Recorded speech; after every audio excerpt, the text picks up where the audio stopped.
Greetings, fellow adventurers. Tonight on Storytime Haven, we're blasting off to the Red Planet with Edgar Rice Burroughs' thrilling novel, A Princess of Mars. Join Civil War veteran John Carter as he's mysteriously transported to Barsoom, a world of towering cities, ancient civilizations, and fierce warriors. In this strange and captivating land, Carter's courage and resourcefulness will be put to the ultimate test as he fights for survival, love, and the fate of an entire planet. Chapter 1. On the Arizona Hills. I am a very old man. How old I do not know. Possibly I am 100, possibly more. But I cannot tell because I have never aged as other men, nor do I remember any childhood. So far as I can recollect, I have always been a man of about 30. I appear today as I did 40 years and more ago, and yet I feel that I cannot go on living forever, that someday I shall die the real death from which there is no resurrection. I do not know why I should fear death, I who have died twice and am still alive. But yet I have the same horror of it as you who have never died, and it is because of this terror of death, I believe, that I am so convinced of my mortality. And because of this conviction, I have determined to write down the story of the interesting periods of my life and of my death. I cannot explain the phenomena. I can only set down here in the words of an ordinary soldier of fortune, a chronicle of the strange events that befell me during the 10 years that my dead body lay undiscovered in an Arizona cave. I have never told this story, nor shall mortal man see this manuscript until after I have passed over for eternity. I know that the average human mind will not believe what it cannot grasp, and so I do not purpose being pilloried by the public, the pulpit, and the press, and held up as a colossal liar when I am but telling the simple truths which someday science will substantiate, possibly the suggestions which I gained upon Mars, and the knowledge which I can set down in this chronicle, will aid in an earlier understanding of the mysteries of our sister planet. Mysteries to you, but no longer mysteries to me. My name is John Carter. I am better known as Captain Jack Carter of Virginia. At the close of the Civil War, I found myself possessed of several $100,000, Confederate, and a captain's commission in the cavalry arm of an army which no longer existed, the servant of a state which had vanished with the hopes of the South. Masterless, penniless, and with my only means of livelihood, fighting, gone, I determined to work my way to the southwest and attempt to retrieve my fallen fortunes in a search for gold. I spent nearly a year prospecting in company with another Confederate officer, Captain James K. Powell of Richmond. We were extremely fortunate, for late in the winter of 1865, after many hardships and privations, we located the most remarkable gold-bearing quartz vein that our wildest dreams had ever pictured. Powell, who was a mining engineer by education, stated that we had uncovered over $1 million worth of ore in a trifle over 3 months. As our equipment was crude in the extreme, we decided that one of us must return to civilization, purchase the necessary machinery, and return with a sufficient force of men properly to work the mine. As Powell was familiar with the country, as well as with the mechanical requirements of mining, we determined that it would be best for him to make the trip. It was agreed that I was to hold down our claim against the remote possibility of its being jumped by some wandering prospector. On March 3rd, 1866, Powell and I packed his provisions on 2 of our burros, and bidding me goodbye, he mounted his horse and started down the mountainside toward the valley, across which led the first stage of his journey. The morning of Powell's departure was, like nearly all Arizona mornings, clear and beautiful. I could see him and his little pack animals picking their way down the mountainside toward the valley, and all during the morning I would catch occasional glimpses of them as they topped a hogback or came out upon a level plateau. My last sight of Powell was about 3 in the afternoon as he entered the shadows of the range on the opposite side of the valley. Some half hour later I happened to glance casually across the valley and was much surprised to note 3 little dots in about the same place I had last seen my friend and his 2 pack animals. I am not given to needless worrying, but the more I tried to convince myself that all was well with Powell, and that the dots I had seen on his trail were antelope or wild horses, the less I was able to assure myself. Since we had entered the territory, we had not seen a hostile Indian, and we had therefore become careless in the extreme, and were wont to ridicule the stories we had heard of the great numbers of these vicious marauders that were supposed to haunt the trails. taking their toll in lives and torture of every white party which fell into their merciless clutches. Powell, I knew, was well armed and further, an experienced Indian fighter. But I too had lived and fought for years among the Sioux in the north, and I knew that his chances were small against a party of cunning trailing Apaches. Finally, I could endure the suspense no longer, and, arming myself with my 2 Colt revolvers and a carbine, I strapped 2 belts of cartridges about me and, catching my saddle horse, started down the trail taken by Powell in the morning. As soon as I reached comparatively level ground, I urged my mount into a canter and continued this, where the going permitted, until, close upon dusk, I discovered the point where other tracks joined those of Powell. They were the tracks of unshod ponies, 3 of them, and the ponies had been galloping. I followed rapidly until, darkness shutting down, I was forced to await the rising of the moon and given an opportunity to speculate on the question of the wisdom of my chase. Possibly I had conjured up impossible dangers, like some nervous old housewife, and when I should catch up with Powell would get a good laugh for my pains. However, I am not prone to sensitiveness, and the following of a sense of duty, wherever it may lead, has always been a kind of fetish with me throughout my life, which may account for the honors bestowed upon me by 3 republics and the decorations and friendships of an old and powerful emperor, and several lesser kings, in whose service my sword has been read many a time. About 9 o'clock the moon was sufficiently bright for me to proceed on my way, and I had no difficulty in following the trail at a fast walk, and in some places at a brisk trot until, about midnight, I reached the waterhole where Powell had expected to camp. I came upon the spot unexpectedly, finding it entirely deserted, with no signs of having been recently occupied as a camp.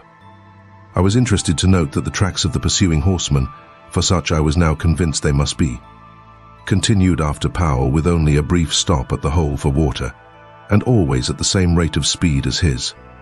I was positive now that the trailers were Apaches and that they wished to capture Powell alive for the fiendish pleasure of the torture, so I urged my horse onward at a most dangerous pace, hoping against hope that I would catch up with the red rascals before they attacked him. Further speculation was suddenly cut short by the faint report of 2 shots far ahead of me. I knew that Powell would need me now, if ever, and I instantly urged my horse to his topmost speed up the narrow and difficult mountain trail. I had forged ahead for perhaps a mile or more without hearing further sounds, when the trail suddenly debouched onto a small open plateau near the summit of the pass. I had passed through a narrow, overhanging gorge just before entering suddenly upon this tableland, and the sight which met my eyes filled me with consternation and dismay. The little stretch of level land was white with Indian tepees, and there were probably 1,000 red warriors clustered around some object near the center of the camp. Their attention was so wholly riveted to this point of interest that they did not notice me, and I easily could have turned back into the dark recesses of the gorge and made my escape with perfect safety. The fact, however, that this thought did not occur to me until the following day removes any possible right to a claim to heroism to which the narration of this episode might possibly otherwise entitle me. I do not believe that I am made of the stuff which constitutes heroes, because in all of the hundreds of instances that my voluntary acts have placed me face to face with death, I cannot recall a single one where any alternative step to that I took occurred to me until many hours later. My mind is evidently so constituted that I am subconsciously forced into the path of duty without recourse to tiresome mental processes. However that may be, I have never regretted that cowardice is not optional with me. In this instance I was of course positive that Powell was the center of attraction, but whether I thought or acted first I do not know. But within an instant from the moment the scene broke upon my view, I had whipped out my revolvers and was charging down upon the entire army of warriors, shooting rapidly and whooping at the top of my lungs.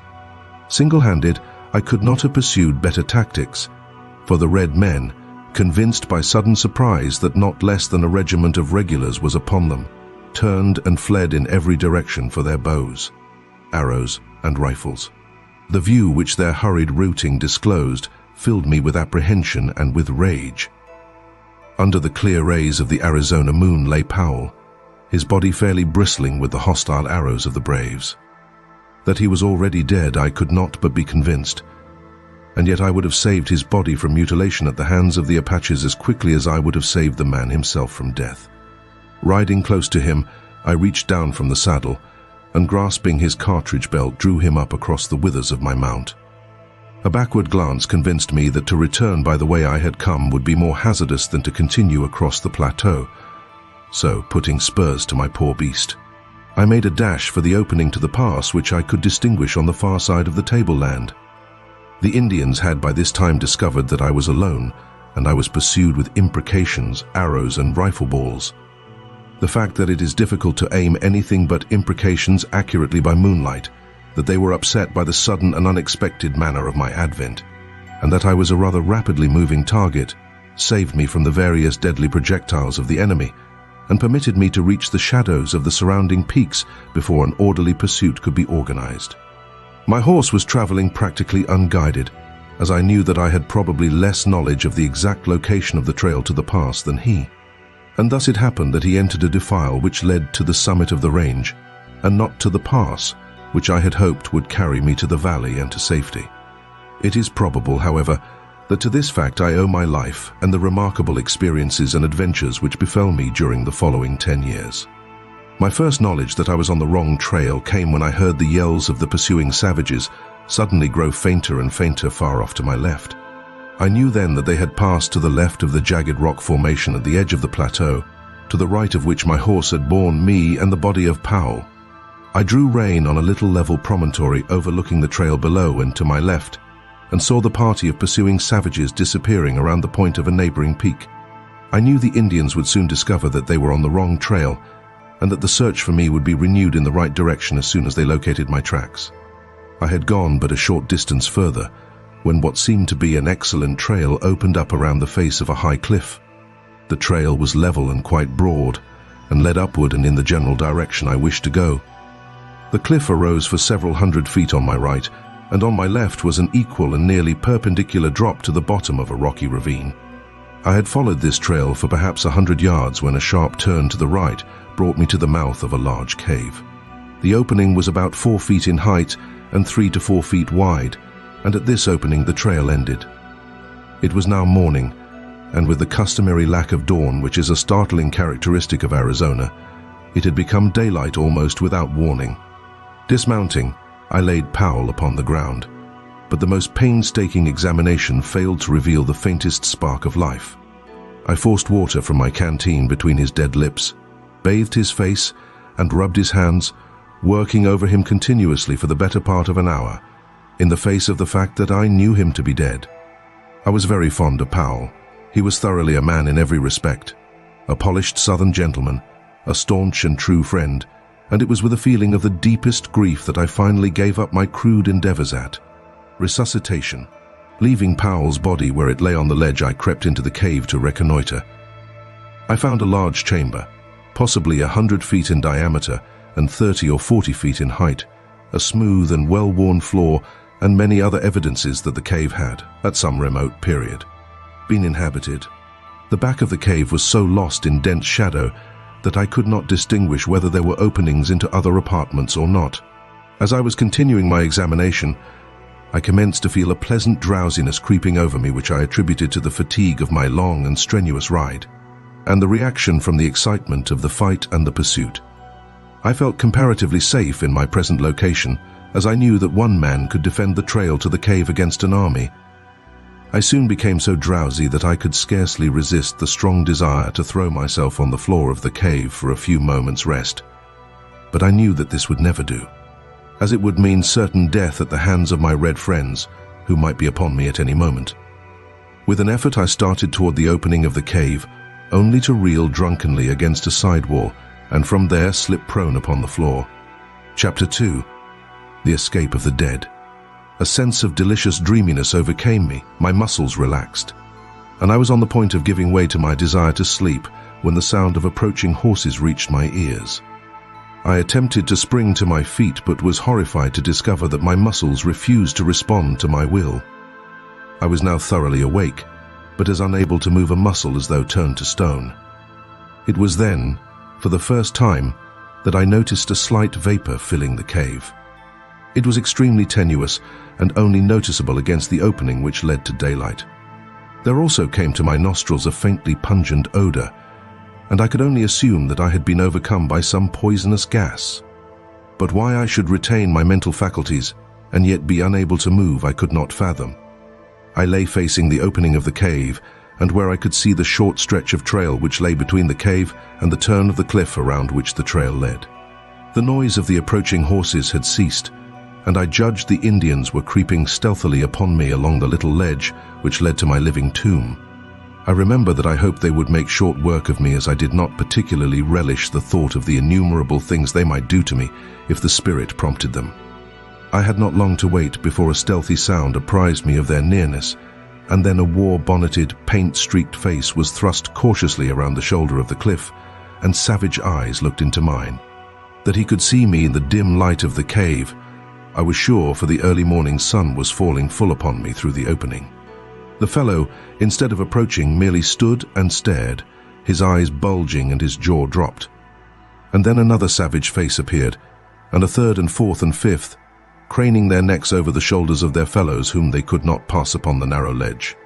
Each face was the picture of awe and fear, but for what reason I did not know, nor did I learn until 10 years later. That there were still other braves behind those who regarded me was apparent from the fact that the leaders passed back whispered word to those behind them. Suddenly a low but distinct moaning sound issued from the recesses of the cave behind me, and as it reached the ears of the Indians they turned and fled in terror, panic-stricken. So frantic were their efforts to escape from the unseen thing behind me that one of the braves was hurled headlong from the cliff to the rocks below. Their wild cries echoed in the canyon for a short time, and then all was still once more. The sound which had frightened them was not repeated, but it had been sufficient as it was to start me speculating on the possible horror which lurked in the shadows at my back. Fear is a relative term, and so I can only measure my feelings at that time by what I had experienced in previous positions of danger, and by those that I have passed through since. But I can say without shame that if the sensations I endured during the next few minutes were fear, then may God help the coward, for cowardice is of a surety its own punishment. To be held paralyzed, with one's back towards some horrible and unknown danger from the very sound of which the ferocious Apache warriors turn in wild stampede, as a flock of sheep would madly flee from a pack of wolves, seems to me the last word in fearsome predicaments for a man who had ever been used to fighting for his life with all the energy of a powerful physique. Several times I thought I heard faint sounds behind me, as of somebody moving cautiously, but eventually even these ceased, and I was left to the contemplation of my position without interruption. I could but vaguely conjecture the cause of my paralysis, and my only hope lay in that it might pass off as suddenly as it had fallen upon me. Late in the afternoon, my horse, which had been standing with dragging rein before the cave, started slowly down the trail, evidently in search of food and water, and I was left alone with my mysterious unknown companion and the dead body of my friend, which lay just within my range of vision upon the ledge where I had placed it in the early morning. From then until possibly midnight all was silence, the silence of the dead. Then suddenly the awful moan of the morning broke upon my startled ears, and there came again from the black shadows the sound of a moving thing and a faint rustling as of dead leaves. The shock to my already overstrained nervous system was terrible in the extreme, and with a superhuman effort I strove to break my awful bonds. It was an effort of the mind, of the will, of the nerves, not muscular, for I could not move even so much as my little finger, but none the less mighty for all that. And then something gave. There was a momentary feeling of nausea, a sharp click as of the snapping of a steel wire, and I stood with my back against the wall of the cave facing my unknown foe. And then the moonlight flooded the cave, and there before me lay my own body, as it had been lying all these hours, with the eyes staring toward the open ledge and the hands resting limply upon the ground.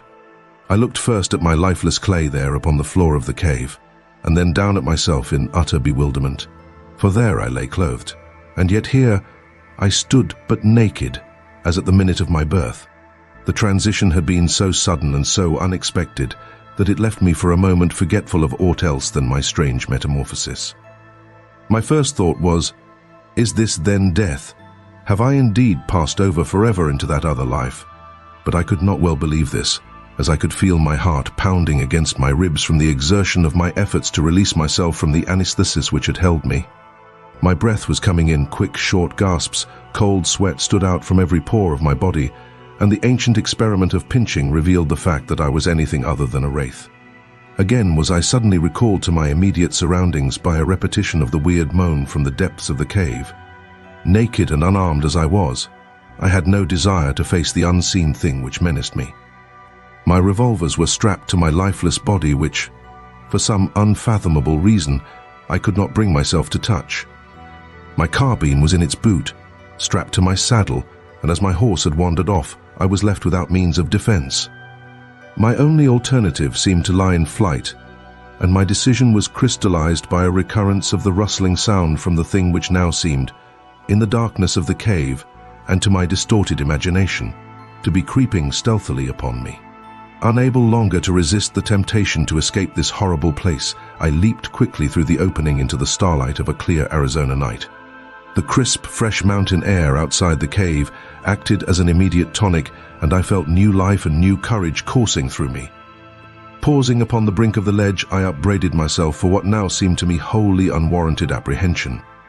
I reasoned with myself that I had lain helpless for many hours within the cave, yet nothing had molested me, and my better judgment, when permitted the direction of clear and logical reasoning, convinced me that the noises I had heard must have resulted from purely natural and harmless causes. Probably the conformation of the cave was such that a slight breeze had caused the sounds I heard. I decided to investigate, but first I lifted my head to fill my lungs with the pure, invigorating night air of the mountains. As I did so, I saw stretching far below me the beautiful vista of rocky gorge and level, cacti-studded flat, wrought by the moonlight into a miracle of soft splendor and wondrous enchantment. Few Western wonders are more inspiring than the beauties of an Arizona moonlit landscape, the silvered mountains in the distance, the strange lights and shadows upon Hogback and Arroyo, and the grotesque details of the stiff, yet beautiful cacti form a picture at once enchanting and inspiring, as though one were catching for the first time a glimpse of some dead and forgotten world. So different is it from the aspect of any other spot upon our earth. As I stood thus meditating, I turned my gaze from the landscape to the heavens, where the myriad stars formed a gorgeous and fitting canopy for the wonders of the earthly scene. My attention was quickly riveted by a large red star close to the distant horizon. As I gazed upon it, I felt a spell of overpowering fascination. It was Mars, the god of war, and for me, the fighting man. It had always held the power of irresistible enchantment. As I gazed at it on that far-gone night, it seemed to call across the unthinkable void, to lure me to it, to draw me as the lodestone attracts a particle of iron. My longing was beyond the power of opposition. I closed my eyes, stretched out my arms toward the god of my vocation, and felt myself drawn with the suddenness of thought through the trackless immensity of space. There was an instant of extreme cold and utter darkness. Chapter 3. My Advent on Mars. I opened my eyes upon a strange and weird landscape. I knew that I was on Mars. Not once did I question either my sanity or my wakefulness. I was not asleep. No need for pinching here. My inner consciousness told me as plainly that I was upon Mars as your conscious mind tells you that you are upon Earth. You do not question the fact. Neither did I. I found myself lying prone upon a bed of yellowish, moss-like vegetation which stretched around me in all directions for interminable miles. I seemed to be lying in a deep circular basin, along the outer verge of which I could distinguish the irregularities of low hills. It was midday, the sun was shining full upon me, and the heat of it was rather intense upon my naked body, yet no greater than would have been true under similar conditions on an Arizona desert. Here and there were slight outcroppings of quartz-bearing rock, which glistened in the sunlight, and a little to my left, perhaps 100 yards, appeared a low walled enclosure about 4 feet in height. No water and no other vegetation than the moss was in evidence, and as I was somewhat thirsty, I determined to do little exploring. Springing to my feet, I received my first Martian surprise, for the effort, which on Earth would have brought me standing upright, carried me into the Martian air to the height of about 3 yards. I alighted softly upon the ground, however, without appreciable shock or jar. Now commenced a series of evolutions which even then seemed ludicrous in the extreme. I found that I must learn to walk all over again, as the muscular exertion which carried me easily and safely upon Earth played strange antics with me upon Mars. Instead of progressing in a sane and dignified manner, my attempts to walk resulted in a variety of hops which took me clear of the ground a couple of feet at each step and landed me sprawling upon my face, or back at the end of each second or third hop. My muscles, perfectly attuned and accustomed to the force of gravity on Earth, played the mischief with me in attempting for the first time to cope with the lesser gravitation and lower air pressure on Mars. I was determined, however, to explore the low structure which was the only evidence of habitation in sight, and so I hit upon the unique plan of reverting to first principles in locomotion, creeping. I did fairly well at this, and in a few moments had reached the low, encircling wall of the enclosure. There appeared to be no doors or windows upon the side nearest me, but as the wall was but about 4 feet high, I cautiously gained my feet and peered over the top upon the strangest sight it had ever been given me to see. The roof of the enclosure was of solid glass about 4 or 5 inches in thickness, and beneath this were several hundred large eggs, perfectly round and snowy white. The eggs were nearly uniform in size, being about 2½ feet in diameter. 5 or 6 had already hatched, and the grotesque caricatures which sat blinking in the sunlight were enough to cause me to doubt my sanity. They seemed mostly head, with little scrawny bodies, long necks and 6 legs, or as I afterward learned, 2 legs and 2 arms, with an intermediary pair of limbs which could be used at will, either as arms or legs. Their eyes were set at the extreme sides of their heads a trifle above the center, and protruded in such a manner that they could be directed either forward or back, and also independently of each other, thus permitting this queer animal to look in any direction or in 2 directions at once, without the necessity of turning the head. The ears, which were slightly above the eyes and closer together, were small cup-shaped antennae, protruding not more than an inch on these young specimens. Their noses were but longitudinal slits in the center of their faces, midway between their mouths and ears. There was no hair on their bodies, which were of a very light yellowish-green color. In the adults, as I was to learn quite soon, this color deepens to an olive green and is darker in the male than in the female. Further, the heads of the adults are not so out of proportion to their bodies as in the case of the young. The iris of the eyes is blood red, as in albinos, while the pupil is dark. The eyeball itself is very white, as are the teeth. These latter add a most ferocious appearance to an otherwise fearsome and terrible countenance, as the lower tusks curve upward to sharp points which end about where the eyes of earthly human beings are located. The whiteness of the teeth is not that of ivory, but of the snowiest and most gleaming of china. Against the dark background of their olive skins, their tusks stand out in a most striking manner, making these weapons present a singularly formidable appearance. Most of these details I noted later, for I was given but little time to speculate on the wonders of my new discovery. I had seen that the eggs were in the process of hatching, and as I stood watching the hideous little monsters break from their shells, I failed to note the approach of a score of full-grown Martians from behind me, coming, as they did, over the soft and soundless moss, which covers practically the entire surface of Mars with the exception of the frozen areas at the poles and the scattered cultivated districts. They might have captured me easily, but their intentions were far more sinister. It was the rattling of the accoutrements of the foremost warrior which warned me. On such a little thing my life hung that I often marvel that I escaped so easily. Had not the rifle of the leader of the party swung from its fastenings beside his saddle in such a way as to strike against the butt of his great metal-shod spear, I should have snuffed out without ever knowing that death was near me. But the little sound caused me to turn, and there upon me, not 10 feet from my breast, was the point of that huge spear, a spear 40 feet long, tipped with gleaming metal, and held low at the side of a mounted replica of the little devils I had been watching. But how puny and harmless they now looked beside this huge and terrific incarnation of hate, of vengeance and of death. The man himself, for such I may call him, was fully 15 feet in height, and on earth would have weighed some 400 pounds. He sat his mount as we sit a horse, grasping the animal's barrel with his lower limbs, while the hands of his 2 right arms held his immense spear low at the side of his mount. His two left arms were outstretched laterally to help preserve his balance. The thing he rode having neither bridle or reins of any description for guidance. And his mount, how can earthly words describe it? It towered 10 feet at the shoulder, had 4 legs on either side, a broad flat tail, larger at the tip than at the root, and which it held straight out behind while running. A gaping mouth which split its head from its snout to its long, massive neck. Like its master, it was entirely devoid of hair, but was of a dark slate color and exceeding smooth and glossy.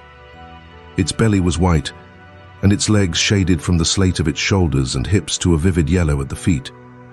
The feet themselves were heavily padded and nailless, which fact had also contributed to the noiselessness of their approach, and, in common with the multiplicity of legs, is a characteristic feature of the fauna of Mars.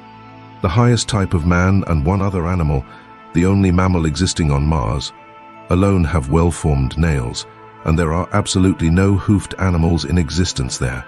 Behind this first charging demon trailed 19 others, similar in all respects, but, as I learned later, bearing individual characteristics peculiar to themselves, precisely as no two of us are identical, although we are all cast in a similar mold. This picture, or rather materialized nightmare, which I have described at length, made but one terrible and swift impression on me as I turned to meet it. Unarmed and naked as I was, the first law of nature manifested itself in the only possible solution of my immediate problem, and that was to get out of the vicinity of the point of the charging spear. Consequently, I gave a very earthly, and at the same time superhuman leap to reach the top of the Martian incubator. For such I had determined it must be. My effort was crowned with a success which appalled me no less than it seemed to surprise the Martian warriors. For it carried me fully 30 feet into the air and landed me 100 feet from my pursuers and on the opposite side of the enclosure. I alighted upon the soft moss easily and without mishap, and turning saw my enemies lined up along the further wall. Some were surveying me with expressions which I afterward discovered marked extreme astonishment, and the others were evidently satisfying themselves that I had not molested their young. They were conversing together in low tones and gesticulating and pointing toward me. Their discovery that I had not harmed the little Martians and that I was unarmed must have caused them to look upon me with less ferocity. But, as I was to learn later, the thing which weighed most in my favor was my exhibition of hurdling.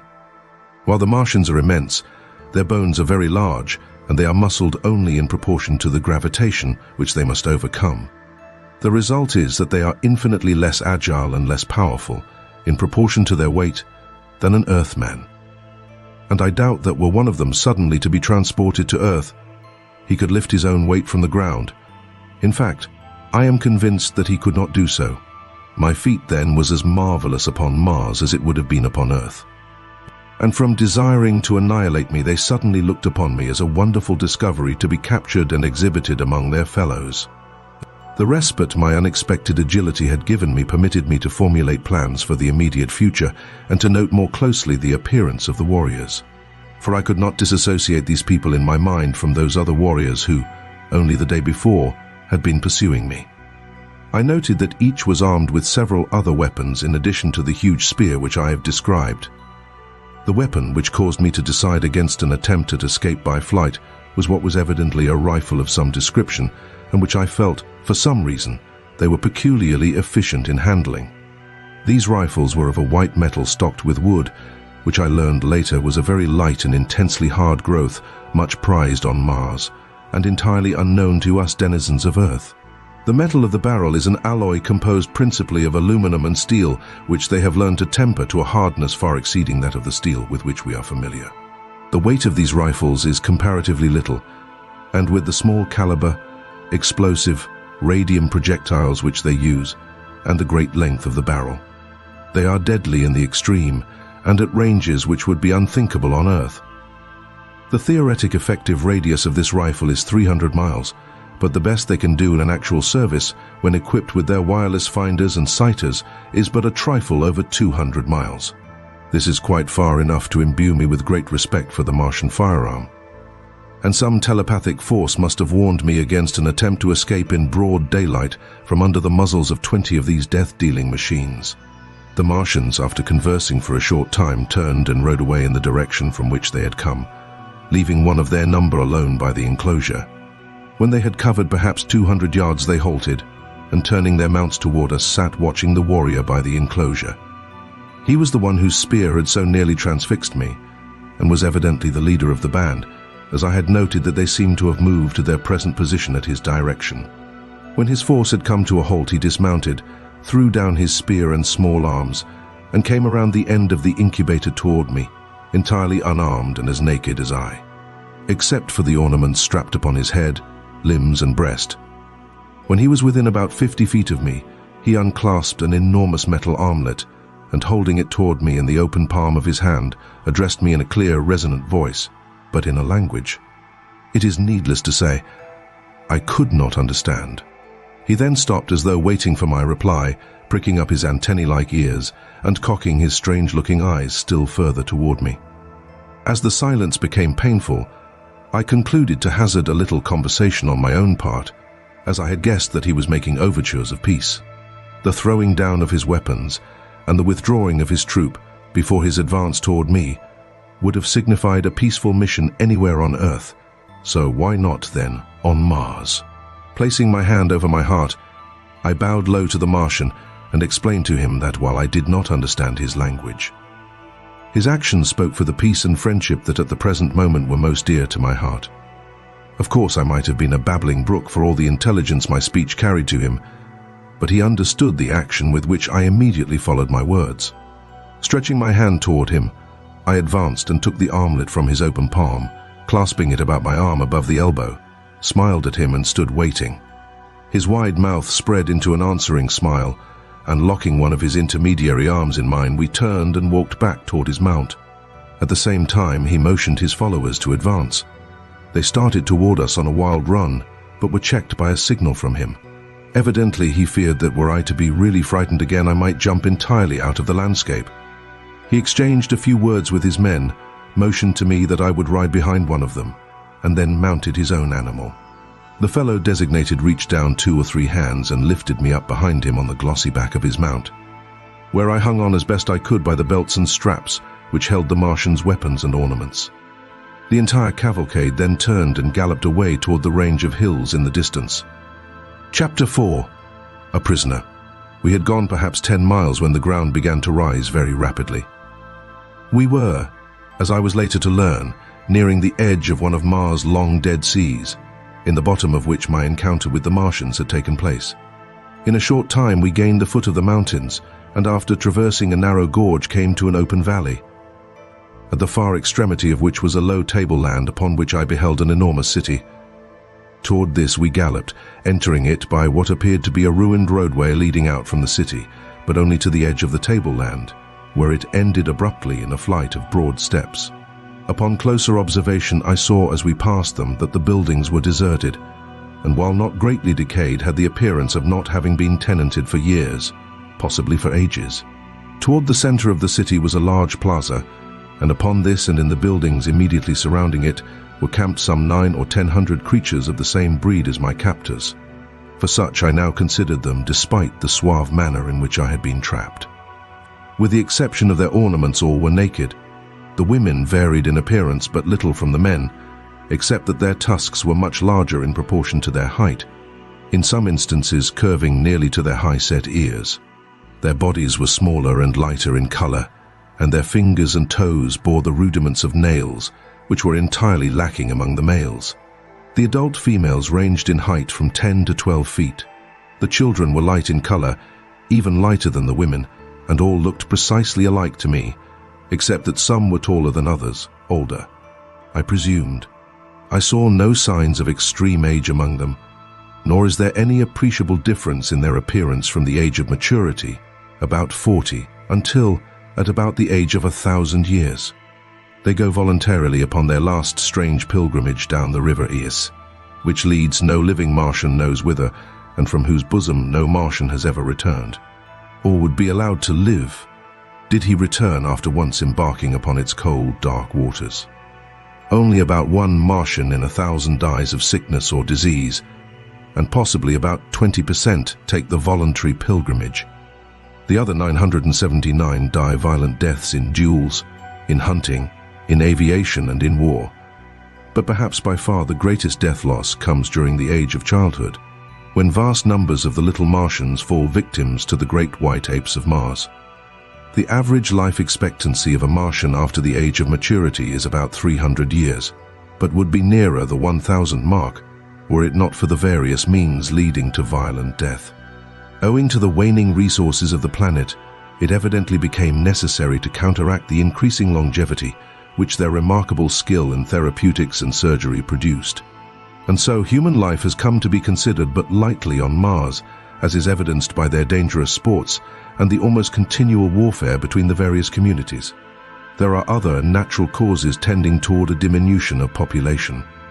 But nothing contributes so greatly to this end as the fact that no male or female Martian is ever voluntarily without a weapon of destruction.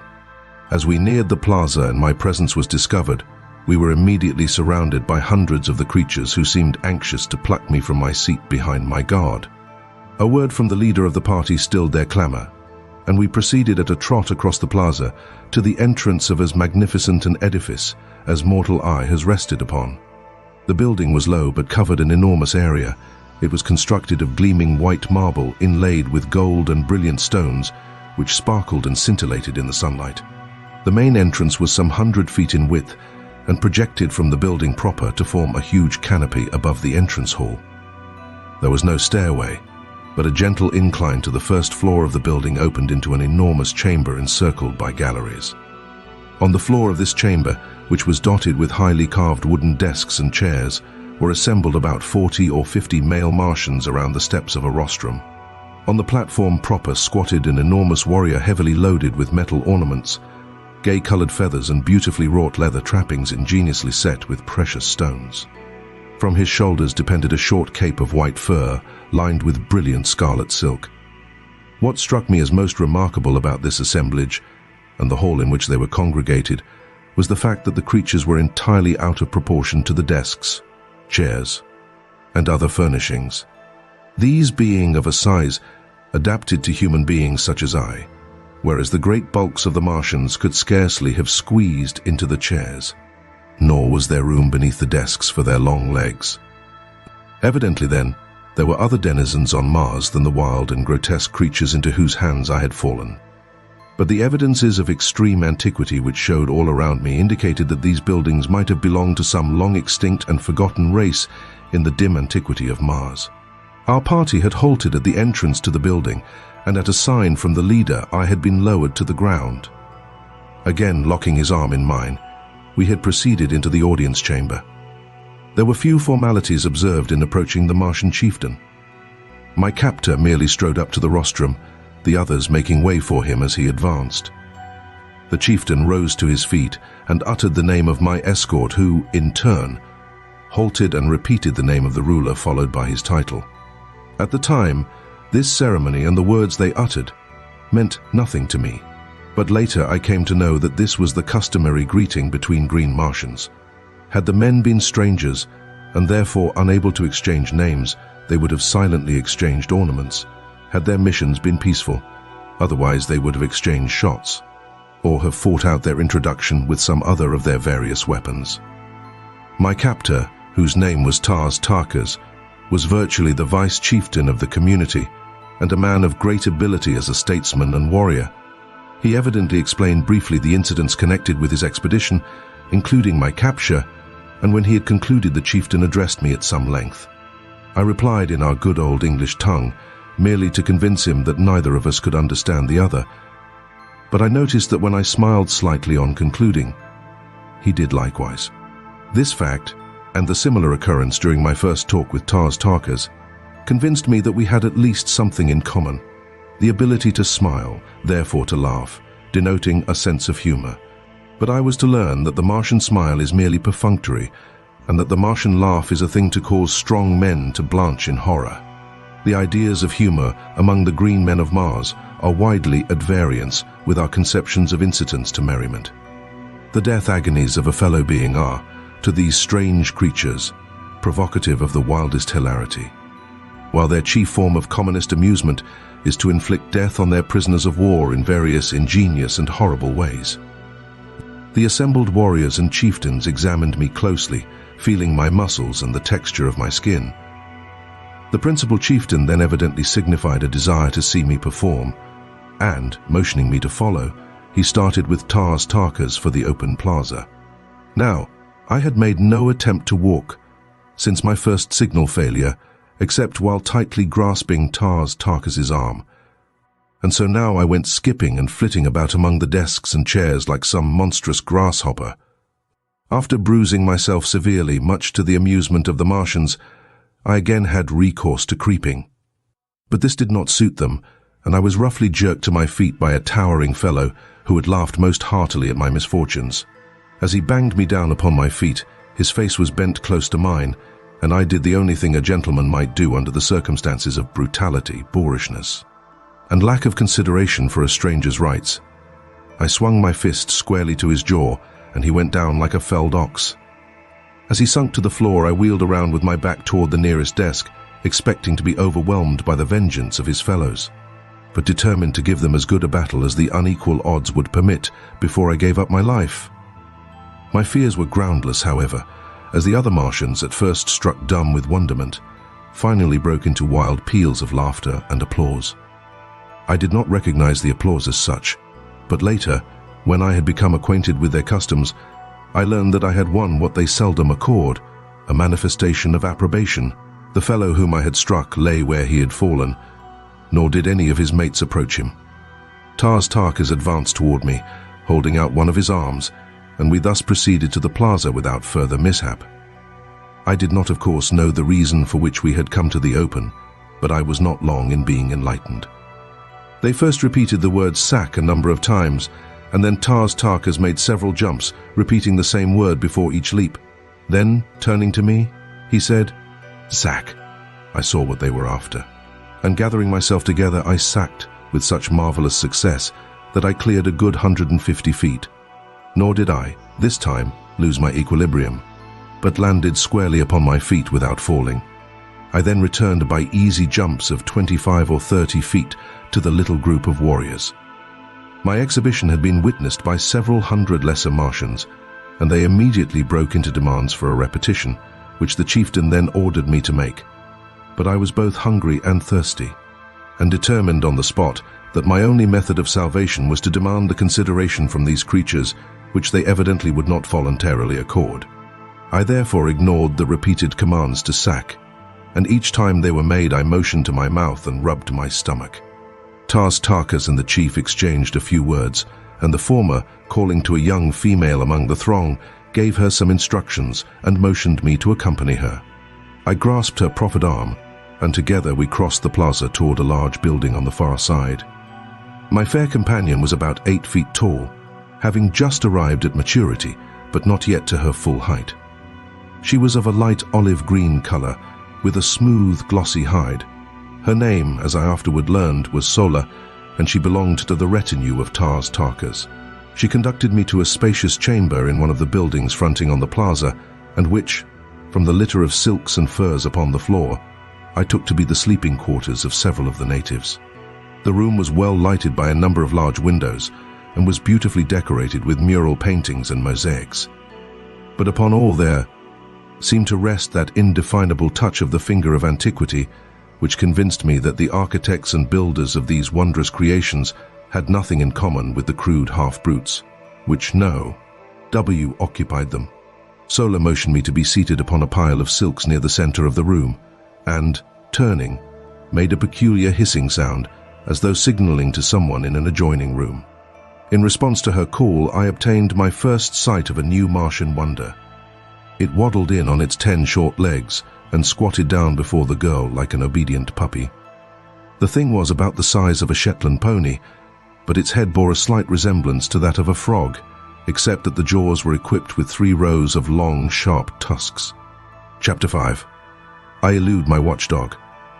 Sola stared into the brute's wicked-looking eyes, muttered a word or two of command, pointed to me, and left the chamber.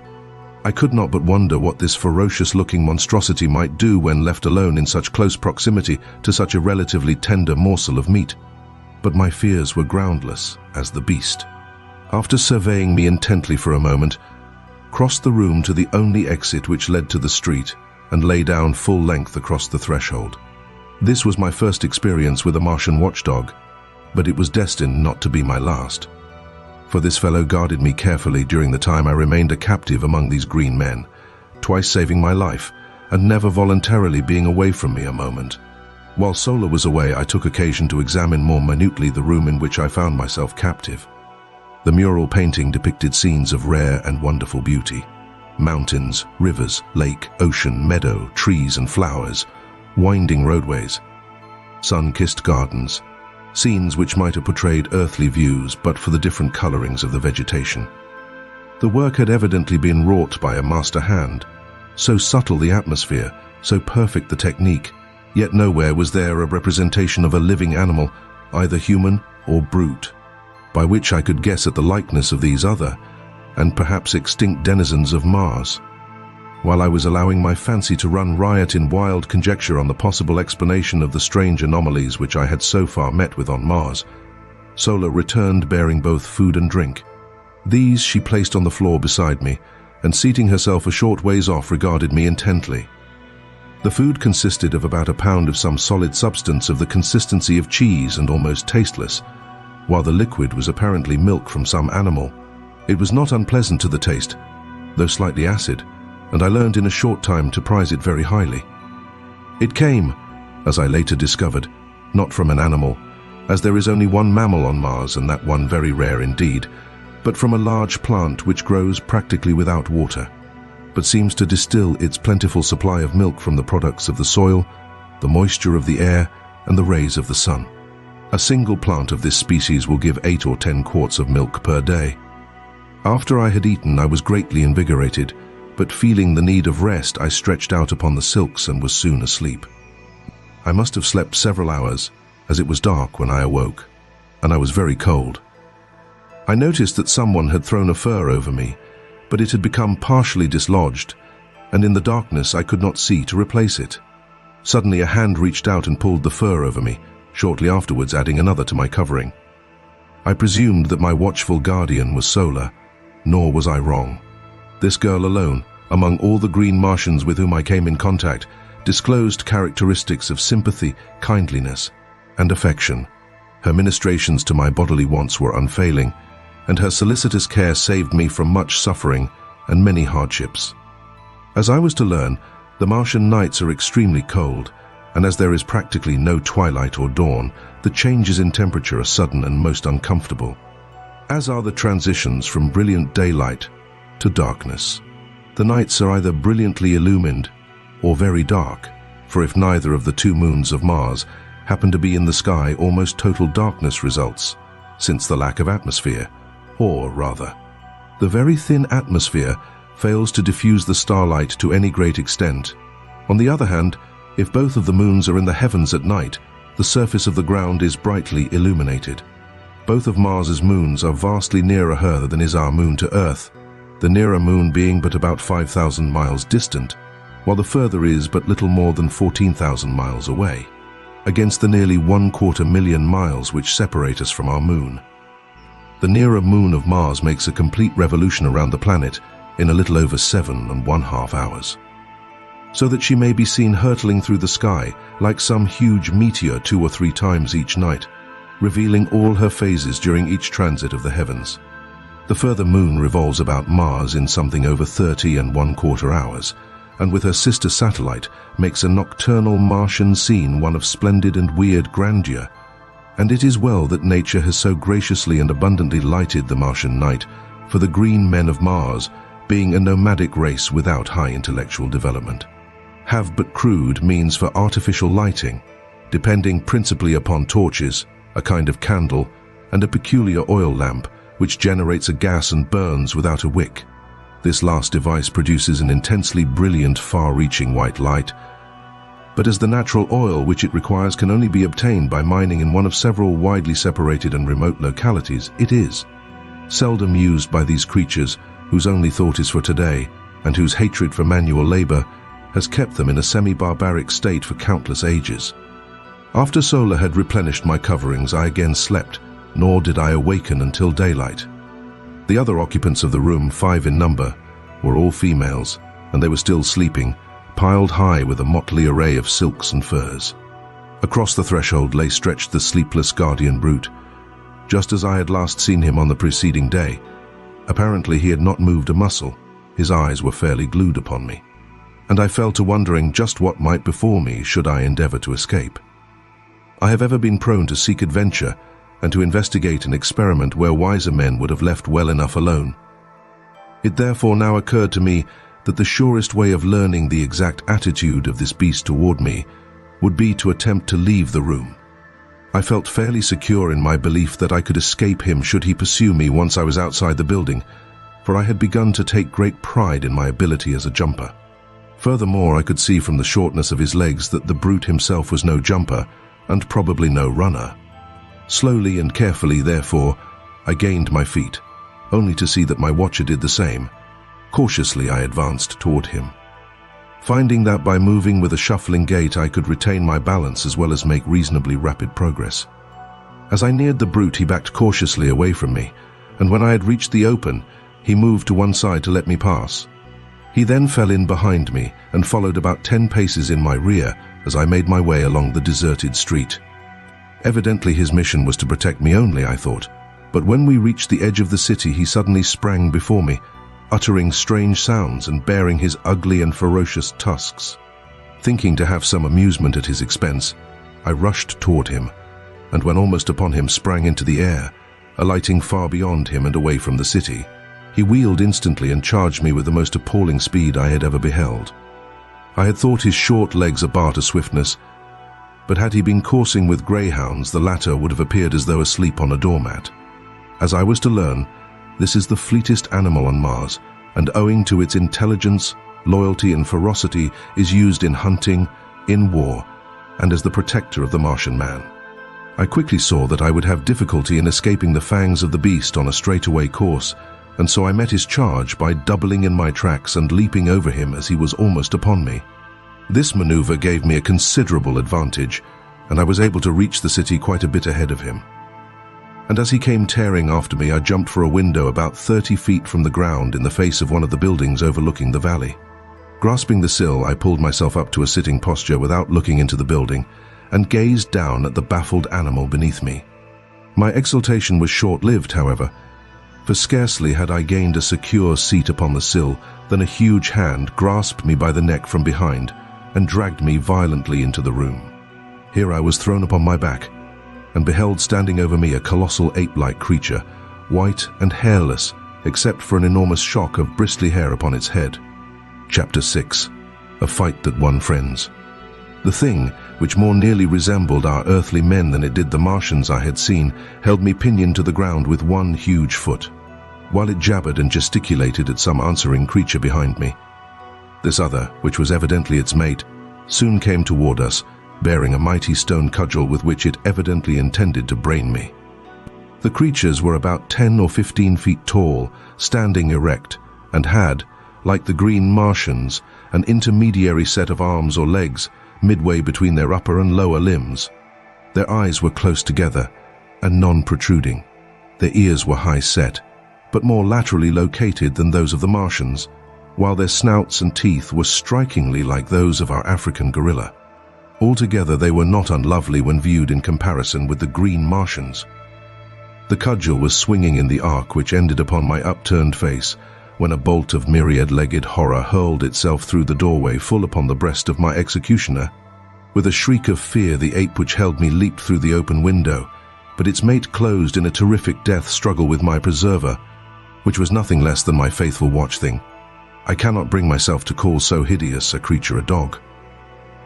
As quickly as possible, I gained my feet, and backing against the wall, I witnessed such a battle as it is vouchsafed few beings to see. The strength, agility, and blind ferocity of these two creatures is approached by nothing known to earthly man.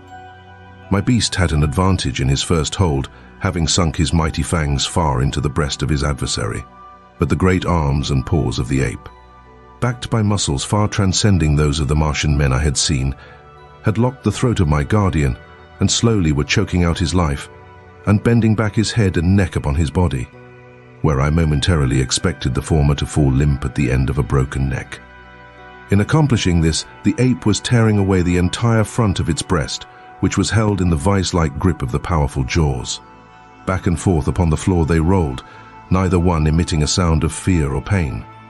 Presently I saw the great eyes of my beast bulging completely from their sockets and blood flowing from its nostrils.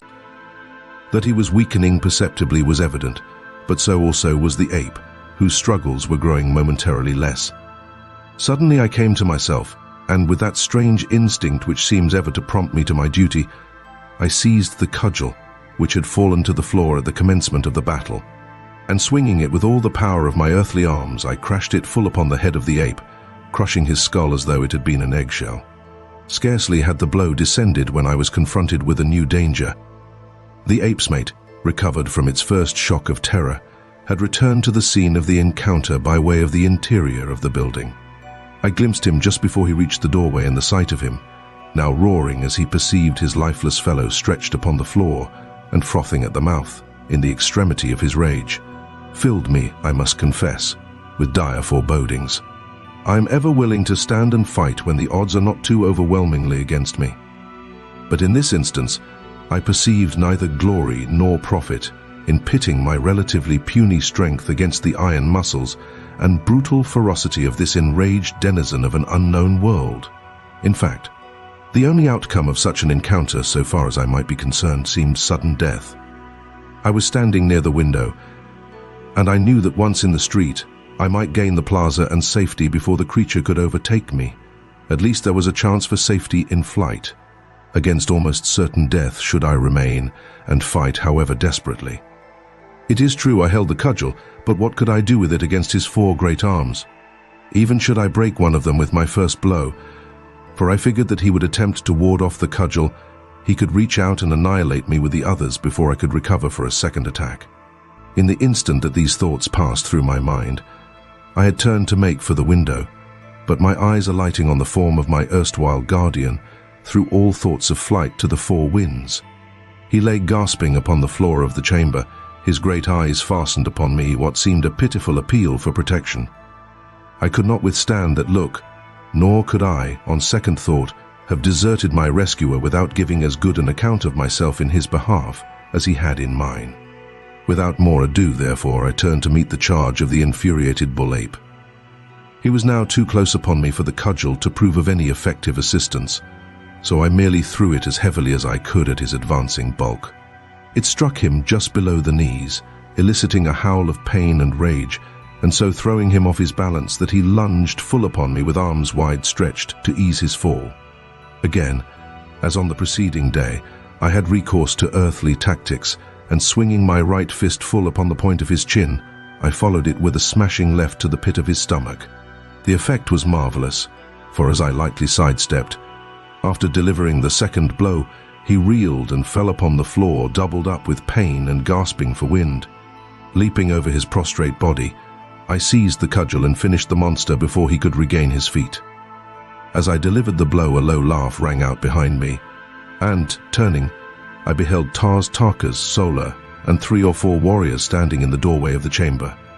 As my eyes met theirs, I was, for the second time, the recipient of their zealously guarded applause. My absence had been noted by Sola on her awakening, and she had quickly informed Tarkas, who had set out immediately with a handful of warriors to search for me. As they had approached the limits of the city, they had witnessed the actions of the bull ape as he bolted into the building, frothing with rage. They had followed immediately behind him, thinking it barely possible that his actions might prove a clue to my whereabouts, and had witnessed my short but decisive battle with him. This encounter, together with my set-to with the Martian warrior on the previous day, and my feats of jumping, placed me upon a high pinnacle in their regard. Evidently devoid of all the finer sentiments of friendship, love, or affection, these people fairly worship physical prowess and bravery. And nothing is too good for the object of their adoration, as long as he maintains his position by repeated examples of his skill, strength, and courage. Sola, who had accompanied the searching party of her own volition, was the only one of the Martians whose face had not been twisted in laughter as I battled for my life. She, on the contrary, was sober with apparent solicitude, and as soon as I had finished the monster, rushed to me and carefully examined my body for possible wounds or injuries. Satisfying herself that I had come off unscathed, she smiled quietly, and, taking my hand, started toward the door of the chamber. Tarkas and the other warriors had entered, and were standing over the now rapidly reviving brute which had saved my life, and whose life I, in turn, had rescued. They seemed to be deep in argument, and finally one of them addressed me, but remembering my ignorance of his language, turned back to Tarkas, who, with a word and gesture, gave some command to the fellow and turned to follow us from the room. There seemed something menacing in their attitude toward my beast, and I hesitated to leave until I had learned the outcome. It was well I did so, for the warrior drew an evil-looking pistol from its holster and was on the point of putting an end to the creature when I sprang forward and struck up his arm. The bullet striking the wooden casing of the window exploded, blowing a hole completely through the wooden masonry. I then knelt down beside the fearsome-looking thing and, raising it to its feet, motioned for it to follow me. The looks of surprise which my actions elicited from the Martians were ludicrous. They could not understand, except in a feeble and childish way, such attributes as gratitude and compassion. The warrior whose gun I had struck up looked inquiringly at Tarkas, but the latter signed that I be left to my own devices, and so we returned to the plaza with my great beast following close at heel, and Sola grasping me tightly by the arm. I had at least two friends on Mars, a young woman who watched over me with motherly solicitude, and a dumb brute which, as I later came to know, held in its poor, ugly carcass more love, more loyalty, more gratitude than could have been found in the entire 5 million green Martians who rove the deserted cities and dead sea bottoms of Mars. Chapter 7. Child Raising on Mars.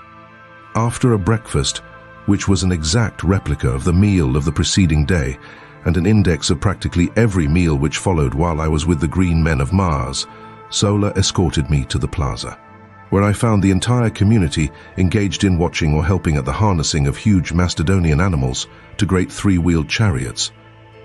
There were about 250 of these vehicles, each drawn by a single animal, any one of which, from their appearance, might easily have drawn the entire wagon train when fully loaded.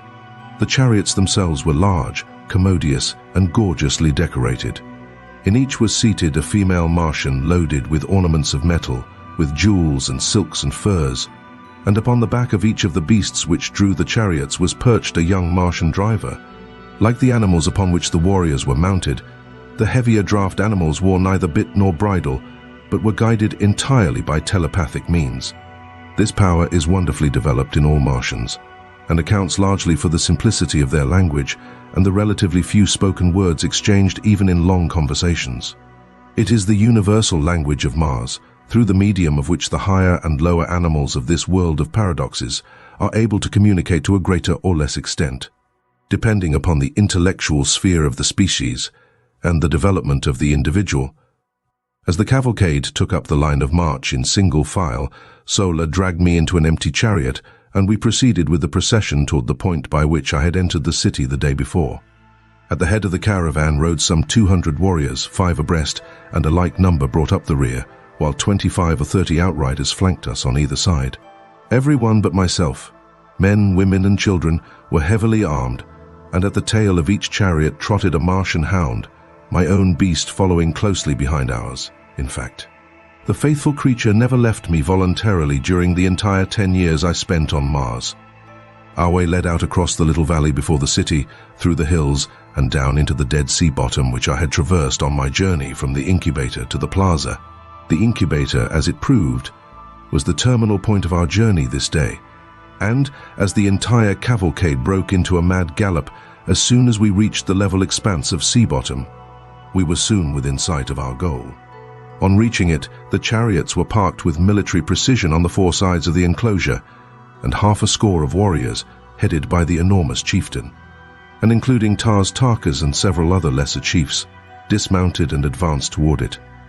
I could see Tarkas explaining something to the principal chieftain, whose name, by the way, was, as nearly as I can translate it into English, Lorquas Tumal. Jed being his title. I was soon appraised of the subject of their conversation as, calling to Sola, Tarkas signed for her to send me to him. I had by this time mastered the intricacies of walking under Martian conditions, and quickly responding to his command, I advanced to the side of the incubator where the warriors stood. As I reached their side, a glance showed me that all but a very few eggs had hatched, the incubator being fairly alive with the hideous little devils. They ranged in height from 3 to 4 feet and were moving restlessly about the enclosure as though searching for food. As I came to a halt before him, Tarkas pointed over the incubator and said, "Sack." I saw that he wanted me to repeat my performance of yesterday for the edification of Lorquas Tomel, and, as I must confess that my prowess gave me no little satisfaction, I responded quickly, leaping entirely over the parked chariots on the far side of the incubator. As I returned, Lorquas Tomel grunted something at me, and turning to his warriors gave a few words of command relative to the incubator. They paid no further attention to me, and I was thus permitted to remain close and watch their operations, which consisted in breaking an opening in the wall of the incubator large enough to permit of the exit of the young Martians.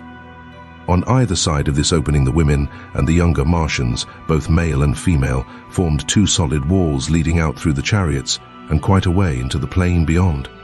Between these walls the little Martians scampered, wild as deer, being permitted to run the full length of the aisle, where they were captured one at a time by the women and older children, the last in the line capturing the first little one to reach the end of the gauntlet, her opposite in the line capturing the second, and so on until all the little fellows had left the enclosure and been appropriated by some youth or female. As the women caught the young, they fell out of line and returned to their respective chariots, while those who fell into the hands of the young men were later turned over to some of the women. I saw that the ceremony, if it could be dignified by such a name, was over, and seeking out Sola, I found her in our chariot, with a hideous little creature held tightly in her arms. The work of rearing young green Martians consists solely in teaching them to talk, and to use the weapons of warfare with which they are loaded down from the very first year of their lives. Coming from eggs in which they have lain for 5 years, the period of incubation, they step forth into the world perfectly developed except in size, entirely unknown to their mothers, who in turn would have difficulty in pointing out the fathers with any degree of accuracy. They are the common children of the community, and their education devolves upon the females who chance to capture them as they leave the incubator. Their foster mothers may not even have had an egg in the incubator, as was the case with Sola, who had not commenced to lay until less than a year before she became the mother of another woman's offspring. But this counts for little among the green Martians, as parental and filial love is as unknown to them as it is common among us. I believe this horrible system, which has been carried on for ages, is the direct cause of the loss of all the finer feelings and higher humanitarian instincts among these poor creatures. From birth they know no father or mother love. They know not the meaning of the word home.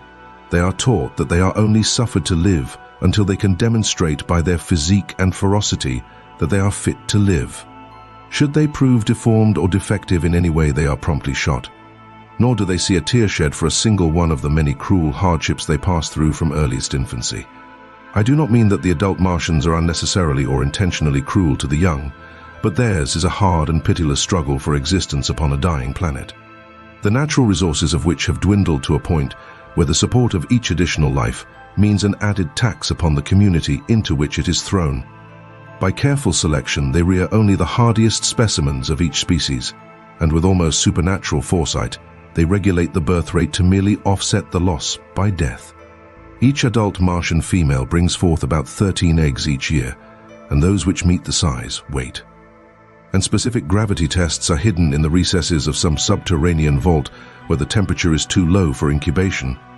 Every year these eggs are carefully examined by a council of 20 chieftains, and all but about 100 of the most perfect are destroyed out of each yearly supply. At the end of 5 years, about 500 almost perfect eggs have been chosen from the thousands brought forth.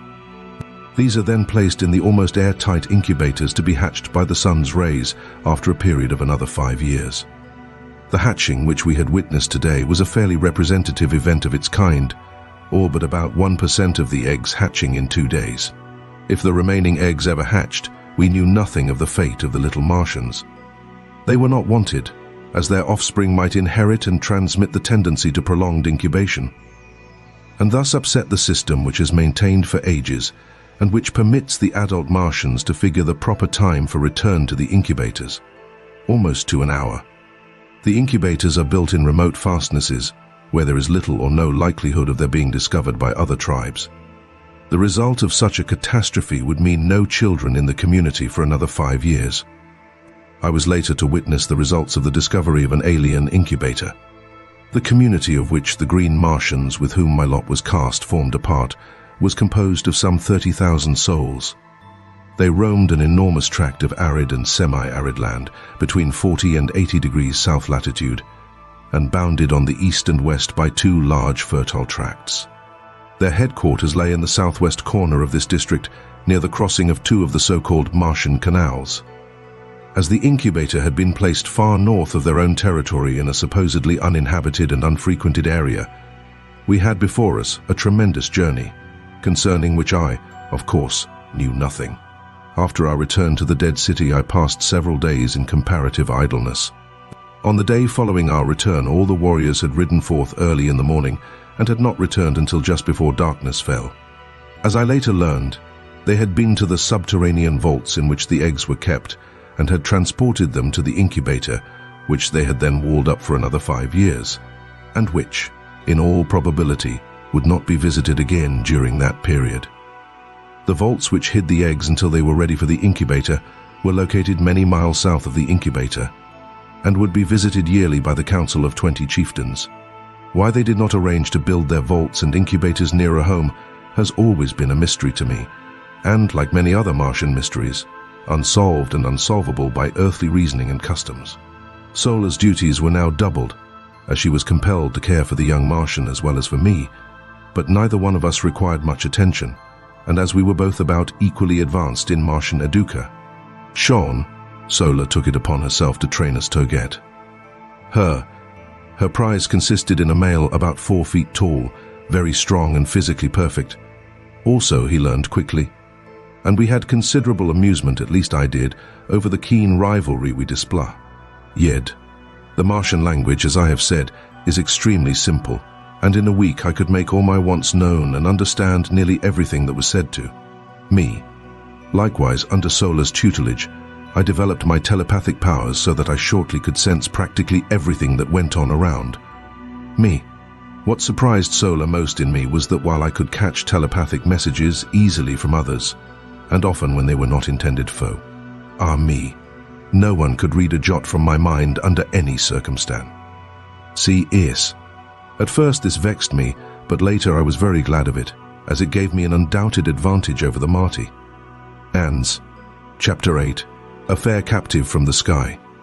The 3rd day after the incubator ceremony, we set forth toward home, but scarcely had the head of the procession debouched into the open ground before the city than orders were given for an immediate and hasty return. As though trained for years in this particular evolution, the green Martians melted like mist into the spacious doorways of the nearby buildings, until, in less than 3 minutes, the entire cavalcade of IoTs, mastodons and mounted warriors was nowhere to be seen. Sola and I had entered a building upon the front of the city, in fact, the same one in which I had had my encounter with the apes, and wishing to see what had caused the sudden I mounted to an upper floor and peered from the window out over the valley and the hills beyond. And there, I saw the cause of their sudden scurrying to company. A huge craft, long, low and grey-painted, swung slowly over the crest of the nearest hill. Following it came another, and another, and another, until 20 of them, swinging low above the ground, sailed slowly and majestically tower. Each carried a strange banner swung from stem to stern above the upper works, and upon the prow of each was painted some odd device that gleamed in the sunlight and showed plainly even at the distance at which we were from the vessels. I could see figures crowding the forward decks and upper works of the aircraft. Whether they had discovered us or simply were looking at the deserted city I could not say, but in any event they received a rude reception. For suddenly and without warning, the green Martian warriors fired a terrific volley from the windows of the buildings facing the little valley across which the great ships were so peacefully advancing. Instantly the scene changed as by magic. The foremost vessel swung broadside toward us, and bringing her guns into play returned our fire. At the same time moving parallel to our front for a short distance, and then turning back with the evident intention of completing a great circle which would bring her up to position once more opposite our firing line. The other vessels followed in her wake, each one opening upon us as she swung into position. Our own fire never diminished, and I doubt if 25% of our shots went wild.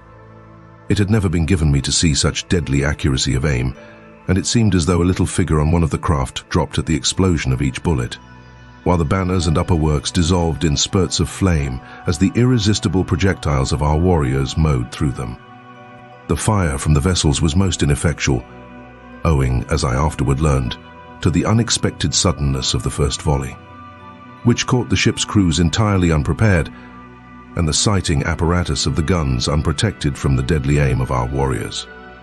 It seems that each green warrior has certain objective points for his fire under relatively identical circumstances of warfare. For example, a proportion of them, always the best marksmen, direct their fire entirely upon the wireless finding and sighting apparatus of the big guns of an attacking naval force. Another detail attends to the smaller guns in the same way. Others pick off the gunners, still others the officers, while certain other quotas concentrate their attention upon the other members of the crew, upon the upper works, and upon the steering gear and propellers. 20 minutes after the first volley, the great fleet swung trailing off in the direction from which it had first appeared. Several of the craft were limping perceptibly, and seemed but barely under the control of their depleted crews. Their fire had ceased entirely, and all their energies seemed focused upon escape. Our warriors then rushed up to the roofs of the buildings which we occupied, and followed the retreating armada with a continuous fusillade of deadly fire. One by one, however, the ships managed to dip below the crests of the outlying hills, until only one barely moving craft was in sight. This had received the brunt of our fire and seemed to be entirely unmanned, as not a moving figure was visible upon her decks. Slowly she swung from her course, circling back toward us in an erratic and pitiful manner. Instantly the warriors ceased firing, for it was quite apparent that the vessel was entirely helpless, and far from being in a position to inflict harm upon us. She could not even control herself sufficiently to escape. As she neared the city, the warriors rushed out upon the plain to meet her, but it was evident that she still was too high for them to hope to reach her decks. From my vantage point in the window, I could see the bodies of her crew strewn about, although I could not make out what manner of creatures they might be. Not a sign of life was manifest upon her as she drifted slowly with a light breeze in a southeasterly direction. She was drifting some 50 feet above the ground, followed by all but some 100 of the warriors who had been ordered back to the roofs to cover the possibility of a return of the fleet, or of reinforcements. It soon became evident that she would strike the face of the buildings about a mile south of our position, and as I watched the progress of the chase, I saw a number of warriors gallop ahead. Dismount and enter the building she seemed destined to touch.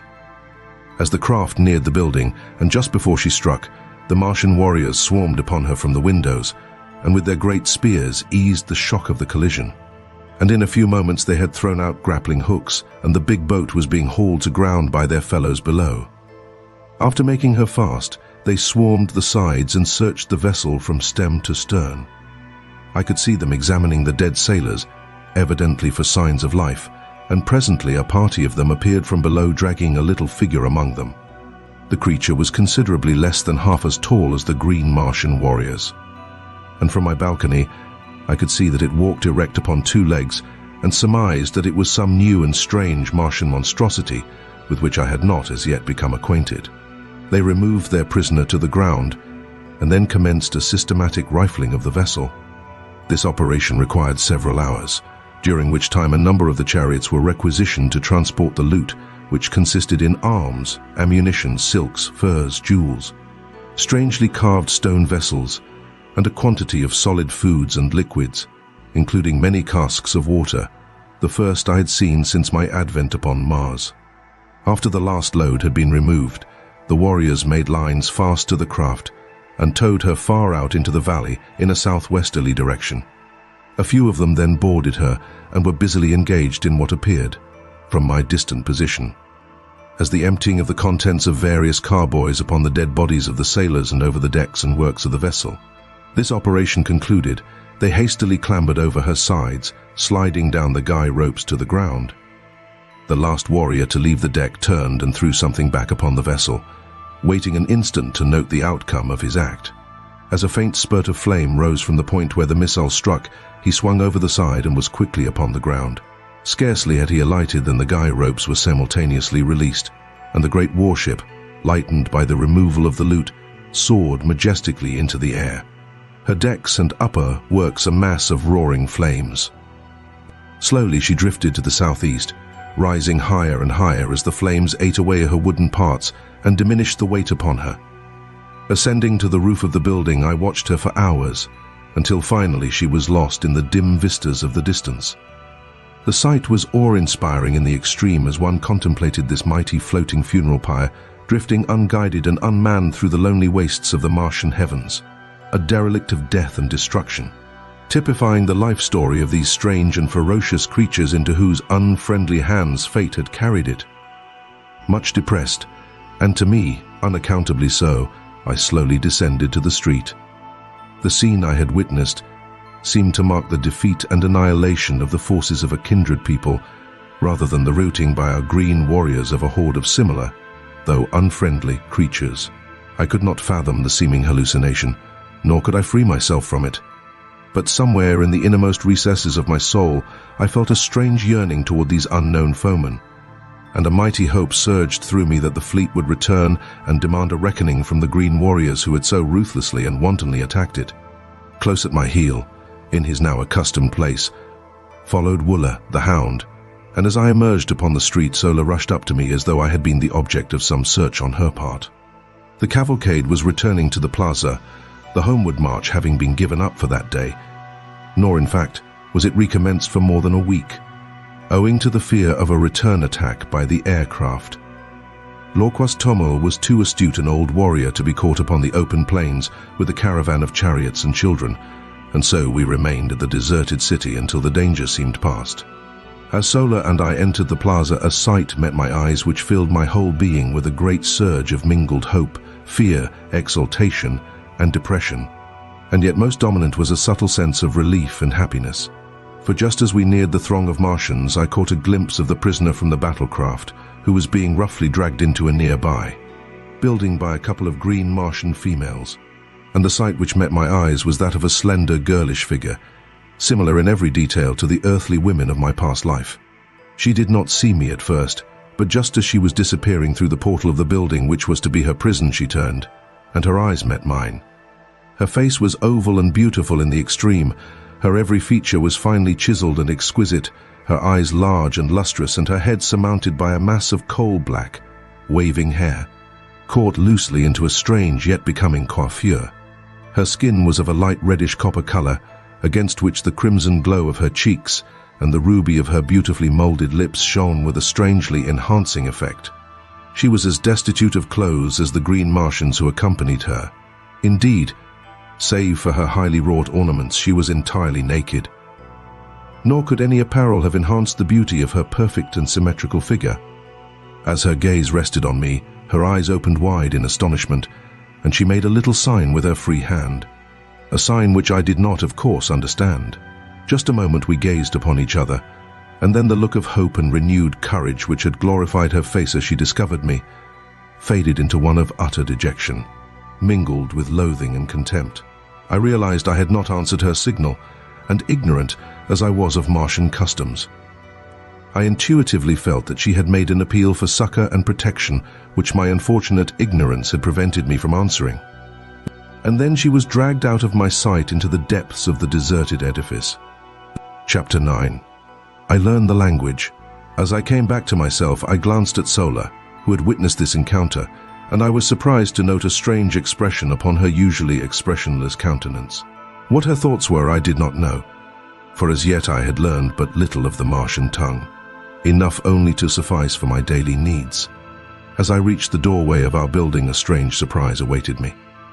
A warrior approached bearing the arms, ornaments, and full accoutrements of his kind. These he presented to me with a few unintelligible words and a bearing at once respectful and menacing. Later, Sola, with the aid of several of the other women, remodeled the trappings to fit my lesser proportions, and after they completed the work I went about garbed in all the panoply of war. From then on, Sola instructed me in the mysteries of the various weapons, and with the Martian young I spent several hours each day practicing upon the plaza. I was not yet proficient with all the weapons, but my great familiarity with similar earthly weapons made me an unusually apt pupil, and I progressed in a very satisfactory manner. The training of myself and the young Martians was conducted solely by the women, who not only attend to the education of the young in the arts of individual defense and offense, but are also the artisans who produce every manufactured article wrought by the Green Martians. They make the powder, the cartridges, the firearms. In fact, everything of value is produced by the females. In time of actual warfare, they form a part of the reserves, and when the necessity arises, fight with even greater intelligence and ferocity than the men. The men are trained in the higher branches of the art of war, in strategy and the maneuvering of large bodies of troops. They make the laws as they are needed, a new law for each emergency. They are unfettered by precedent in the administration of justice. Customs have been handed down by ages of repetition, but the punishment for ignoring a custom is a matter for individual treatment by a jury of the culprit's peers. And I may say that justice seldom misses fire, but seems rather to rule in inverse ratio to the ascendancy of law. In one respect, at least, the Martians are a happy people. They have no lawyers. I did not see the prisoner again for several days subsequent to our first encounter, and then only to catch a fleeting glimpse of her as she was being conducted to the great audience chamber where I had had my first meeting with Lorquas Tommel. I could not but note the unnecessary harshness and brutality with which her guards treated her, so different from the almost maternal kindliness which Sola manifested toward me, and the respectful attitude of the few green Martians who took the trouble to notice me at all. I had observed on the 2 occasions when I had seen her that the prisoner exchanged words with her guards, and this convinced me that they spoke, or at least could make themselves understood by a common language. With this added incentive, I nearly drove Sola distracted by my importunities to hasten on my education, and within a few more days I had mastered the Martian tongue sufficiently well to enable me to carry on a passable conversation and to fully understand practically all that I heard. At this time, our sleeping quarters were occupied by 3 or 4 females and a couple of the recently hatched young, besides Sola and her youthful ward, myself, and Wooler the Hound. After they had retired for the night, it was customary for the adults to carry on a desultory conversation for a short time before lapsing into sleep. And now that I could understand their language, I was always a keen listener, although I never proffered any remarks myself. On the night following the prisoner's visit to the audience chamber, the conversation finally fell upon this subject, and I was all ears on the instant. I had feared to question Sola relative to the beautiful captive, as I could not but recall the strange expression I had noted upon her face after my first encounter with the prisoner. That it denoted jealousy I could not say, and yet, judging all things by mundane standards as I still did, I felt it safer to affect indifference in the matter, until I learned more surely Sola's attitude toward the object of my solicitude. Sarkoja, one of the older women who shared our domicile, had been present at the audience as one of the captive's guards, and it was toward her the question turned. "When," asked one of the women, "will we enjoy the death throes of the Red One? Or does Lorquas Tommel Jed intend holding her for ransom? They have decided to carry her with us back to Thark and exhibit her last agonies at the great games before Talhajus," replied Sarkoja. "What will be the manner of her going out?" inquired Sola. "She is very small and very beautiful. I had hoped that they would hold her for ransom." Sarkoja and the other women grunted angrily at this evidence of weakness on the part of Sola. "It is sad, Sola, that you were not born 1,000,000 years ago," snapped Sarkoja, "when all the hollows of the land were filled with water, and the peoples were as soft as the stuff they sailed upon. In our day we have progressed to a point where such sentiments mark weakness and atavism. It will not be well for you to permit Tarkas to learn that you hold such degenerate sentiments, as I doubt that he would care to entrust such as you with the grave responsibilities of maternity. I see nothing wrong with my expression of interest in this red woman, retorted Sola.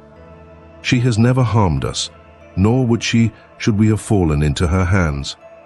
It is only the men of her kind who war upon us, and I have ever thought that their attitude toward us is but the reflection of ours toward them. They live at peace with all their fellows, except when duty calls upon them to make war, while we are at peace with none, forever warring among our own kind as well as upon the red men. And even in our own communities the individuals fight amongst themselves. Oh, it is one continual, awful period of bloodshed, from the time we break the shell until we gladly embrace the bosom of the river of mystery, the dark and ancient Eos, which carries us to an unknown, but at least no more frightful and terrible existence. Fortunate indeed is he who meets his end in an early death. Say what you please to Tarkas. He can mete out no worse fate to me than a continuation of the horrible existence we are forced to lead in this life." This wild outbreak on the part of Sola so greatly surprised and shocked the other women that, after a few words of general reprimand, they all lapsed into silence and were soon asleep. One thing the episode had accomplished was to assure me of Sola's friendliness toward the poor girl, and also to convince me that I had been extremely fortunate in falling into her hands rather than those of some of the other females. I knew that she was fond of me, and now that I had discovered that she hated cruelty and barbarity, I was confident that I could depend upon her to aid me and the girl captive to escape, provided of course that such a thing was within the range of possibilities. I did not even know that there were any better conditions to escape to. But I was more than willing to take my chances among people fashioned after my own mold, rather than to remain longer among the hideous and bloodthirsty green men of Mars. But where to go and how was as much of a puzzle to me as the age-old search for the spring of eternal life has been to earthly men since the beginning of time. I decided that at the first opportunity I would take Sola into my confidence and openly ask her to aid me. And with this resolution strong upon me, I turned among my silks and furs and slept the dreamless and refreshing sleep of Mars. Chapter 10. Champion and Chief. Early the next morning I was Astir. Considerable freedom was allowed me, as Sola had informed me that so long as I did not attempt to leave the city, I was free to go and come as I pleased. She had warned me, however, against venturing forth unarmed, as this city, like all other deserted metropolises of an ancient Martian civilization, was peopled by the great white apes of my second day's adventure. In advising me that I must not leave the boundaries of the city, Sola had explained that Woola would prevent this anyway should I attempt it, and she warned me most urgently not to arouse his fierce nature by ignoring his warnings should I venture too close to the forbidden territory. His nature was such, she said, that he would bring me back into the city dead or alive should I persist in opposing him, preferably dead, she added. On this morning I had chosen a new street to explore when suddenly I found myself at the limits of the city. Before me were low hills pierced by narrow and inviting ravines. I longed to explore the country before me and, like the pioneer stock from which I sprang, to view what the landscape beyond the encircling hills might disclose from the summits which shut out my view. It also occurred to me that this would prove an excellent opportunity to test the qualities of Woola. I was convinced that the brute loved me.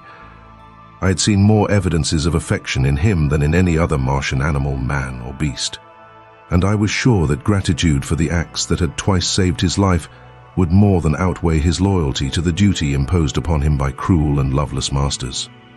As I approached the boundary line, Woola ran anxiously before me and thrust his body against my legs.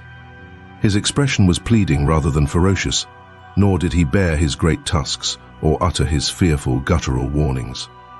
Denied the friendship and companionship of my kind, I had developed considerable affection for Woola and Sola, for the normal earthly man must have some outlet for his natural affect, ions, and so I decided upon an appeal to a like instinct in this great brute, sure that I would not be disappointed.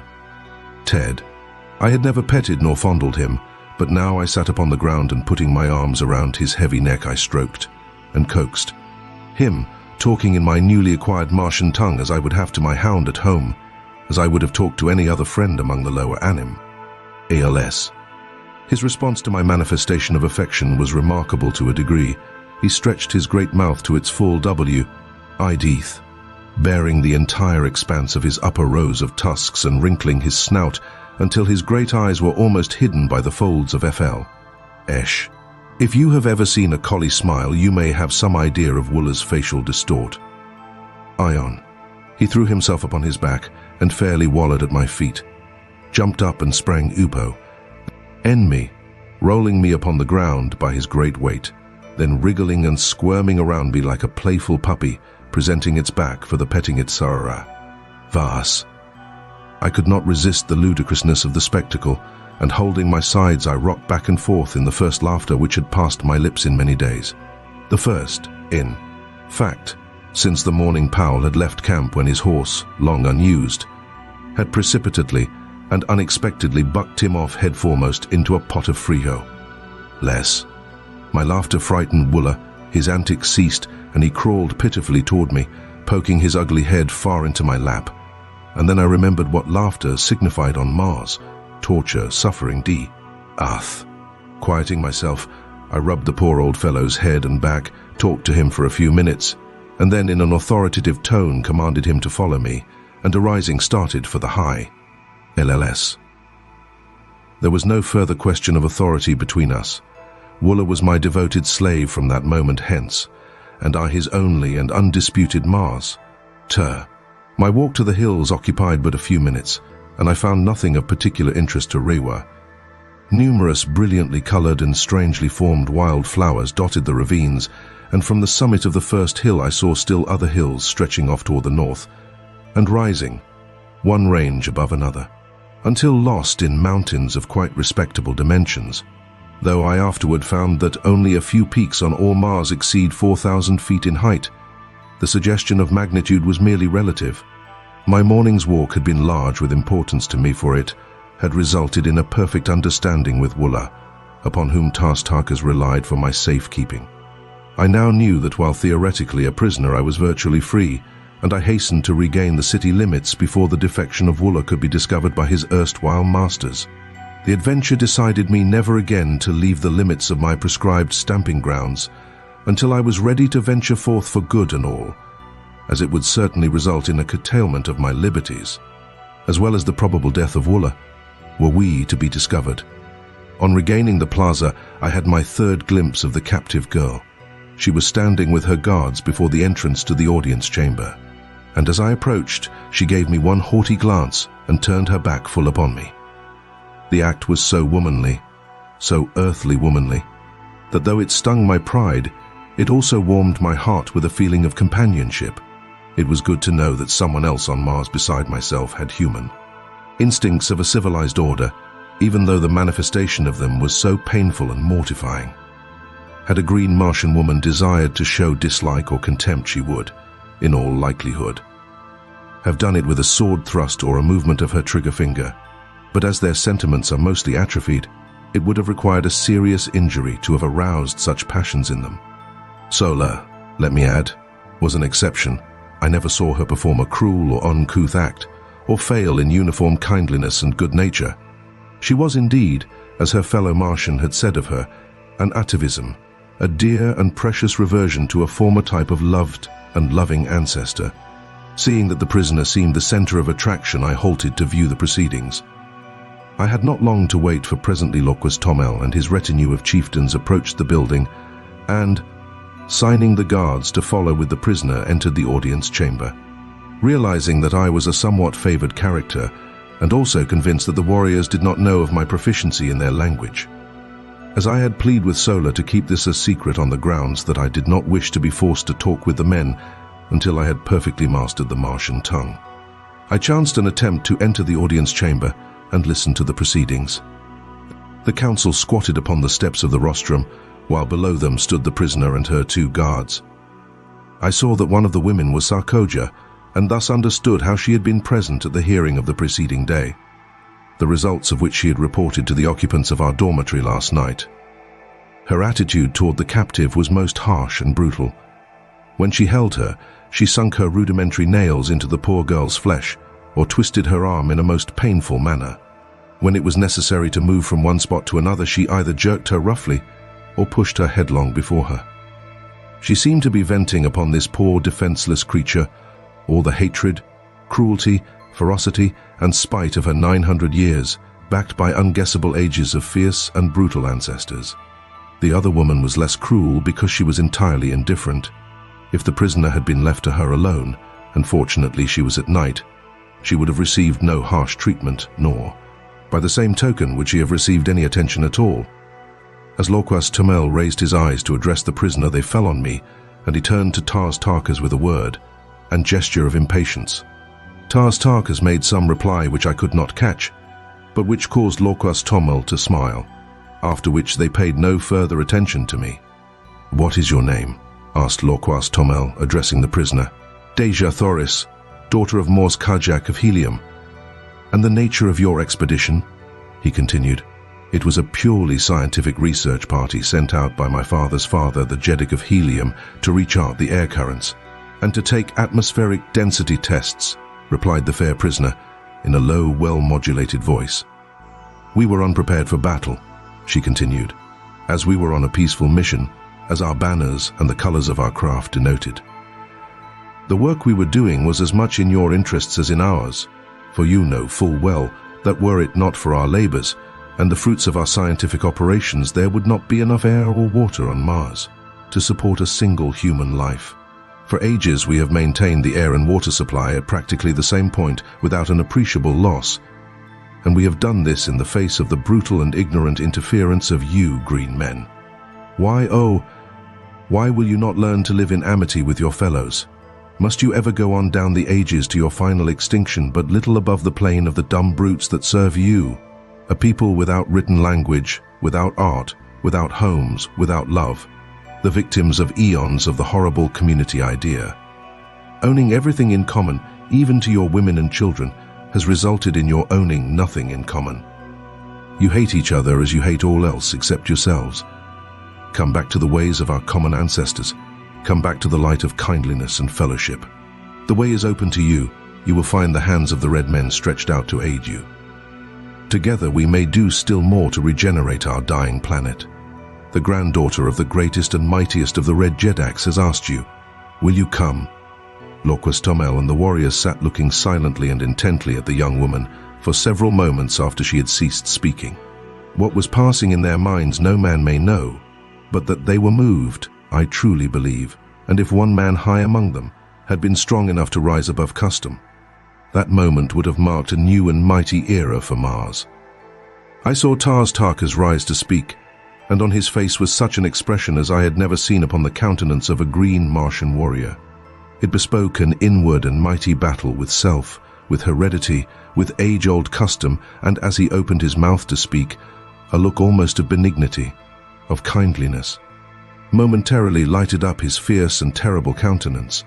What words of moment were to have fallen from his lips were never spoken, as just then a young warrior, evidently sensing the trend of thought among the older men, leaped down from the steps of the rostrum, and striking the frail captive a powerful blow across the face, which felled her to the floor, placed his foot upon her prostrate form, and turning toward the assembled council broke into peals of horrid, mirthless laughter.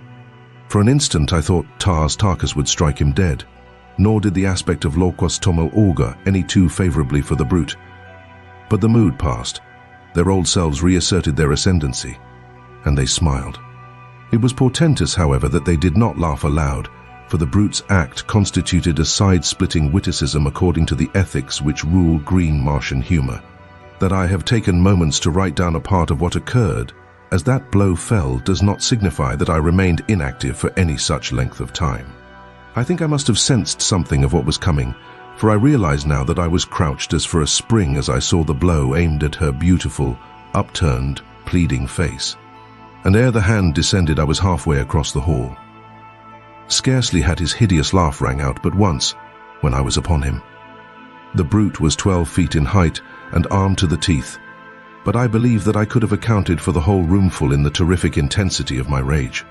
Springing upward, I struck him full in the face as he turned at my warning cry, and then as he drew his short sword, I drew mine and sprang up again upon his breast, hooking one leg over the butt of his pistol and grasping one of his huge tusks with my left hand, while I delivered blow after blow upon his enormous chest.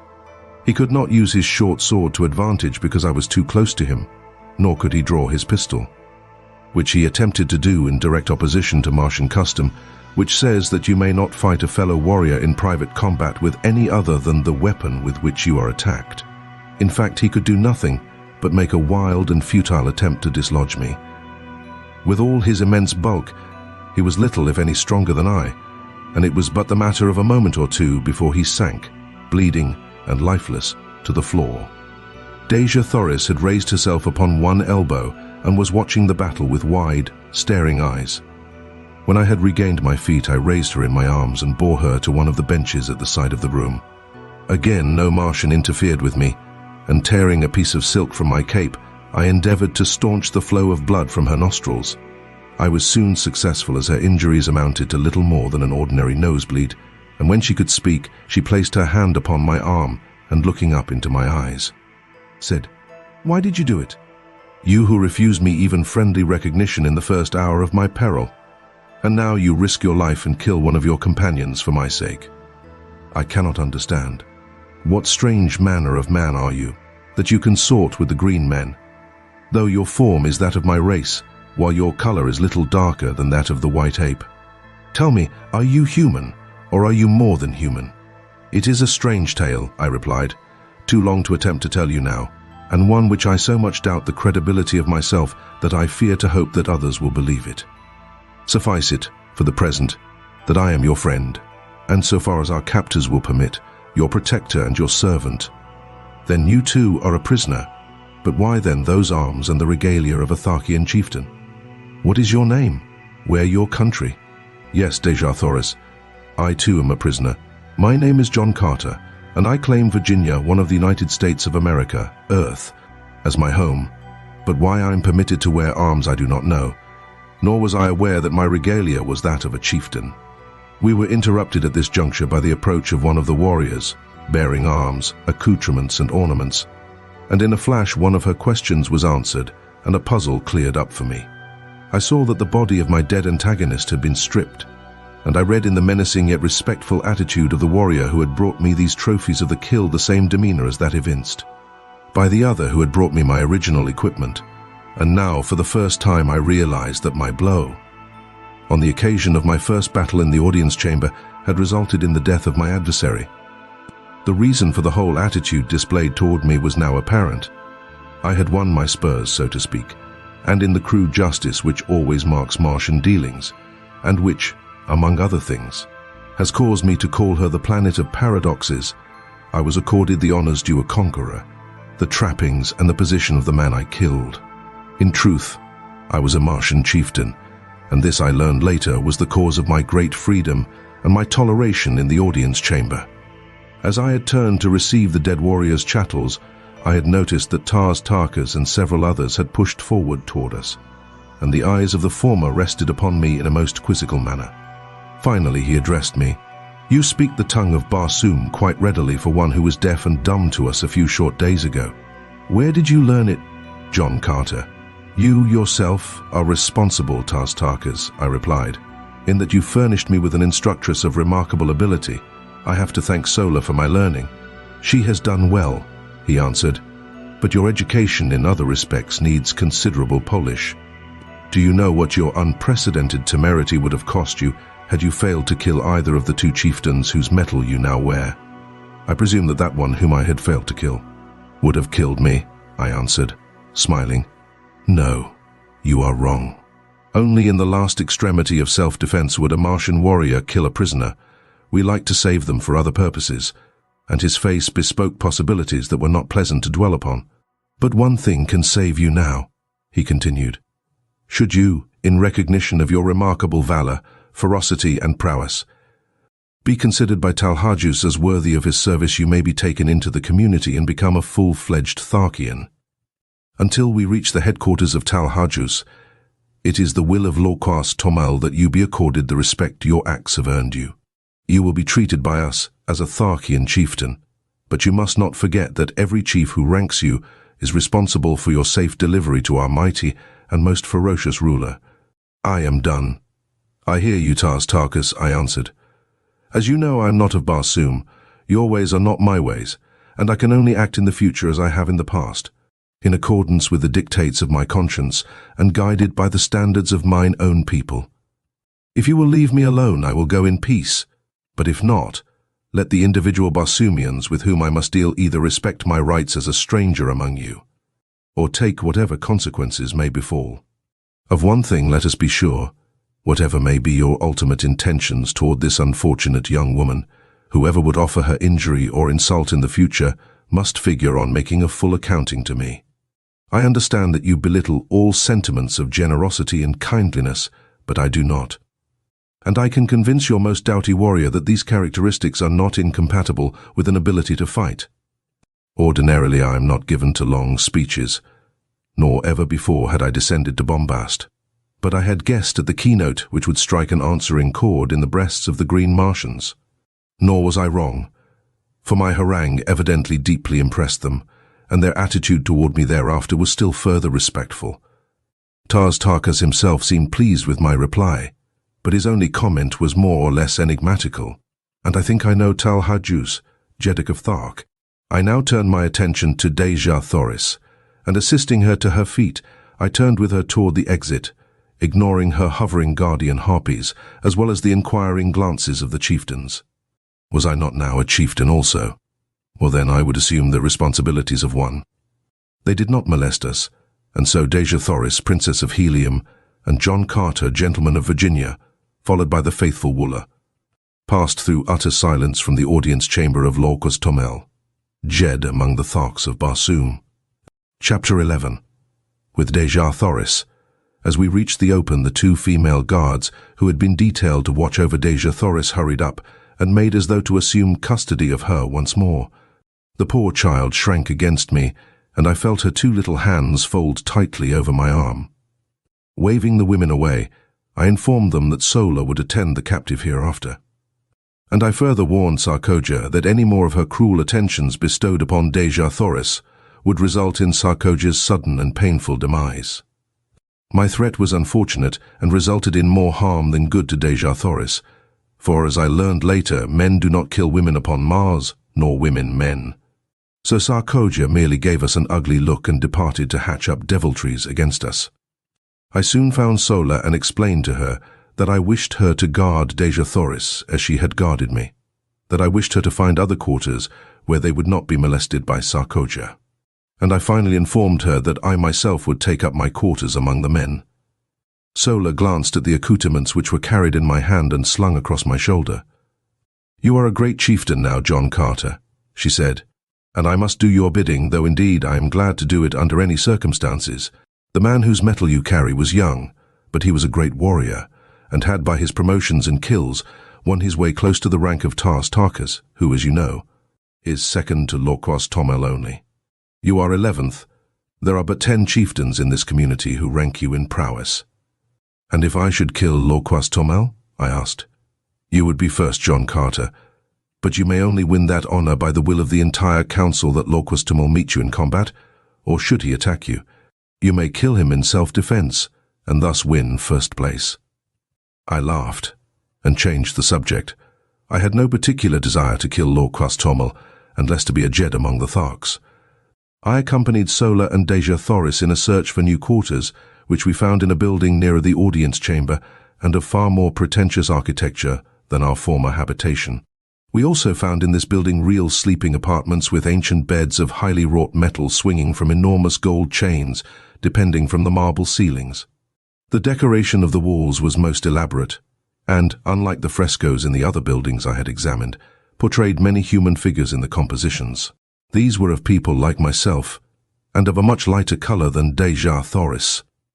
They were clad in graceful, flowing robes, highly ornamented with metal and jewels, and their luxuriant hair was of a beautiful golden and reddish bronze. The men were beardless and only a few wore arms. The scenes depicted for the most part a fair-skinned, fair-haired people at play. Dejah Thoris clasped her hands with an exclamation of rapture as she gazed upon these magnificent works of art, wrought by a people long extinct, while Sola, on the other hand, apparently did not see them. We decided to use this room, on the second floor and overlooking the plaza, for Dejah Thoris and Sola, and another room adjoining and in the rear for the cooking and supplies. I then dispatched Sola to bring the bedding and such food and utensils as she might need, telling her that I would guard Dejah Thoris until her return. As Sola departed, Dejah Thoris turned to me with a faint smile. "And where to, then, would your prisoner escape should you leave her, unless it was to follow you and crave your protection, and ask your pardon for the cruel thoughts she has harbored against you these past few days?" "You are right," I answered. "There is no escape for either of us unless we go together. I heard your challenge to the creature you call Tarkas, and I think I understand your position among these people. But what I cannot fathom is your statement that you are not of Barsoom." "In the name of my first ancestor, then," she continued, "where may you be from? You are like unto my people, and yet so unlike. You speak my language, and yet I heard you tell Tarkas that you had but learned it recently. All Barsoomians speak the same tongue from the ice-clad south to the ice-clad north, though their written languages differ. Only in the Valley Door, where the river Is empties into the lost Sea of Chorus, is there supposed to be a different language spoken, and, except in the legends of our ancestors, there is no record of a Barsoomian returning up the river Is from the shores of Chorus in the Valley of Door. Do not tell me that you have thus returned. They would kill you horribly anywhere upon the surface of Barsoom if that were true. Tell me it is not." Her eyes were filled with a strange, weird light. Her voice was pleading, and her little hands, reached up upon my breast, were pressed against me as though to wring a denial from my very heart. "I do not know your customs, Dejah Thoris, but in my own Virginia, a gentleman does not lie to save himself. I am not of Door. I have never seen the mysterious Is, the lost Sea of Chorus. Is still lost, so far as I am concerned. Do you believe me?" And then it struck me suddenly that I was very anxious that she should believe me. It was not that I feared the results which would follow a general belief that I had returned from the Barsoomian heaven or hell, or whatever it was. Why was it then? Why should I care what she thought? I looked down at her, her beautiful face upturned, and her wonderful eyes opening up the very depth of her soul, and as my eyes met hers I knew why, and I shuddered. A similar wave of feeling seemed to stir her. She drew away from me with a sigh, and with her earnest, beautiful face turned up to mine, she whispered, "I believe you, John Carter. I do not know what a gentleman is, nor have I ever heard before of Virginia, but on Barsoom no man lies. If he does not wish to speak the truth, he is silent." "Where is this Virginia, your country, John Carter?" she asked. And it seemed that this fair name of my fair land had never sounded more beautiful than as it fell from those perfect lips on that far-gone day. "I am of another world," I answered. "The great planet Earth, which revolves about our common sun and next within the orbit of your Barsoom, which we know as Mars. How I came here I cannot tell you, for I do not know, but here I am, and since my presence has permitted me to serve Dejah Thoris, I am glad that I am here." She gazed at me with troubled eyes, long and questioningly. That it was difficult to believe my statement I well knew, nor could I hope that she would do so, however much I craved her confidence and respect. I would much rather not have told her anything of my antecedents. But no man could look into the depth of those eyes and refuse her slightest behest. Finally she smiled, and rising said, "I shall have to believe even though I cannot understand. I can readily perceive that you are not of the Barsoom of today. You are like us, yet different. But why should I trouble my poor head with such a problem, when my heart tells me that I believe because I wish to believe?" It was good logic, good, earthly, feminine logic, and if it satisfied her I certainly could pick no flaws in it. As a matter of fact, it was about the only kind of logic that could be brought to bear upon my problem. We fell into a general conversation then, asking and answering many questions on each side. She was curious to learn of the customs of my people and displayed a remarkable knowledge of events on Earth. When I questioned her closely on this seeming familiarity with earthly things, she laughed and cried out, "Why, every schoolboy on Barsoom knows the geography, and much concerning the fauna and flora, as well as the history of your planet fully as well as of his own. Can we not see everything which takes place upon Earth, as you call it? Is it not hanging there in the heavens in plain sight?" This baffled me, I must confess, fully as much as my statements had confounded her, and I told her so. She then explained in general the instruments her people had used and been perfecting for ages, which permit them to throw upon a screen a perfect image of what is transpiring upon any planet and upon many of the stars. These pictures are so perfect in detail that, when photographed and enlarged, objects no greater than a blade of grass may be distinctly recognized.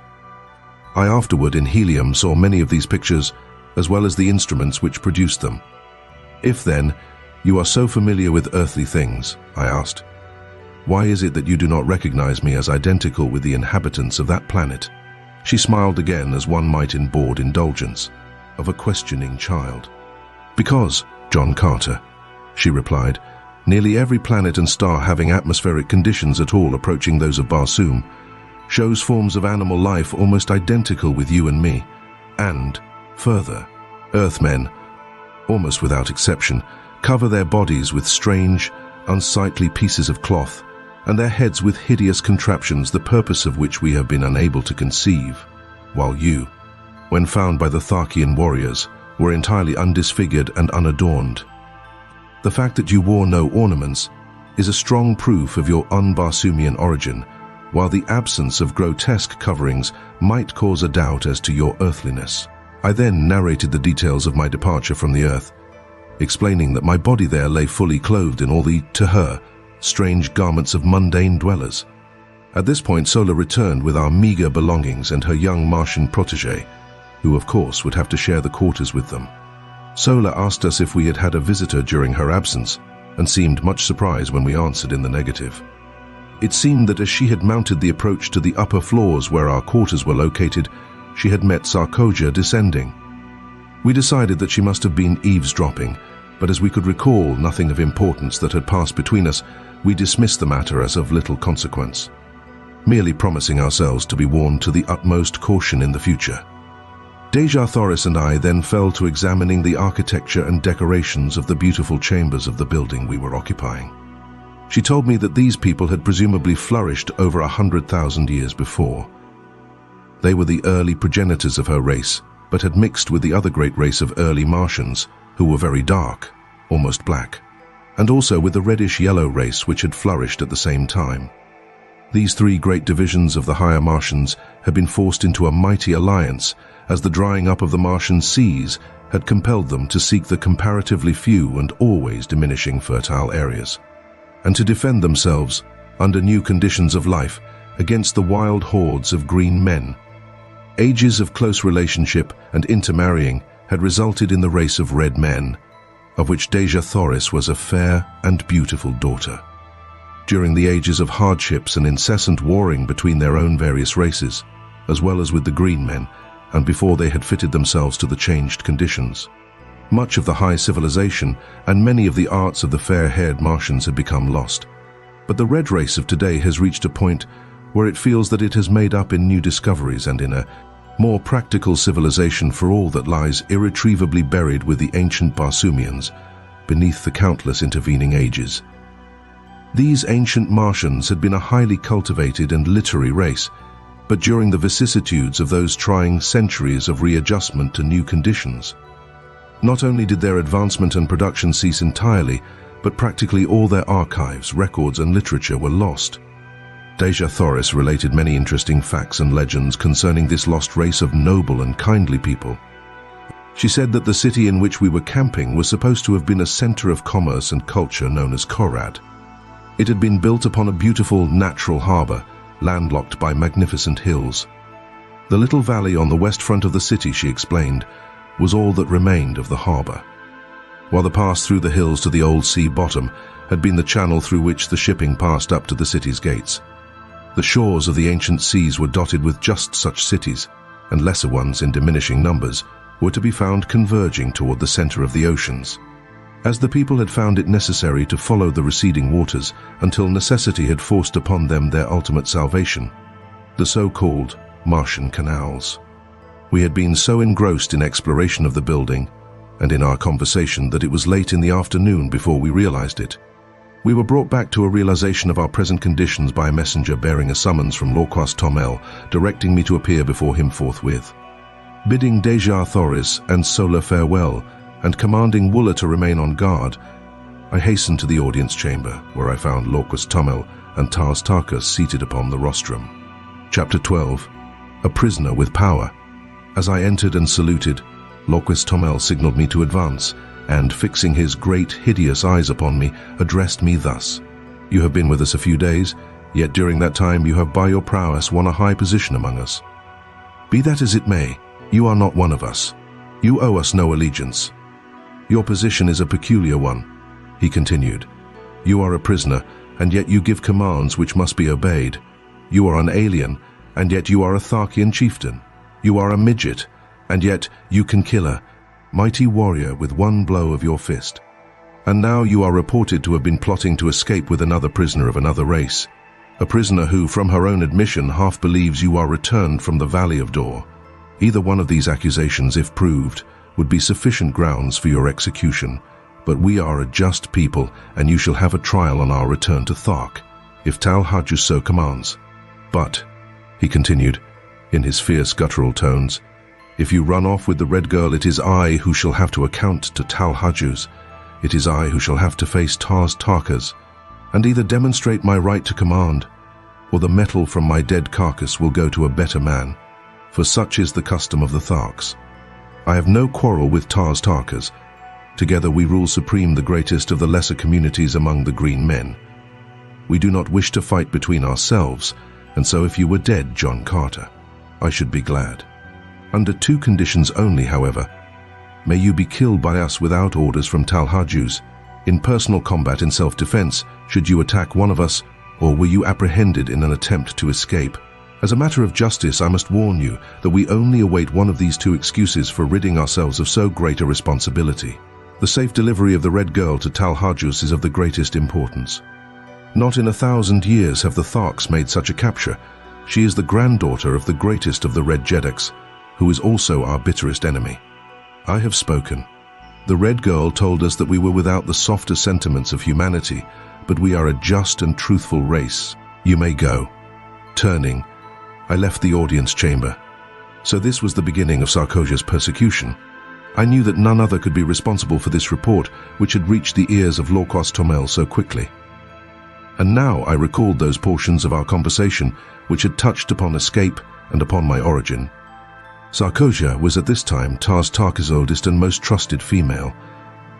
As such, she was a mighty power behind the throne, for no warrior had the confidence of Lorquas Tomel to such an extent as did his ablest lieutenant, Tarkas.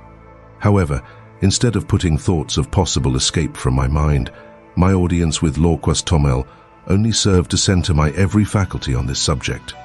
Now, more than before, the absolute necessity for escape, insofar as Dejah Thoris was concerned, was impressed upon me. For I was convinced that some horrible fate awaited her at the headquarters of Tal Hajus. As described by Sola, this monster was the exaggerated personification of all the ages of cruelty, ferocity, and brutality from which he had descended. Cold, cunning, calculating. He was also in marked contrast to most of his fellows. A slave to that brute passion which the waning demands for procreation upon their dying planet has almost stilled in the Martian breast. The thought that the divine Dejah Thoris might fall into the clutches of such an abysmal atavism started the cold sweat upon me. Far better that we save friendly bullets for ourselves at the last moment, as did those brave frontier women of my lost land, who took their own lives rather than fall into the hands of the Indian braves. As I wandered about the plaza lost in my gloomy forebodings, Tarkas approached me on his way from the audience chamber. His demeanor toward me was unchanged, and he greeted me as though we had not just parted a few moments before. "Where are your quarters, John Carter?" he asked. "I have selected none," I replied. It seemed best that I quartered either by myself or among the other warriors, and I was awaiting an opportunity to ask your advice. As you know, and I smiled, I am not yet familiar with all the customs of the Tharks. "Come with me," he directed, and together we moved off across the plaza to a building which I was glad to see adjoined that occupied by Sola and her charges. "My quarters are on the first floor of this building," he said, "and the second floor also is fully occupied by warriors. But the third floor and the floors above are vacant. You may take your choice of these. I understand," he continued, "that you have given up your woman to the Red Prisoner. Well, as you have said, your ways are not our ways, but you can fight well enough to do about as you please, and so, if you wish to give your woman to a captive, it is your own affair. But as a chieftain, you should have those to serve you. and in accordance with our customs you may select any or all the females from the retinues of the chieftains whose metal you now wear." I thanked him, but assured him that I could get along very nicely without assistance except in the matter of preparing food. And so he promised to send women to me for this purpose, and also for the care of my arms and the manufacture of my ammunition, which he said would be necessary. I suggested that they might also bring some of the sleeping silks and furs which belonged to me as spoils of combat, for the nights were cold and I had none of my own. He promised to do so and departed. Left alone, I ascended the winding corridor to the upper floors in search of suitable quarters. The beauties of the other buildings were repeated in this, and, as usual, I was soon lost in a tour of investigation and discovery. I finally chose a front room on the 3rd floor, because this brought me nearer to Dejah Thoris, whose apartment was on the 2nd floor of the adjoining building. And it flashed upon me that I could rig up some means of communication whereby she might signal me in case she needed either my services or my protection. Adjoining my sleeping apartment were baths, dressing rooms, and other sleeping and living apartments, in all some 10 rooms on this floor. The windows of the back rooms overlooked an enormous court, which formed the center of the square made by the buildings which faced the 4 contiguous streets, and which was now given over to the quartering of the various animals belonging to the warriors occupying the adjoining buildings. While the court was entirely overgrown with the yellow moss-like vegetation which blankets practically the entire surface of Mars, yet numerous fountains, statuary benches, and pergola-like contraptions bore witness to the beauty which the court must have presented in bygone times when graced by the fair-haired, laughing people whom stern and unalterable cosmic laws had driven not only from their homes, but from all except the vague legends of their descendants. One could easily picture the gorgeous foliage of the luxuriant Martian vegetation which once filled this scene with life and color, the graceful figures of the beautiful women, the straight and handsome men, the happy frolicking children, all sunlight, happiness and peace.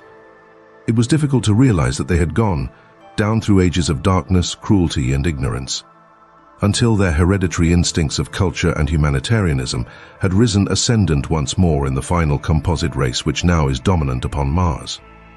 My thoughts were cut short by the advent of several young females bearing loads of weapons, silks, furs, jewels, cooking utensils, and casks of food and drink, including considerable loot from the aircraft. All this, it seemed, had been the property of the 2 chieftains I had slain, and now, by the customs of the Tharks, it had become mine. At my direction they placed the stuff in one of the back rooms, and then departed, only to return with a second load, which they advised me constituted the balance of my goods. On the second trip they were accompanied by 10 or 15 other women and youths, who, it seemed, formed the retinues of the 2 chieftains. They were not their families, nor their wives, nor their servants. The relationship was peculiar, and so unlike anything known to us that it is most difficult to describe. All property among the Green Martians is owned in common by the community, except the personal weapons, ornaments and sleeping silks and furs of the individuals. These alone can one claim undisputed right to, nor may he accumulate more of these than are required for his actual needs. The surplus he holds merely as custodian, and it is passed on to the younger members of the community as necessity demands. The women and children of a man's retinue may be likened to a military unit for which he is responsible in various ways, as in matters of instruction, discipline, sustenance, and the exigencies of their continual roamings and their unending strife with other communities and with the Red Martians. His women are in no sense wives. The Green Martians use no word corresponding in meaning with this earthly word. Their mating is a matter of community interest solely, and is directed without reference to natural selection. The Council of Chieftains of each community control the matter as surely as the owner of a Kentucky racing stud directs the scientific breeding of his stock for the improvement of the whole. In theory it may sound well, as is often the case with theories, but the results of ages of this unnatural practice, coupled with the community interest in the offspring being held paramount to that of the mother, is shown in the cold, cruel creatures and their gloomy, loveless, mirthless existence. It is true that the Green Martians are absolutely virtuous, both men and women, with the exception of such degenerates as Talhajus, but better far a finer balance of human characteristics, even at the expense of a slight and occasional loss of chastity. Finding that I must assume responsibility for these creatures, whether I would or not, I made the best of it and directed them to find quarters on the upper floors, leaving the third floor to me. One of the girls I charged with the duties of my simple cuisine and directed the others to take up the various activities which had formerly constituted their vocations. Thereafter I saw little of them, nor did I care to. Chapter 13. Lovemaking on Mars. Following the battle with the airships, the community remained within the city for several days, abandoning the homeward march until they could feel reasonably assured that the ships would not return, for to be caught on the open plains with a cavalcade of chariots and children was far from the desire of even so warlike a people as the Green Martians. During our period of inactivity, Tarkas had instructed me in many of the customs and arts of war familiar to the Tharks, including lessons in riding and guiding the great beasts which bore the warriors. These creatures, which are known as thoats, are as dangerous and vicious as their masters, but when once subdued are sufficiently tractable for the purposes of the Green Martians. 2 of these animals had fallen to me from the warriors whose metal I wore, and in a short time I could handle them quite as well as the native warriors. The method was not at all complicated. If the thoats did not respond with sufficient celerity to the telepathic instructions of their riders, they were dealt a terrific blow between the ears with the butt of a pistol, and if they showed fight, this treatment was continued until the brutes either were subdued or had unseated their riders. In the latter case, it became a life and death struggle between the man and the beast. If the former were quick enough with his pistol, he might live to ride again, though upon some other beast. If not, his torn and mangled body was gathered up by his women and burned in accordance with Tharkian custom. My experience with Wooler determined me to attempt the experiment of kindness in my treatment of my thoats. First I taught them that they could not unseat me, and even rapped them sharply between the ears to impress upon them my authority and mastery. Then, by degrees, I won their confidence in much the same manner as I had adopted countless times with my many mundane mounts. I was ever a good hand with animals, and by inclination, as well as because it brought more lasting and satisfactory results, I was always kind and humane in my dealings with the lower orders. I could take a human life if necessary, with far less compunction than that of a poor, unreasoning, irresponsible brute. In the course of a few days, my thoats were the wonder of the entire community. They would follow me like dogs, rubbing their great snouts against my body in awkward evidence of affection, and respond to my every command with an alacrity and docility which caused the Martian warriors to ascribe to me the possession of some earthly power unknown on Mars. "How have you bewitched them?" asked Tarkas one afternoon, when he had seen me run my arm far between the great jaws of one of my thoats, which had wedged a piece of stone between 2 of his teeth, while feeding upon the moss-like vegetation within our courtyard. "By kindness," I replied. "You see, Tarkas, the softer sentiments have their value, even to a warrior. In the height of battle as well as upon the march, I know that my thoats will obey my every command, and therefore my fighting efficiency is enhanced. And I am a better warrior for the reason that I am a kind master. Your other warriors would find it to the advantage of themselves as well as of the community to adopt my methods in this respect. Only a few days since you, yourself, told me that these great brutes, by the uncertainty of their tempers, often were the means of turning victory into defeat, since, at a crucial moment, they might elect to unseat and rend their riders. "Show me how you accomplish these results," was Tarkas's only rejoinder. And so I explained as carefully as I could the entire method of training I had adopted with my beasts, and later he had me repeat it before Tomel and the assembled warriors. That moment marked the beginning of a new existence for the poor thoats, and before I left the community of Tomel, I had the satisfaction of observing a regiment of as tractable and docile mounts as one might care to see. The effect on the precision and celerity of the military movements was so remarkable that Tomel presented me with a massive anklet of gold from his own leg, as a sign of his appreciation of my service to the Horde. On the 7th day following the battle with the aircraft, we again took up the march toward Thark, all probability of another attack being deemed remote by Tomel. During the days just preceding our departure, I had seen but little of Dejah Thoris, as I had been kept very busy by Tarkas with my lessons in the art of Martian warfare, as well as in the training of my thoats. The few times I had visited her quarters, she had been absent, walking upon the streets with Sola, or investigating the buildings in the near vicinity of the plaza. I had warned them against venturing far from the plaza for fear of the great white apes, whose ferocity I was only too well acquainted with. However, since Wooler accompanied them on all their excursions, and as Sola was well armed, there was comparatively little cause for fear. On the evening before our departure, I saw them approaching along one of the great avenues which lead into the plaza from the east. I advanced to meet them, and telling Sola that I would take the responsibility for Dejah Thoris's safekeeping, I directed her to return to her quarters on some trivial errand. I liked and trusted Sola, but for some reason I desired to be alone with Dejah Thoris, who represented to me all that I had left behind upon Earth in agreeable and congenial companionship. There seemed bonds of mutual interest between us as powerful as though we had been born under the same roof, rather than upon different planets, hurtling through space some 48 million miles apart.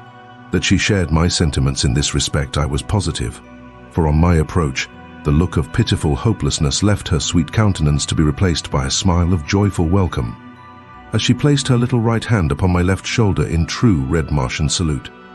"Sarkoja told Sola that you had become a true Thark," she said, "and that I would now see no more of you than of any of the other warriors." "Sarkoja is a liar of the first magnitude," I replied, notwithstanding the proud claim of the Tharks to absolute verity. Dejah Thoris laughed. "I knew that even though you became a member of the community, you would not cease to be my friend. A warrior may change his metal, but not his heart, as the saying is upon Barsoom. I think they have been trying to keep us apart," she continued, "for whenever you have been off duty, one of the older women of Tarkas' retinue has always arranged to trump up some excuse to get Sola and me out of sight. They have had me down in the pits below the buildings, helping them mix their awful radium powder and make their terrible projectiles. You know that these have to be manufactured by artificial light, as exposure to sunlight always results in an explosion. You have noticed that their bullets explode when they strike an object, where the opaque outer coating is broken by the impact, exposing a glass cylinder, almost solid, in the forward end of which is a minute particle of radium powder. The moment the sunlight, even though diffused, strikes this powder, it explodes with a violence which nothing can withstand. If you ever witness a night battle, you will note the absence of these explosions, while the morning following the battle will be filled at sunrise with the sharp detonations of exploding missiles fired the preceding night. As a rule, however, non-exploding projectiles are used at night. While I was much interested in Dejah Thoris's explanation of this wonderful adjunct to Martian warfare, I was more concerned by the immediate problem of their treatment of her. That they were keeping her away from me was not a matter for surprise, but that they should subject her to dangerous and arduous labor filled me with rage.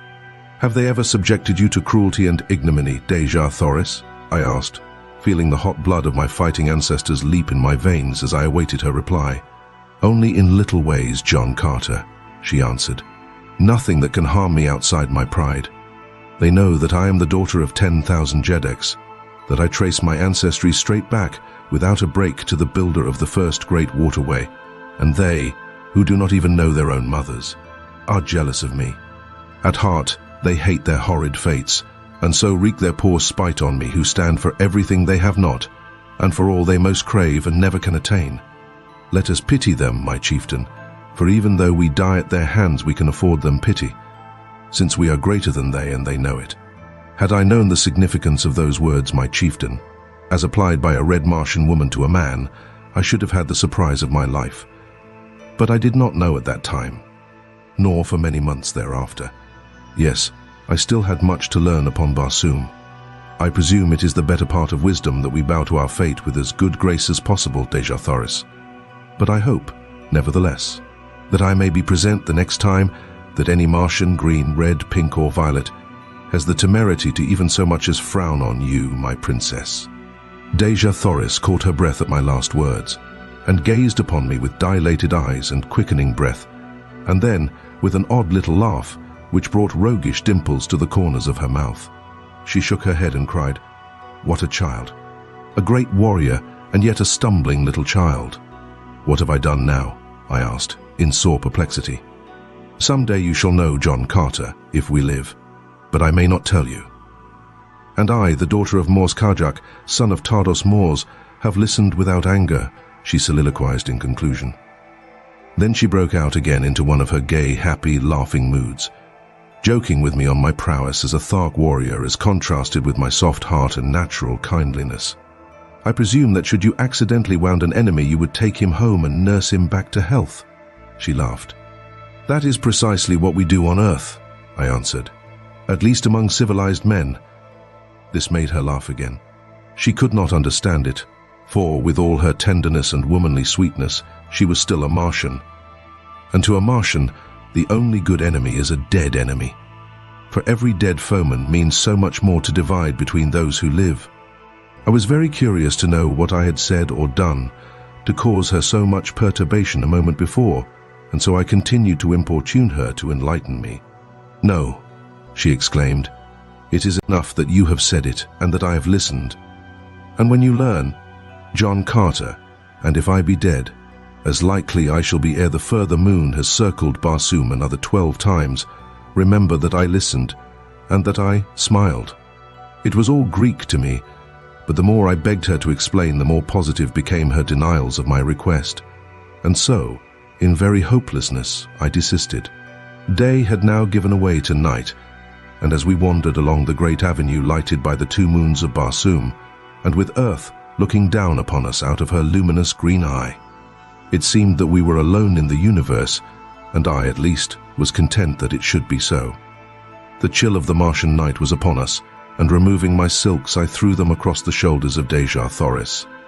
As my arm rested for an instant upon her, I felt a thrill pass through every fiber of my being such as contact with no other mortal had even produced, and it seemed to me that she had leaned slightly toward me, but of that I was not sure. Only I knew that as my arm rested there across her shoulders longer than the act of adjusting the silk required, she did not draw away, nor did she speak. And so, in silence, we walked the surface of a dying world, but in the breast of one of us at least had been born that which is ever oldest, yet ever new. I loved Dejah Thoris.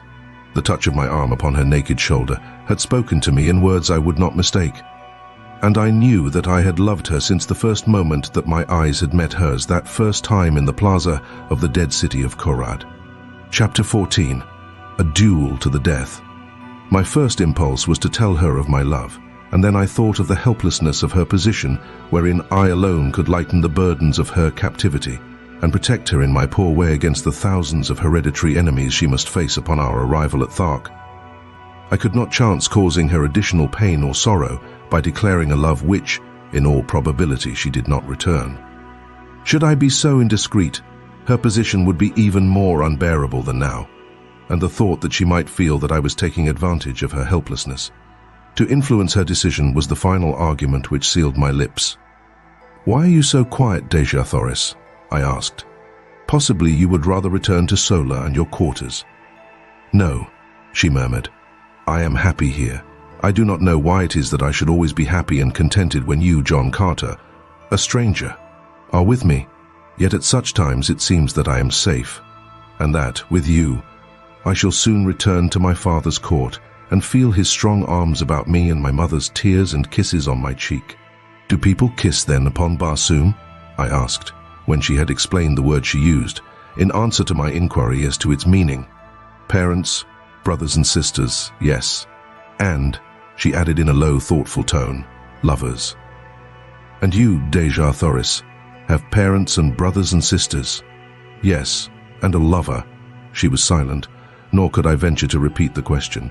"The man of Barsoom," she finally ventured, "does not ask personal questions of women, except his mother, and the woman he has fought for and won. But I have fought." I started, and then I wished my tongue had been cut from my mouth, for she turned even as I caught myself and ceased, and drawing my silks from her shoulder, she held them out to me. And without a word, and with head held high, she moved with the carriage of the queen she was toward the plaza and the doorway of her quarters. I did not attempt to follow her, other than to see that she reached the building in safety.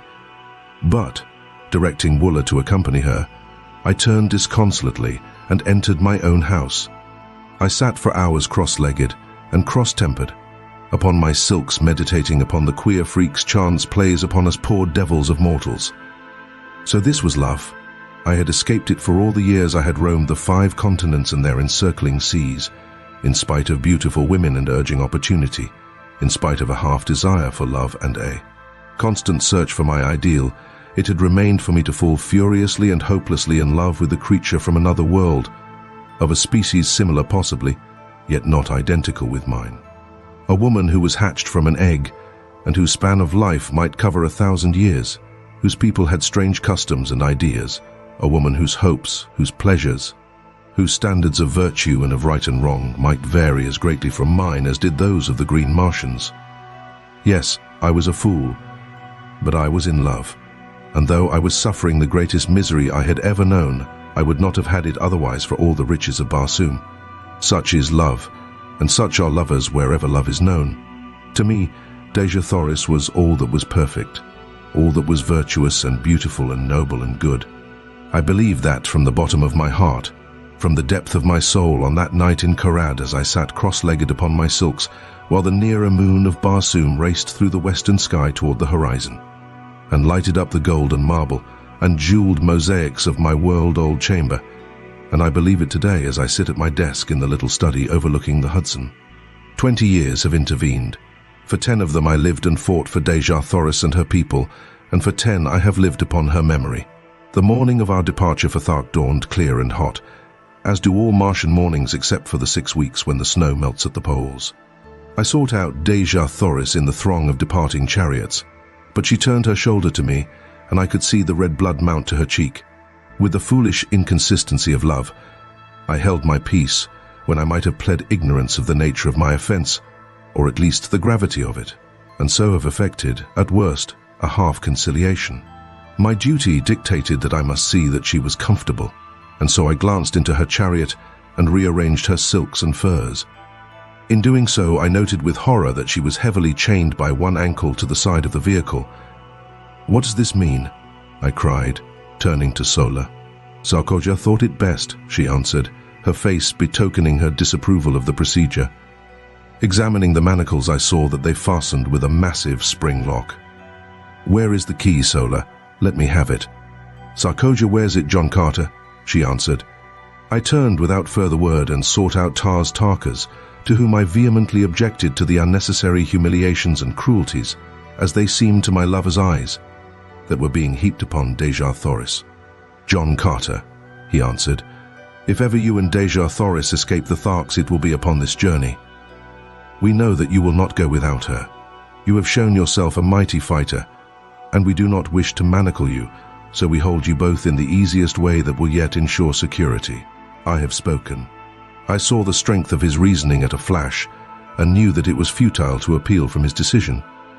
But I asked that the key be taken from Sarkoja, and that she be directed to leave the prisoner alone in future. "This much, Tarkas, you may do for me in return for the friendship that, I must confess, I feel for you." "Friendship?" he replied. "There is no such thing, John Carter, but have your will. I shall direct that Sarkoja cease to annoy the girl, and I myself will take the custody of the key." "Unless you wish me to assume the responsibility," I said, smiling. He looked at me long and earnestly before he spoke. "Were you to give me your word that neither you nor Dejah Thoris would attempt to escape until after we have safely reached the court of Talhudges, you might have the key and throw the chains into the river?" "Yes, it were better that you held the key, Tarkas," I replied. He smiled and said no more, but that night as we were making camp, I saw him unfasten Dejah Thoris's fetters himself. With all his cruel ferocity and coldness, there was an undercurrent of something in Tarkas which he seemed ever battling to subdue. Could it be a vestige of some human instinct come back from an ancient forebear to haunt him with the horror of his people's ways? As I was approaching Dejah Thoris's chariot, I passed Sarkoja, and the black, venomous look she accorded me was the sweetest balm I had felt for many hours. Lord, how she hated me! It bristled from her so palpably that one might almost have cut it with a sword. A few moments later, I saw her deep in conversation with a warrior named Zad, a big, hulking, powerful brute, but one who had never made a kill among his own chieftains, and so was still an Omad, or man with one name. He could win a second name only with the metal of some chieftain. It was this custom which entitled me to the names of either of the chieftains I had killed. In fact, some of the warriors addressed me as Dota Sojat, a combination of the surnames of the two warrior chieftains whose metal I had taken, or in other words, whom I had slain in fair fight. As Sarkoja talked with Zad, he cast occasional glances in my direction, while she seemed to be urging him very strongly to some action. I paid little attention to it at the time, but the next day I had good reason to recall the circumstances, and at the same time gain a slight insight into the depths of Sarkoja's hatred and the lengths to which she was capable of going to wreak her horrid vengeance on me.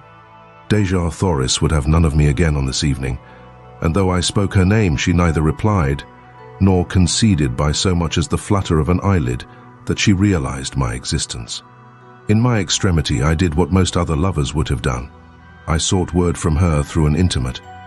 In this instance, it was Sola, whom I intercepted in another part of camp. "What is the matter with Dejah Thoris?" I blurted out at her. "Why will she not speak to me?" Sola seemed puzzled herself, as though such strange actions on the part of two humans were quite beyond her, as indeed they were, poor child. "She says you have angered her, and that is all she will say, except that she is the daughter of a Jed and the granddaughter of a Jedarch, and she has been humiliated by a creature who could not polish the teeth of her grandmother's Sorak." I pondered over this report for some time, finally asking, "What might a Sorak be, Sola?" "A little animal about as big as my hand, which the red Martian women keep to play with," explained Sola. "Not fit to polish the teeth of her grandmother's cat." I must rank pretty low in the consideration of Dejah Thoris, I thought, but I could not help laughing at the strange figure of speech. So homely, and in this respect so earthly. It made me homesick, for it sounded very much like "not fit to polish her shoes." And then commenced a train of thought quite new to me. I began to wonder what my people at home were doing. I had not seen them for years. There was a family of Carters in Virginia who claimed close relationship with me. I was supposed to be a great uncle, or something of the kind equally foolish. I could pass anywhere for 25 to 30 years of age, and to be a great uncle always seemed the height of incongruity, for my thoughts and feelings were those of a boy. There were two little kiddies in the Carter family whom I had loved, and who had thought there was no one on earth like Uncle Jack. I could see them just as plainly, as I stood there under the moonlit skies of Barsoom, and I longed for them as I had never longed for any mortals before. By nature a wanderer, I had never known the true meaning of the word home, but the great hall of the Carters had always stood for all that the word did mean to me. And now my heart turned toward it from the cold and unfriendly peoples I had been thrown amongst. For did not even Dejah Thoris despise me? I was a low creature. So low, in fact, that I was not even fit to polish the teeth of her grandmother's cat. And then my saving sense of humor came to my rescue. And laughing, I turned into my silks and furs and slept upon the moon-haunted ground the sleep of a tired and healthy fighting man. We broke camp the next day at an early hour and marched with only a single halt until just before dark. Two incidents broke the tediousness of the march.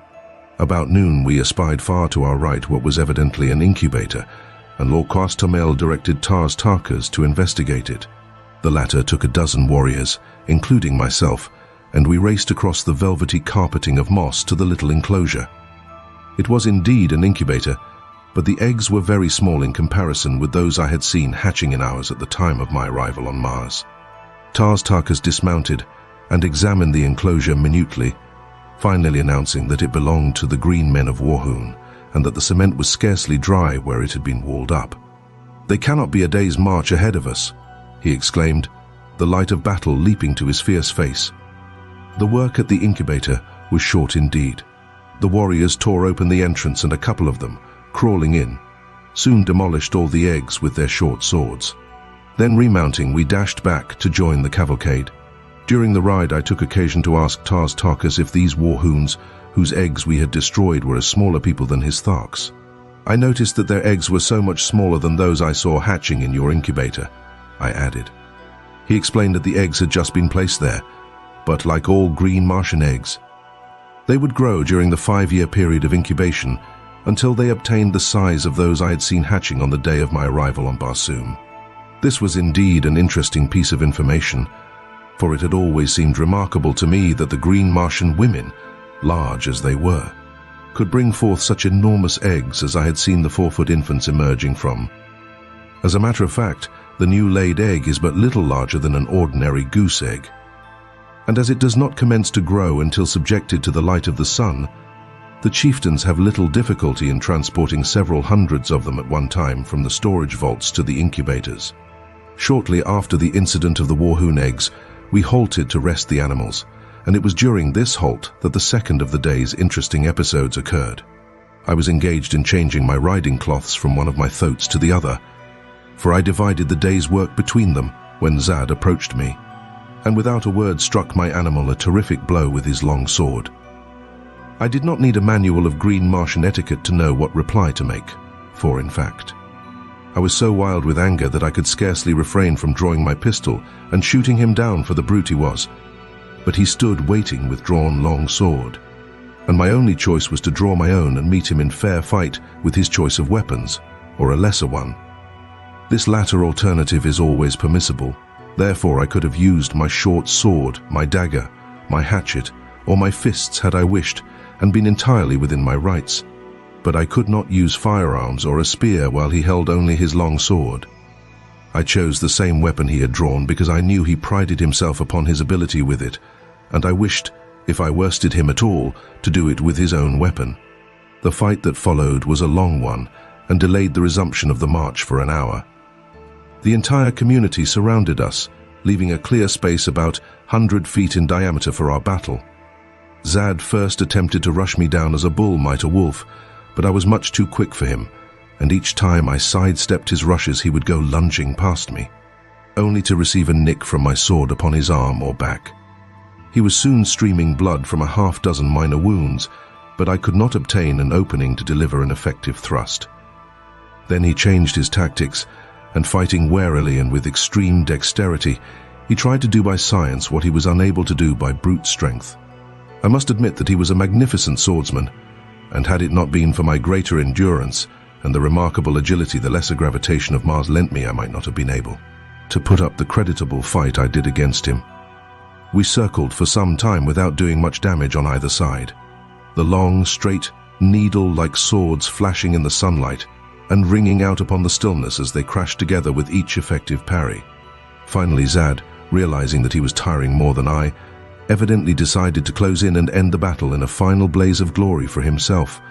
Just as he rushed me, a blinding flash of light struck full in my eyes so that I could not see his approach and could only leap blindly to one side in an effort to escape the mighty blade that it seemed I could already feel in my vitals. I was only partially successful, as a sharp pain in my left shoulder attested, but in the sweep of my glance as I sought to again locate my adversary, a sight met my astonished gaze which paid me well for the wound the temporary blindness had caused me. There, upon Dejah Thoris's chariot stood 3 figures, for the purpose evidently of witnessing the encounter above the heads of the intervening Tharks. There were Dejah Thoris, Sola, and Sarkoja, and as my fleeting glance swept over them, a little tableau was presented which will stand graven in my memory to the day of my death. As I looked, Dejah Thoris turned upon Sarkoja with the fury of a young tigress and struck something from her upraised hand, something which flashed in the sunlight as it spun to the ground. Then I knew what had blinded me at that crucial moment of the fight, and how Sarkoja had found a way to kill me without herself delivering the final thrust. Another thing I saw too, which almost lost my life for me then and there, for it took my mind for the fraction of an instant entirely from my antagonist.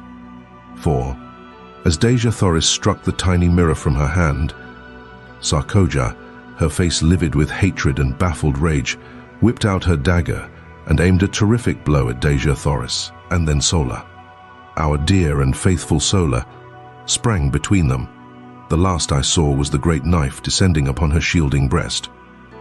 My enemy had recovered from his thrust and was making it extremely interesting for me, so I reluctantly gave my attention to the work in hand, but my mind was not upon the battle.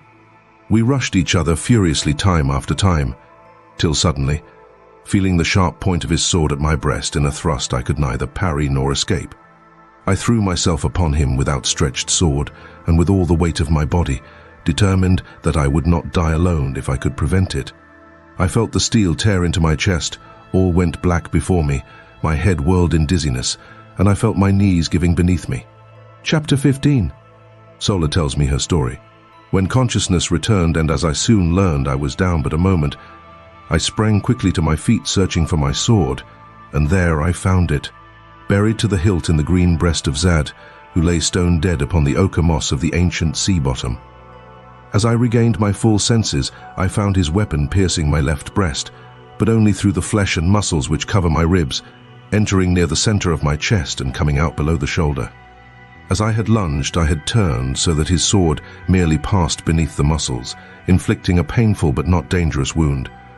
Removing the blade from my body, I also regained my own, and turning my back upon his ugly carcass, I moved, sick, sore, and disgusted, toward the chariots which bore my retinue and my belongings.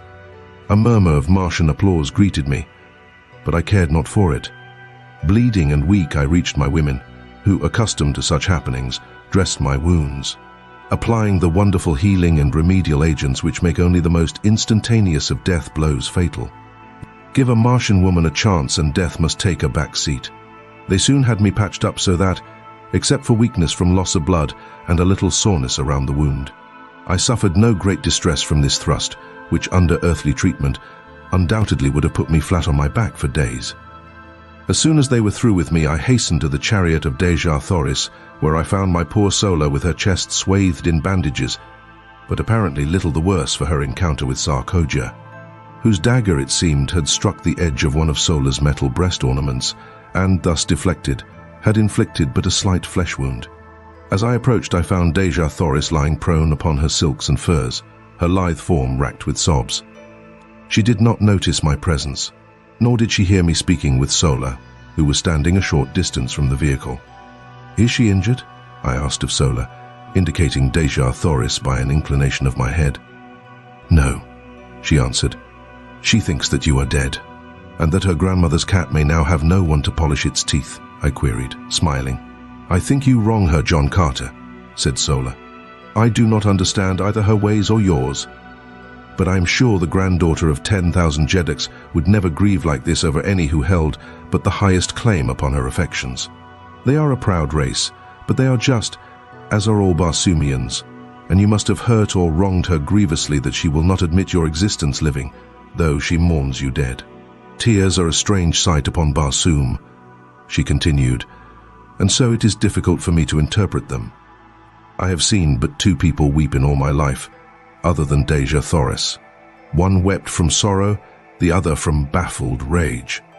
The first was my mother, years ago before they killed her. The other was Sarkoja, when they dragged her from me today." "Your mother?" I exclaimed. "But Sola, you could not have known your mother, child." "But I did, and my father also," she added.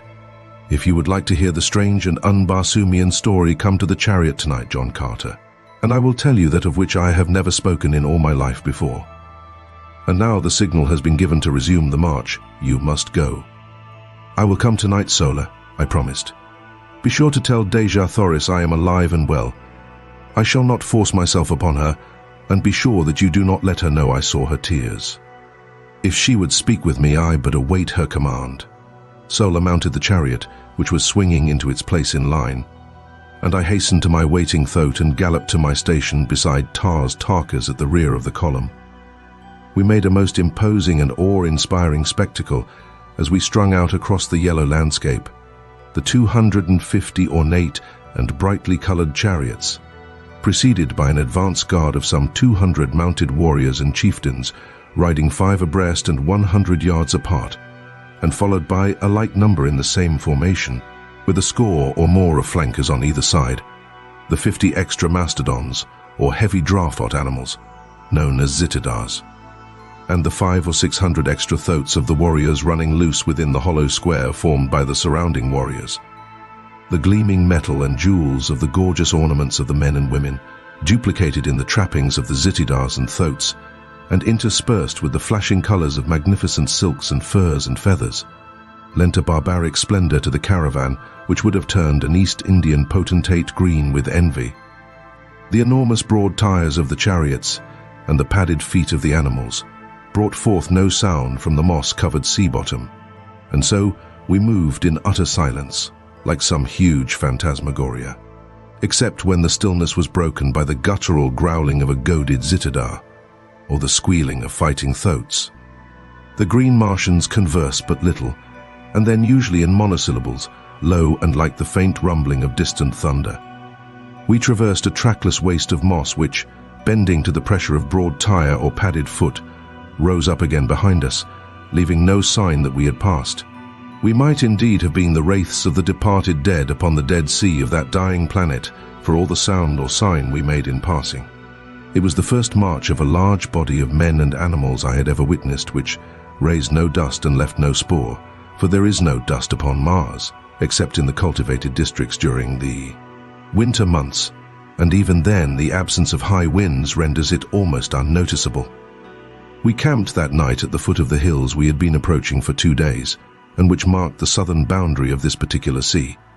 Our animals had been 2 days without drink, nor had they had water for nearly 2 months, not since shortly after leaving Thark, but as Tarkas explained to me.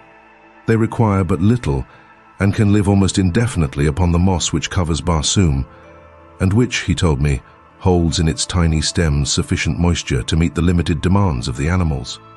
After partaking of my evening meal of cheese like food and vegetable milk, I sought out Sola, whom I found working by the light of a torch upon some of Tarkas' trappings. She looked up at my approach, her face lighting with pleasure and with welcome. "I am glad you came," she said. "Dejah Thoris sleeps and I am lonely. Mine own people do not care for me, John Carter. I am too unlike them. It is a sad fate, since I must live my life amongst them, and I often wish that I were a true green Martian woman, without love and without hope.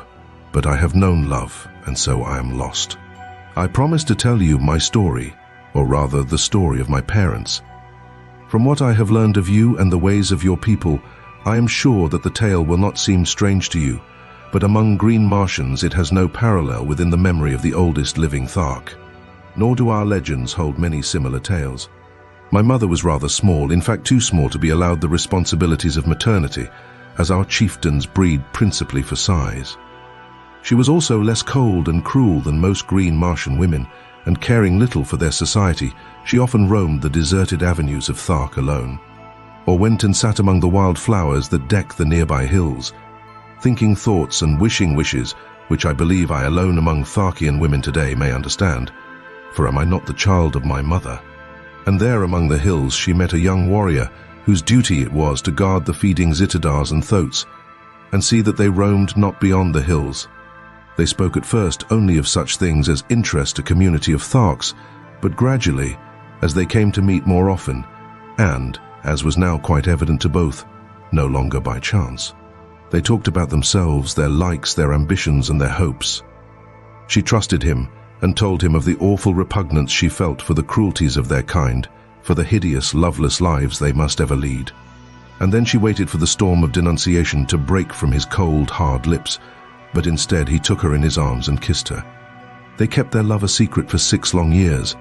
She, my mother, was of the retinue of the great Talhajus, while her lover was a simple warrior, wearing only his own metal.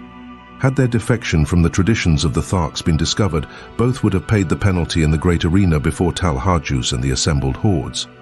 The egg from which I came was hidden beneath a great glass vessel upon the highest and most inaccessible of the partially ruined towers of ancient Thark. Once each year my mother visited it for the 5 long years it lay there in the process of incubation. She dared not come oftener, for in the mighty guilt of her conscience she feared that her every move was watched. During this period my father gained great distinction as a warrior and had taken the metal from several chieftains. His love for my mother had never diminished, and his own ambition in life was to reach a point where he might wrest the metal from Talhajus himself, and thus, as ruler of the Tharks, be free to claim her as his own, as well as by the might of his power, protect the child which otherwise would be quickly dispatched should the truth become known. It was a wild dream, that of wresting the metal from Talhajus in 5 short years, but his advance was rapid, and he soon stood high in the councils of Thark. But one day the chance was lost forever, insofar as it could come in time to save his loved ones, for he was ordered away upon a long expedition to the ice-clad south, to make war upon the natives there and despoil them of their furs, for such is the manner of the green Barsoomian. He does not labor for what he can wrest in battle from others. He was gone for 4 years, and when he returned all had been over for 3, for about a year after his departure. And shortly before the time for the return of an expedition which had gone forth to fetch the fruits of a community incubator, the egg had hatched. Thereafter my mother continued to keep me in the old tower, visiting me nightly and lavishing upon me the love the community life would have robbed us both of.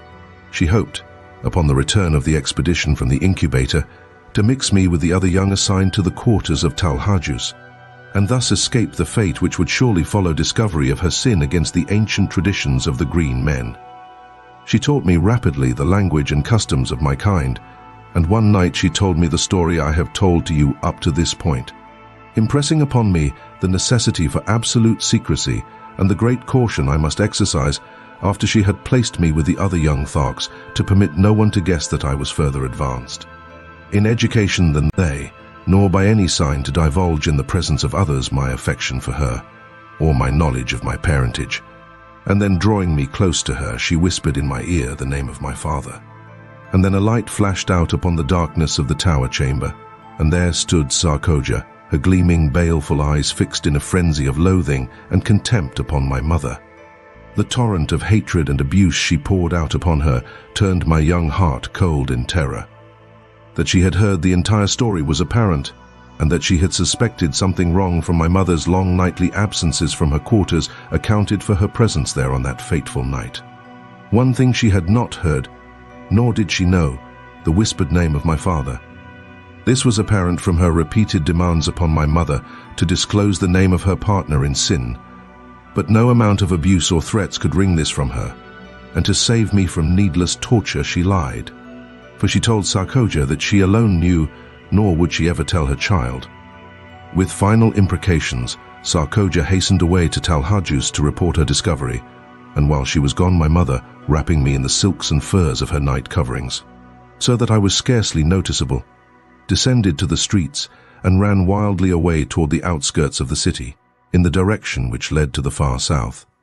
Out toward the man whose protection she might not claim, but on whose face she wished to look once more before she died.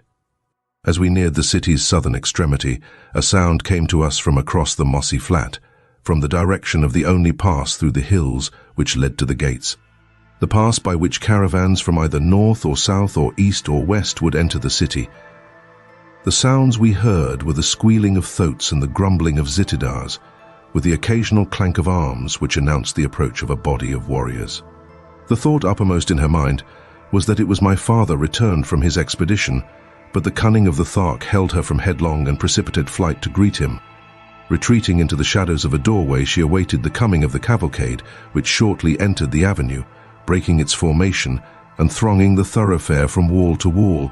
As the head of the procession passed us, the lesser moon swung clear of the overhanging roofs and lit up the scene with all the brilliancy of her wondrous light. My mother shrank further back into the friendly shadows, and from her hiding place saw that the expedition was not that of my father, but the returning caravan bearing the young Tharks. Instantly her plan was formed, and as a great chariot swung close to our hiding place, she slipped stealthily in upon the trailing tailboard, crouching low in the shadow of the high side, straining me to her bosom in a frenzy of love. She knew, what I did not, that never again after that night would she hold me to her breast, nor was it likely we would ever look upon each other's face again. In the confusion of the plaza, she mixed me with the other children, whose guardians during the journey were now free to relinquish their responsibility. We were herded together into a great room, fed by women who had not accompanied the expedition, and the next day we were parceled out among the retinues of the chieftains. I never saw my mother after that night. She was imprisoned by Talhajus, and every effort, including the most horrible and shameful torture, was brought to bear upon her to wring from her lips the name of my father, but she remained steadfast and loyal, dying at last amidst the laughter of Talhajus and his chieftains during some awful torture she was undergoing. I learned afterwards that she told them that she had killed me to save me from a like fate at their hands, and that she had thrown my body to the white apes. Sarkoja alone disbelieved her, and I feel to this day that she suspects my true origin, but does not dare expose me, at the present, at all events, because she also guesses, I am sure. the identity of my father. When he returned from his expedition and learned the story of my mother's fate, I was present as Talhajus told him. But never by the quiver of a muscle did he betray the slightest emotion. Only he did not laugh as Talhajus gleefully described her death struggles.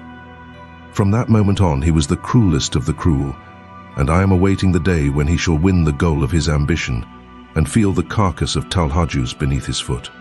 For I am assured that he but waits the opportunity to wreak a terrible vengeance, and that his great love is as strong in his breast as when it first transfigured him nearly 40 years ago.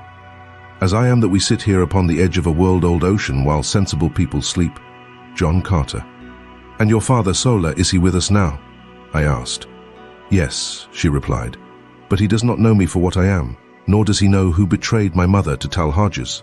I alone know my father's name, and only I and Talhajus and Sarkoja know that it was she who carried the tale that brought death and torture upon her he loved. We sat silent for a few moments, she wrapped in the gloomy thoughts of her terrible past, and I in pity for the poor creatures whom the heartless, senseless customs of their race had doomed to loveless lives of cruelty and of hate. Presently she spoke. John Carter, if ever a real man walked the cold, dead bosom of Barsoom, you are one. I know that I can trust you, and because the knowledge may someday help you, or him, or Dejah Thoris, or myself, I am going to tell you the name of my father, nor place any restrictions or conditions upon your tongue. When the time comes, speak the truth if it seems best to you. I trust you because I know that you are not cursed with the terrible trait of absolute and unswerving truthfulness, that you could lie like one of your own Virginia gentlemen if a lie would save others from sorrow or suffering. My father's name is Tarkas. Chapter 16. We plan escape. The remainder of our journey to Thark was uneventful. We were 20 days upon the road, crossing 2 sea bottoms and passing through or around a number of ruined cities, mostly smaller than Korad. Twice we crossed the famous Martian waterways, or canals, so called by our earthly astronomers. When we approached these points, a warrior would be sent far ahead with a powerful field glass. And if no great body of red Martian troops was in sight, we would advance as close as possible without chance of being seen and then camp until dark, when we would slowly approach the cultivated tract. Locating one of the numerous broad highways which cross these areas at regular intervals, creep silently and stealthily across to the arid lands upon the other side. It required 5 hours to make one of these crossings without a single halt, and the other consumed the entire night, so that we were just leaving the confines of the high-walled fields when the sun broke out upon us. Crossing in the darkness, as we did, I was unable to see but little, except as the nearer moon, in her wild and ceaseless hurtling through the Barsoomian heavens, lit up little patches of the landscape from time to time, disclosing walled fields and low, rambling buildings, presenting much the appearance of earthly farms. There were many trees, methodically arranged, and some of them were of enormous height. There were animals in some of the enclosures, and they announced their presence by terrified squealings and snortings as they scented our queer wild beasts and wilder human beings. Only once did I perceive a human being, and that was at the intersection of our crossroad with the wide, white turnpike which cuts each cultivated district longitudinally at its exact center. The fellow must have been sleeping beside the road, for, as I came abreast of him, he raised upon one elbow, and after a single glance at the approaching caravan leaped shrieking to his feet and fled madly down the road, scaling a nearby wall with the agility of a scared cat. The Tharks paid him not the slightest attention. They were not out upon the warpath, and the only sign that I had that they had seen him was a quickening of the pace of the caravan as we hastened toward the bordering desert, which marked our entrance into the realm of Talhajus. Not once did I have speech with Dejah Thoris, as she sent no word to me that I would be welcome at her chariot, and my foolish pride kept me from making any advances. I verily believe that a man's way with women is in inverse ratio to his prowess among men. The weakling and the saphead have often great ability to charm the fair sex, while the fighting man who can face 1,000 real dangers unafraid sits hiding in the shadows like some frightened child. Just 30 days after my advent upon Barsoom, we entered the ancient city of Thark, from whose long-forgotten people this horde of green men have stolen even their name. The hordes of Thark number some 30,000 souls and are divided into 25 communities. Each community has its own Jed and lesser chieftains, but all are under the rule of Talhajus, Jedak of Thark. 5 communities make their headquarters at the city of Thark, and the balance are scattered among other deserted cities of ancient Mars throughout the district claimed by Talhajus. We made our entry into the great central plaza early in the afternoon. There were no enthusiastic friendly greetings for the returned expedition. Those who chanced to be in sight spoke the names of warriors or women with whom they came in direct contact, in the formal greeting of their kind. But when it was discovered that they brought 2 captives, a greater interest was aroused, and Dejah Thoris and I were the centers of inquiring groups. We were soon assigned to new quarters, and the balance of the day was devoted to settling ourselves to the changed conditions. My home now was upon an avenue leading into the plaza from the south, the main artery down which we had marched from the gates of the city. I was at the far end of the square and had an entire building to myself. The same grandeur of architecture which was so noticeable a characteristic of Korad was in evidence here, only, if that were possible, on a larger and richer scale. My quarters would have been suitable for housing the greatest of earthly emperors. But to these queer creatures nothing about a building appealed to them but its size and the enormity of its chambers. The larger the building, the more desirable, and so Talhajus occupied what must have been an enormous public building, the largest in the city, but entirely unfitted for residence purposes. The next largest was reserved for Lorquas Tomal, the next for the Jed of a lesser rank, and so on to the bottom of the list of 5 Jeds. The warriors occupied the buildings with the chieftains to whose retinues they belonged, or, if they preferred, sought shelter among any of the thousands of untenanted buildings in their own quarter of town, each community being assigned a certain section of the city. The selection of building had to be made in accordance with these divisions, except insofar as the Jeds were concerned, they all occupying edifices which fronted upon the plaza. When I had finally put my house in order, or rather seen that it had been done, it was nearing sunset, and I hastened out with the intention of locating Sola and her charges. As I had determined upon having speech with Dejah Thoris, and trying to impress on her the necessity of our at least patching up a truce until I could find some way of aiding her to escape. I searched in vain until the upper rim of the great red sun was just disappearing behind the horizon, and then I spied the ugly head of Woola peering from a second-story window on the opposite side of the very street where I was quartered, but nearer the plaza. Without waiting for a further invitation, I bolted up the winding runway which led to the second floor, and entering a great chamber at the front of the building, was greeted by the frenzied Woola, who threw his great carcass upon me, nearly hurling me to the floor. The poor old fellow was so glad to see me that I thought he would devour me, his head split from ear to ear, showing his 3 rows of tusks in his hobgoblin smile. Quieting him with a word of command and a caress, I looked hurriedly through the approaching gloom for a sign of Dejah Thoris, and then, not seeing her, I called her name. There was an answering murmur from the far corner of the apartment, and with a couple of quick strides I was standing beside her where she crouched among the furs and silks upon an ancient carved wooden seat.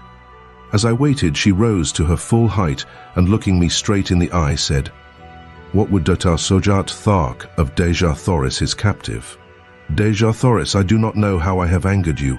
It was furthest from my desire to hurt or offend you, whom I had hoped to protect and comfort. Have none of me if it is your will, but that you must aid me in effecting your escape, if such a thing be possible, is not my request, but my command. When you are safe once more at your father's court, you may do with me as you please, but from now on until that day I am your master, and you must obey and aid me." She looked at me long and earnestly, and I thought that she was softening toward me. "I understand your words, Dr. Sojat," she replied, "but you I do not understand. You are a queer mixture of child and man, of brute and noble. I only wish that I might read your heart. Look down at your feet, Dejah Thoris. It lies there now where it has lain since that other night at Korad, and where it will ever lie, beating alone for you until death stills it forever." She took a little step toward me, her beautiful hands outstretched in a strange, groping gesture. "What do you mean, John Carter?" she whispered. "What are you saying to me?" "I am saying what I had promised myself that I would not say to you, at least until you were no longer a captive among the green men. What from your attitude toward me for the past 20 days I had thought never to say to you. I am saying, Dejah Thoris, that I am yours, body and soul, to serve you, to fight for you, and to die for you.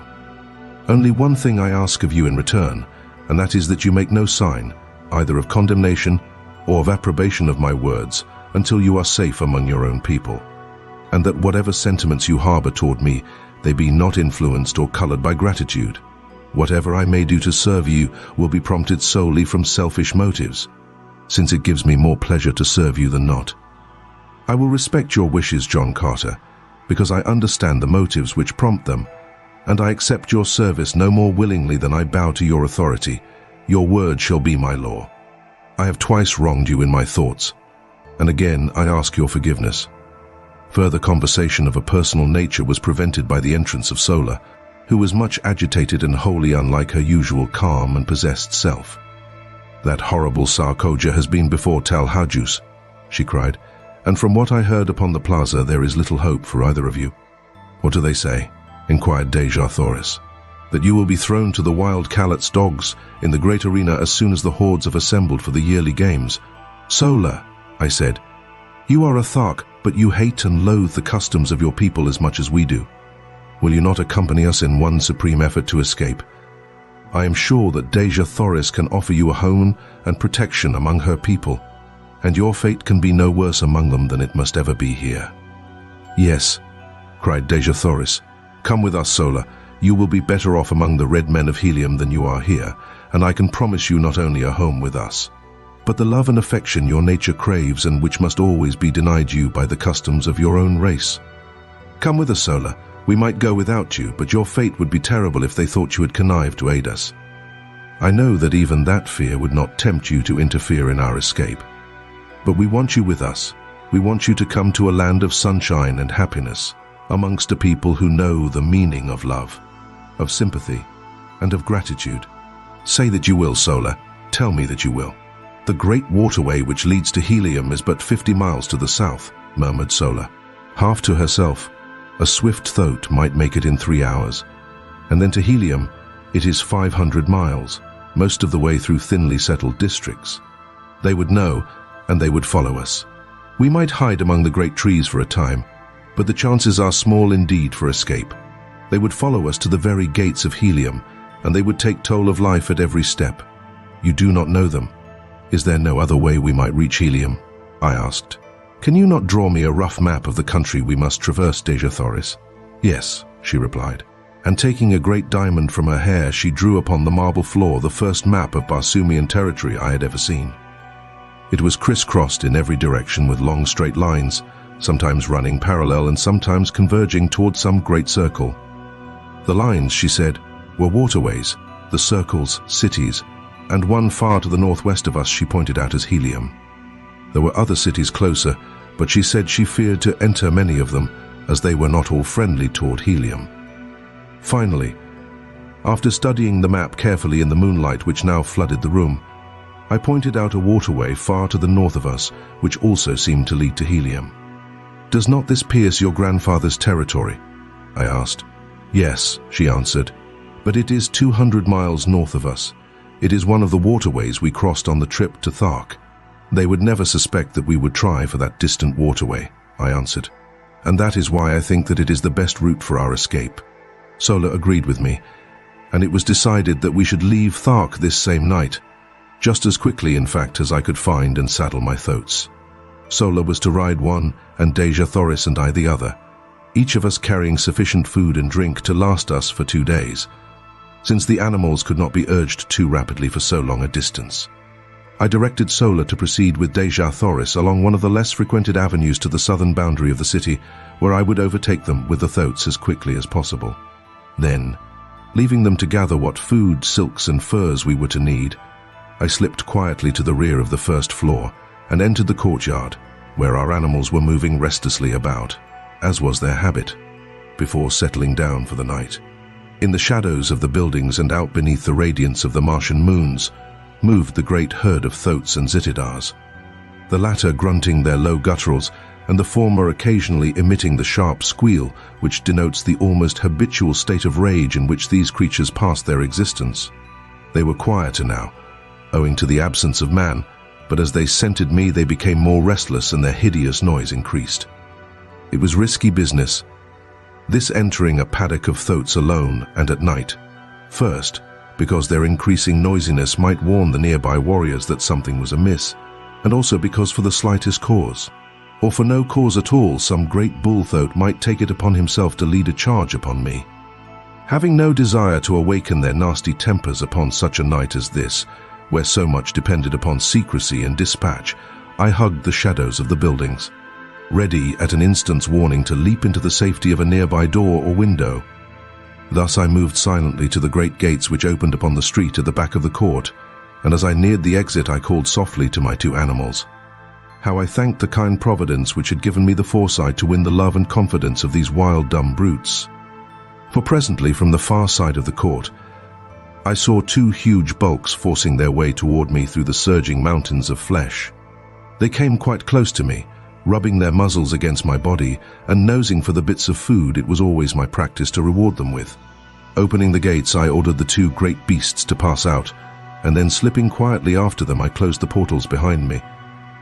I did not saddle or mount the animals there, but instead walked quietly in the shadows of the buildings toward an unfrequented avenue which led toward the point I had arranged to meet Dejah Thoris and Sola. With the noiselessness of disembodied spirits, we moved stealthily along the deserted streets, but not until we were within sight of the plain beyond the city did I commence to breathe freely. I was sure that Sola and Dejah Thoris would find no difficulty in reaching our rendezvous undetected, but with my great thoats I was not so sure for myself, as it was quite unusual for warriors to leave the city after dark. In fact, there was no place for them to go within any but a long ride. I reached the appointed meeting place safely, but as Dejah Thoris and Sola were not there, I led my animals into the entrance hall of one of the large buildings, presuming that one of the other women of the same household may have come in to speak to Sola, and so delayed their departure. I did not feel any undue apprehension until nearly an hour had passed without a sign of them, and by the time another half-hour had crawled away, I was becoming filled with grave anxiety. Then there broke upon the stillness of the night the sound of an approaching party, which, from the noise, I knew could be no fugitives creeping stealthily toward liberty. Soon the party was near me, and from the black shadows of my entranceway I perceived a score of mounted warriors who, in passing, dropped a dozen words that fetched my heart clean into the top of my head. He would likely have arranged to meet them just without the city. And so, I heard no more. They had passed on, but it was enough.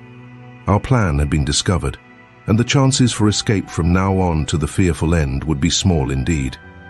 My one hope now was to return undetected to the quarters of Dejah Thoris and learn what fate had overtaken her, but how to do it with these great monstrous thoats upon my hands. Now that the city probably was aroused by the knowledge of my escape was a problem of no mean proportions. Suddenly, an idea occurred to me, and acting on my knowledge of the construction of the buildings of these ancient Martian cities with a hollow court within the center of each square, I groped my way blindly through the dark chambers, calling the great thoats after me. They had difficulty in negotiating some of the doorways, but as the buildings fronting the city's principal exposures were all designed upon a magnificent scale, they were able to wriggle through without sticking fast, and thus we finally made the inner court, where I found, as I had expected, the usual carpet of moss-like vegetation which would provide their food and drink until I could return them to their own enclosure. That they would be as quiet and contented here as elsewhere I was confident, nor was there but the remotest possibility that they would be discovered, as the green men had no great desire to enter these outlying buildings, which were frequented by the only thing, I believe, which caused them the sensation of fear, the great white apes of Barsoom. Removing the saddle trappings, I hid them just within the rear doorway of the building through which we had entered the court, and, turning the beasts loose, quickly made my way across the court to the rear of the buildings upon the further side, and thence to the avenue beyond. Waiting in the doorway of the building until I was assured that no one was approaching, I hurried across to the opposite side and through the first doorway to the court beyond. Thus, crossing through court after court, with only the slight chance of detection which the necessary crossing of the avenues entailed, I made my way in safety to the courtyard in the rear of Dejah Thoris's quarters. Here, of course, I found the beasts of the warriors who quartered in the adjacent buildings, and the warriors themselves I might expect to meet within if I entered, But, fortunately for me, I had another and safer method of reaching the upper story where Dejah Thoris should be found, and, after first determining as nearly as possible which of the buildings she occupied, for I had never observed them before from the court side, I took advantage of my relatively great strength and agility and sprang upward until I grasped the sill of a second-story window which I thought to be in the rear of her apartment. Drawing myself inside the room, I moved stealthily toward the front of the building, and not until I had quite reached the doorway of her room was I made aware by voices that it was occupied. I did not rush headlong in, but listened without to assure myself that it was Dejah Thoris, and that it was safe to venture within. It was well indeed that I took this precaution, for the conversation I heard was in the low gutturals of men, and the words which finally came to me proved a most timely warning. The speaker was a chieftain, and he was giving orders to 4 of his warriors. And when he returns to this chamber, he was saying, as he surely will when he finds she does not meet him at the city's edge, you 4 are to spring upon him and disarm him. It will require the combined strength of all of you to do it if the reports they bring back from Korad are correct. When you have him fast bound, bear him to the vaults beneath the Jedak's quarters and chain him securely where he may be found when Talhajus wishes him. Allow him to speak with none, nor permit any other to enter this apartment before he comes. There will be no danger of the girl returning, for by this time she is safe in the arms of Talhajus, and may all her ancestors have pity upon her. For Talhajus will have none. The great Sarkoja has done a noble knight's work. I go, and if you fail to capture him when he comes, I commend your carcasses to the cold bosom of ISS. Chapter 17. A costly recapture. As the speaker ceased, he turned to leave the apartment by the door where I was standing, but I needed to wait no longer. I had heard enough to fill my soul with dread, and stealing quietly away, I returned to the courtyard by the way I had come. My plan of action was formed upon the instant, and crossing the square and the bordering avenue upon the opposite side, I soon stood within the courtyard of Talhajus. The brilliantly lighted apartments of the first floor told me where first to seek, and advancing to the windows, I peered within. I soon discovered that my approach was not to be the easy thing I had hoped, for the rear rooms bordering the court were filled with warriors and women.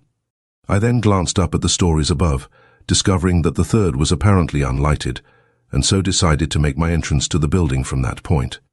It was the work of but a moment for me to reach the windows above, and soon I had drawn myself within the sheltering shadows of the unlighted third floor. Fortunately, the room I had selected was untenanted, and creeping noiselessly to the corridor beyond, I discovered a light in the apartments ahead of me. Reaching what appeared to be a doorway, I discovered that it was but an opening upon an immense inner chamber which towered from the first floor, 2 stories below me, to the dome-like roof of the building, high above my head. The floor of this great circular hall was thronged with chieftains, warriors, and women, and at one end was a great raised platform upon which squatted the most hideous beast I had ever put my eyes upon. He had all the cold, hard, cruel, terrible features of the green warriors, but accentuated and debased by the animal passions to which he had given himself over for many years. There was not a mark of dignity or pride upon his bestial countenance, while his enormous bulk spread itself out upon the platform where he squatted like some huge devilfish, his 6 limbs accentuating the similarity in a horrible and startling manner. But the side that froze me with apprehension was that of Dejah Thoris and Sola standing there before him, and the fiendish leer of him as he let his great protruding eyes gloat upon the lines of her beautiful figure. She was speaking, but I could not hear what she said, nor could I make out the low grumbling of his reply. She stood there erect before him, her head high held, and even at the distance I was from them I could read the scorn and disgust upon her face as she let her haughty glance rest without sign of fear upon him. She was indeed the proud daughter of 1,000 Jedaks, every inch of her dear precious little body, so small, so frail beside the towering warriors around her. But in her majesty dwarfing them into insignificance, she was the mightiest figure among them, and I verily believe that they felt it. Presently Talhajus made a sign that the chamber be cleared, and that the prisoners be left alone before him. Slowly the chieftains, the warriors, and the women melted away into the shadows of the surrounding chambers, and Dejah Thoris and Sola stood alone before the Jedak of the Tharks. One chieftain alone had hesitated before departing. I saw him standing in the shadows of a mighty column. his fingers nervously toying with the hilt of his great sword, and his cruel eyes bent in implacable hatred upon Talhajus. It was Tarkas, and I could read his thoughts as they were an open book for the undisguised loathing upon his face. He was thinking of that other woman who 40 years ago had stood before this beast. And could I have spoken a word into his ear at that moment, the reign of Talhajus would have been over, but finally he also strode from the room, not knowing that he left his own daughter at the mercy of the creature he most loathed. Talhajus arose, and I, half fearing, half anticipating his intentions, hurried to the winding runway which led to the floors below. No one was near to intercept me, and I reached the main floor of the chamber unobserved, taking my station in the shadow of the same column that Tarkas had, but just deserted. As I reached the floor, Talhajus was speaking. "Princess of Helium, I might wring a mighty ransom from your people, would I but return you to them unharmed. But 1,000 times rather would I watch that beautiful face writhe in the agony of torture. It shall be long drawn out. That I promise you. 10 days of pleasure were all too short to show the love I harbor for your race. The terrors of your death shall haunt the slumbers of the red men through all the ages to come. They will shudder in the shadows of the night, as their fathers tell them of the awful vengeance of the green men, of the power and might, and hate and cruelty of Talhajus. But before the torture you shall be mine for 1 short hour, and word of that too shall go forth to Tardos Mors, Jeddak of Helium, your grandfather, that he may grovel upon the ground in the agony of his sorrow. Tomorrow the torture will commence. Tonight thou art Talhajus. Come!" He sprang down from the platform and grasped her roughly by the arm, but scarcely had he touched her than I leaped between them. My short sword, sharp and gleaming, was in my right hand. I could have plunged it into his putrid heart before he realized that I was upon him. But as I raised my arm to strike, I thought of Tarkas, and, with all my rage, with all my hatred, I could not rob him of that sweet moment for which he had lived and hoped all these long, weary years, and so, instead, I swung my good right fist full upon the point of his jaw. Without a sound he slipped to the floor as one dead. In the same deathly silence I grasped Dejah Thoris by the hand, and motioning Sola to follow, we sped noiselessly from the chamber and to the floor above. Unseen, we reached a rear window, and with the straps and leather of my trappings I lowered. First Sola, and then Dejah Thoris to the ground below. Dropping lightly after them, I drew them rapidly around the court in the shadows of the buildings, and thus we returned over the same course I had so recently followed from the distant boundary of the city. We finally came upon my thoats in the courtyard where I had left them, and placing the trappings upon them, we hastened through the building to the avenue beyond. Mounting, Sola upon one beast, and Dejah Thoris behind me upon the other, we rode from the city of Thark through the hills to the south. Instead of circling back around the city to the northwest and toward the nearest waterway which lay so short a distance from us, we turned to the northeast and struck out upon the mossy waste across which, for 200 dangerous and weary miles, lay another main artery leading to Helium. No word was spoken until we had left the city far behind, but I could hear the quiet sobbing of Dejah Thoris as she clung to me with her dear head resting against my shoulder. "If we make it, my chieftain, the debt of Helium will be a mighty one, greater than she can ever pay you. And should we not make it," she continued, "the debt is no less, though Helium will never know. For you have saved the last of our line from worse than death." I did not answer, but instead reached to my side and pressed the little fingers of her I loved where they clung to me for support. And then, in unbroken silence, we sped over the yellow, moonlit moss, each of us occupied with his own thoughts. For my part, I could not be other than joyful had I tried, with Dejah Thoris' warm body pressed close to mine. And with all our unpassed danger, my heart was singing as gaily as though we were already entering the gates of Helium. Our earlier plans had been so sadly upset that we now found ourselves without food or drink, and I alone was armed. We therefore urged our beasts to a speed that must tell on them sorely before we could hope to sight the ending of the first stage of our journey.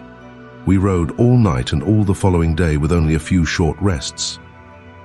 On the second night, both we and our animals were completely fagged, and so we lay down upon the moss and slept for some 5 or 6 hours, taking up the journey once more before daylight. All the following day we rode, and when, late in the afternoon, we had sighted no distant trees, the mark of the great waterways throughout all Barsoom, the terrible truth flashed upon us. We were lost. Evidently we had circled, but which way it was difficult to say, nor did it seem possible with the sun to guide us by day and the moons and stars by night. At any rate, no waterway was in sight, and the entire party was almost ready to drop from hunger, thirst and fatigue. Far ahead of us, and a trifle to the right, we could distinguish the outlines of low mountains. These we decided to attempt to reach, in the hope that from some ridge we might discern the missing waterway. Night fell upon us before we reached our goal, and almost fainting from weariness and weakness, we lay down and slept. I was awakened early in the morning by some huge body pressing close to mine, and opening my eyes with a start, I beheld my blessed old Wooler snuggling close to me. The faithful brute had followed us across that trackless waste to share our fate, whatever it might be. Putting my arms about his neck, I pressed my cheek close to his, nor am I ashamed that I did it, nor of the tears that came to my eyes as I thought of his love for me. Shortly after this, Dejah Thoris and Sola awakened, and it was decided that we push on at once in an effort to gain the hills. We had gone scarcely a mile when I noticed that my throat was commencing to stumble and stagger in a most pitiful manner, although we had not attempted to force them out of a walk since about noon of the preceding day. Suddenly he lurched wildly to one side and pitched violently to the ground. Dejah Thoris and I were thrown clear of him and fell upon the soft moss with scarcely a jar, but the poor beast was in a pitiable condition, not even being able to rise, although relieved of our weight. Sola told me that the coolness of the night, when it fell, together with the rest, would doubtless revive him, and so I decided not to kill him, as was my first intention, as I had thought it cruel to leave him alone there to die of hunger and thirst. Relieving him of his trappings, which I flung down beside him, we left the poor fellow to his fate, and pushed on with the one thought as best we could. Sola and I walked, making Dejah Thoris ride, much against her will.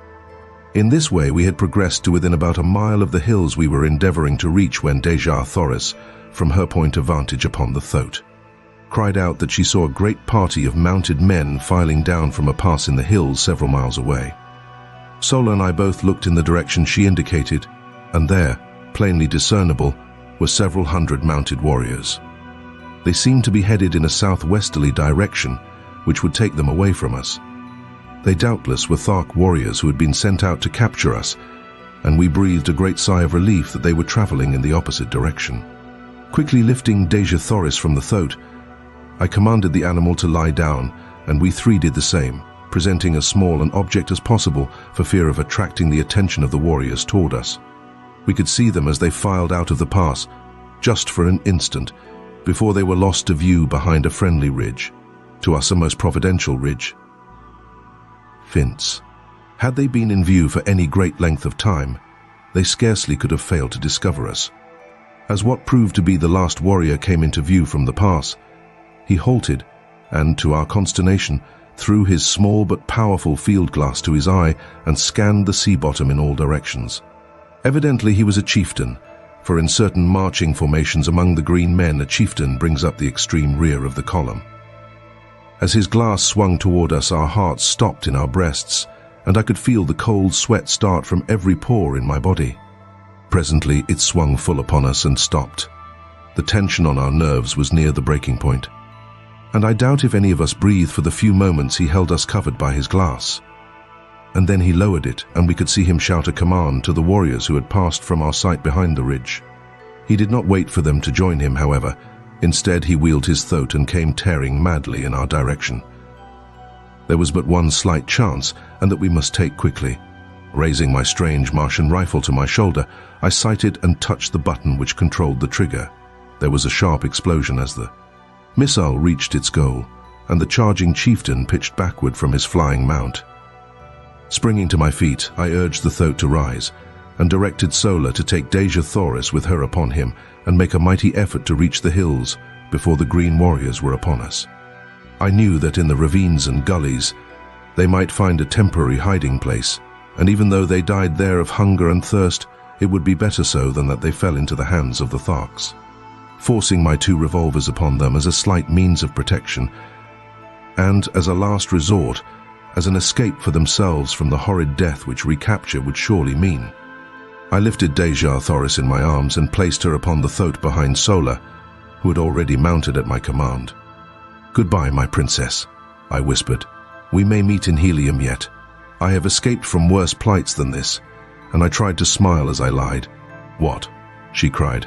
"Are you not coming with us?" "How may I, Dejah Thoris? Someone must hold these fellows off for a while, and I can better escape them alone than could the three of us together." She sprang quickly from the thoat and, throwing her dear arms about my neck, turned to Sola, saying with quiet dignity, "Fly, Sola. Dejah Thoris remains to die with the man she loves." Those words are engraved upon my heart. Ah, gladly would I give up my life 1,000 times could I only hear them once again. But I could not then give even a second to the rapture of her sweet embrace and pressing my lips to hers for the first time. I picked her up bodily and tossed her to her seat behind Sola again, commanding the latter in peremptory tones to hold her there by force, and then slapping the thoat upon the flank. I saw them borne away, Dejah Thoris struggling to the last to free herself from Sola's grasp. Turning, I beheld the green warriors mounting the ridge and looking for their chieftain. In a moment they saw him, and then me, but scarcely had they discovered me than I commenced firing, lying flat upon my belly in the moss. I had an even 100 rounds in the magazine of my rifle, and another 100 in the belt at my back. And I kept up a continuous stream of fire until I saw all of the warriors who had been first to return from behind the ridge, either dead or scurrying to cover. My respite was short-lived, however, for soon the entire party, numbering some 1,000 men, came charging into view, racing madly toward me. I fired until my rifle was empty and they were almost upon me, and then a glance showing me that Dejah Thoris and Sola had disappeared among the hills, I sprang up, throwing down my useless gun, and started away in the direction opposite to that taken by Sola and her charge. If ever Martians had an exhibition of jumping, it was granted those astonished warriors on that day long years ago. But while it led them away from Dejah Thoris, it did not distract their attention from endeavoring to capture me.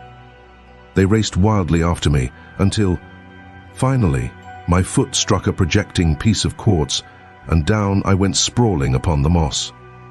As I looked up, they were upon me, and although I drew my long sword in an attempt to sell my life as dearly as possible, it was soon over. I reeled beneath their blows, which fell upon me in perfect torrents. My head swam, all was black, and I went down beneath them to oblivion. Chapter 18. Chained in Warhoon. It must have been several hours before I regained consciousness, and I well remember the feeling of surprise which swept over me as I realized that I was not dead. I was lying among a pile of sleeping silks and furs in the corner of a small room in which were several green warriors, and bending over me was an ancient and ugly female. As I opened my eyes, she turned to one of the warriors, saying, "He will live, O Jed." "'Tis well," replied the one so addressed, rising and approaching my couch. "He should render rare sport for the great games." And now, as my eyes fell upon him, I saw that he was no Thark, for his ornaments and metal were not of that horde. He was a huge fellow, terribly scarred about the face and chest, and with one broken tusk and a missing ear. Strapped on either breast were human skulls, and depending from these a number of dried human hands. His reference to the great games of which I had heard so much while among the Tharks convinced me that I had but jumped from purgatory into Gehenna. After a few more words with the female, during which she assured him that I was now fully fit to travel, the Jed ordered that we mount and ride after the main column. I was strapped securely to as wild and unmanageable a thoat as I had ever seen, and with a mounted warrior on either side to prevent the beast from bolting, we rode forth at a furious pace in pursuit of the column. My wounds gave me but little pain, so wonderfully and rapidly had the applications and injections of the female exercised their therapeutic powers, and so deftly had she bound and plastered the injuries. Just before dark, we reached the main body of troops shortly after they had made camp for the night. I was immediately taken before the leader, who proved to be the Jedak of the hordes of Warhoon. Like the Jed who had brought me, he was frightfully scarred, and also decorated with the breastplate of human skulls and dried dead hands, which seemed to mark all the greater warriors among the Warhoons.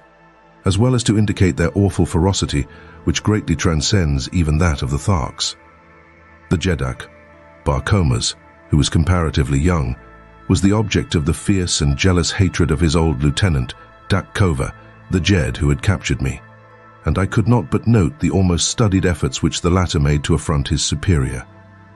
He entirely omitted the usual formal salutation as we entered the presence of the Jeddak, and as he pushed me roughly before the ruler, he exclaimed in a loud and menacing voice, "I have brought a strange creature wearing the metal of a Thark, whom it is my pleasure to have battle with a wild thoat at the great games.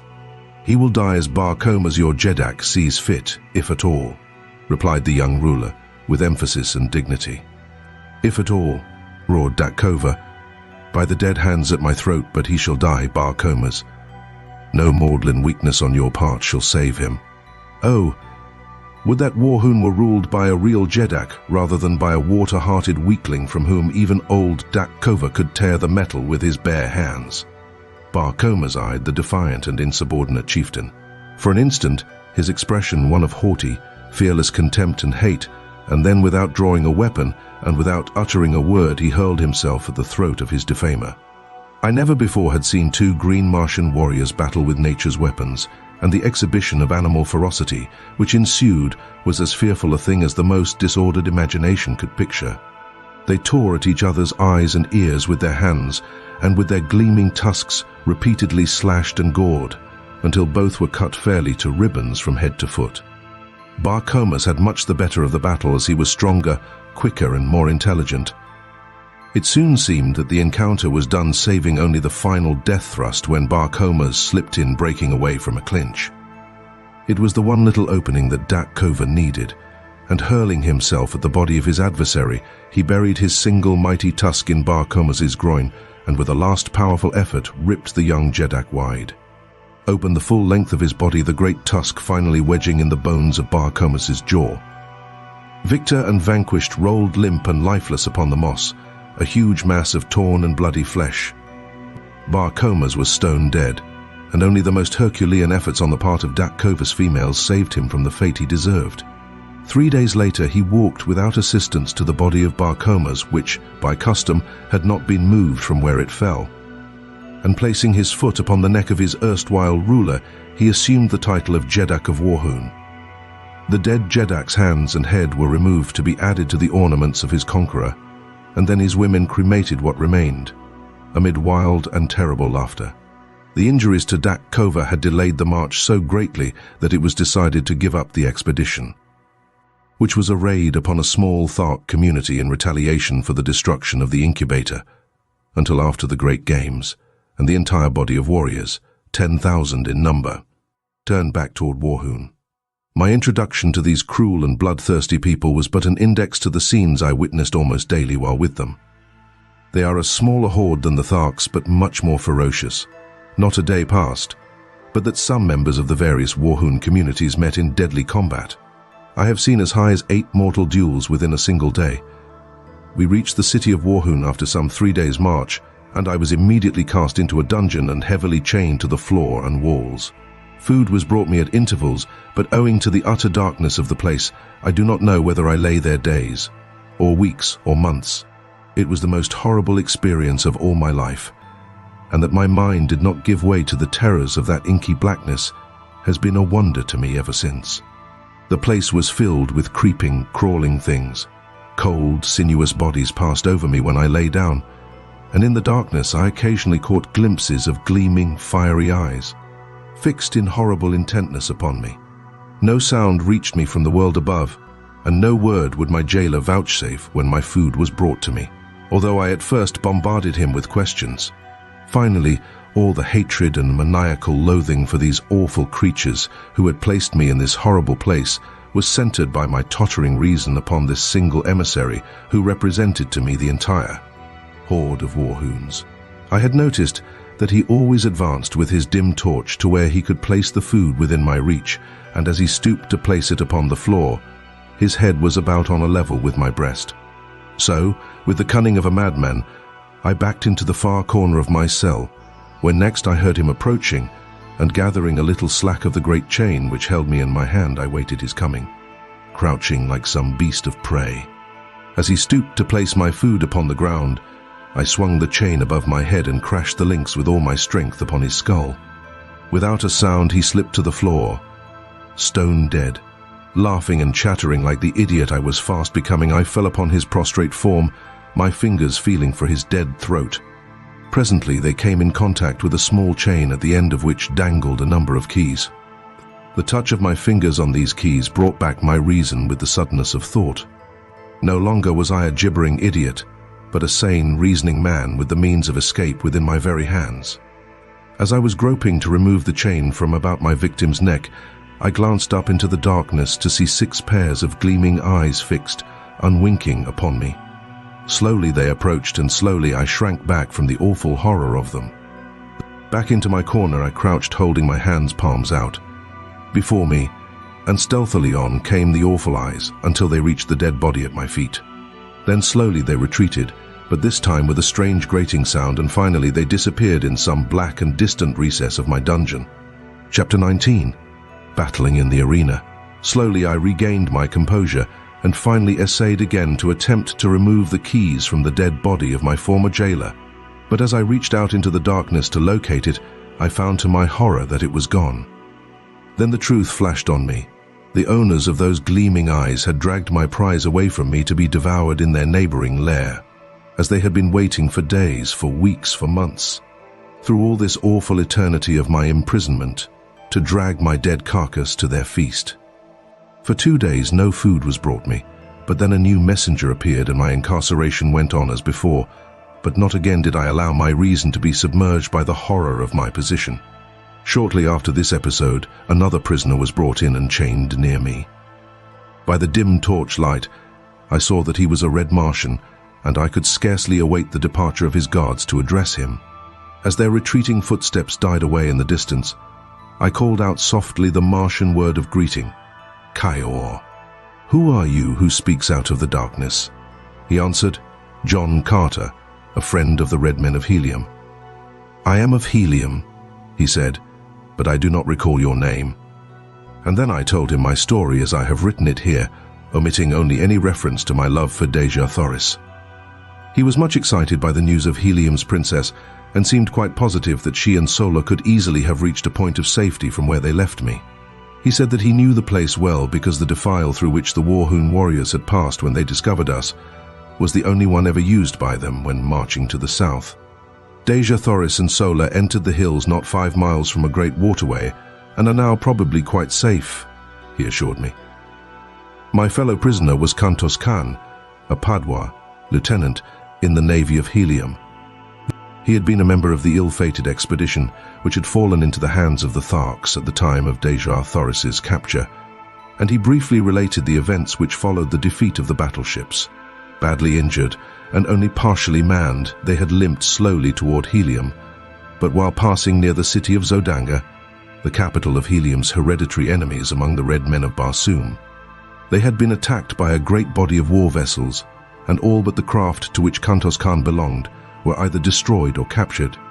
His vessel was chased for days by 3 of the Zodangan warships, but finally escaped during the darkness of a moonless night.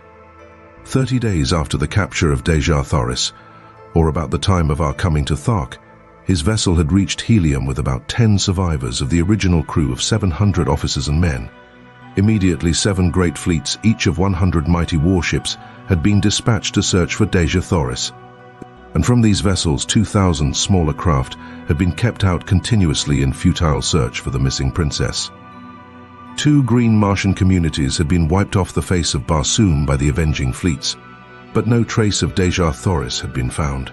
They had been searching among the northern hordes, and only within the past few days had they extended their quest to the south. Kantos Khan had been detailed to one of the small one-man flyers, and had had the misfortune to be discovered by the Warhoons while exploring their city. The bravery and daring of the man won my greatest respect and admiration. Alone, he had landed at the city's boundary and on foot had penetrated to the buildings surrounding the plaza. For 2 days and nights, he had explored their quarters and their dungeons in search of his beloved princess, only to fall into the hands of a party of Warhoons as he was about to leave. After assuring himself that Dejah Thoris was not a captive there, During the period of our incarceration, Kantos Khan and I became well acquainted and formed a warm personal friendship. A few days only elapsed, however, before we were dragged forth from our dungeon for the Great Games. We were conducted early one morning to an enormous amphitheatre, which instead of having been built upon the surface of the ground, was excavated below the surface. It had partially filled with debris, so that how large it had originally been was difficult to say.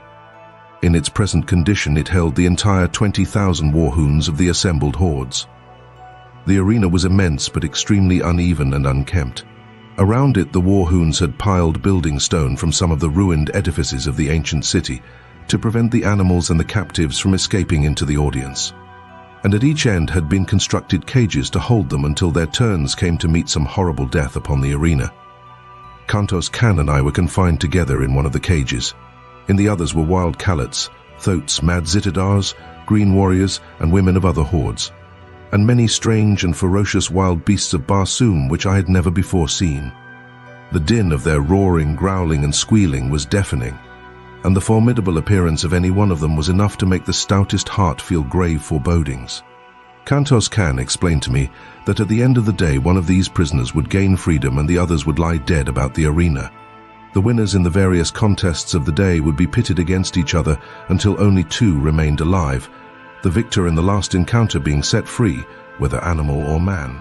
The following morning the cages would be filled with a new consignment of victims, and so on throughout the 10 days of the games. Shortly after we had been caged, the amphitheatre began to fill, and within an hour, every available part of the seating space was occupied. Dak Kova, with his jeds and chieftains, sat at the center of one side of the arena upon a large raised platform. At a signal from Dak Kova, the doors of 2 cages were thrown open, and a dozen green Martian females were driven to the center of the arena. Each was given a dagger, and then at the far end a pack of 12 Kalets or wild dogs were loosed upon them.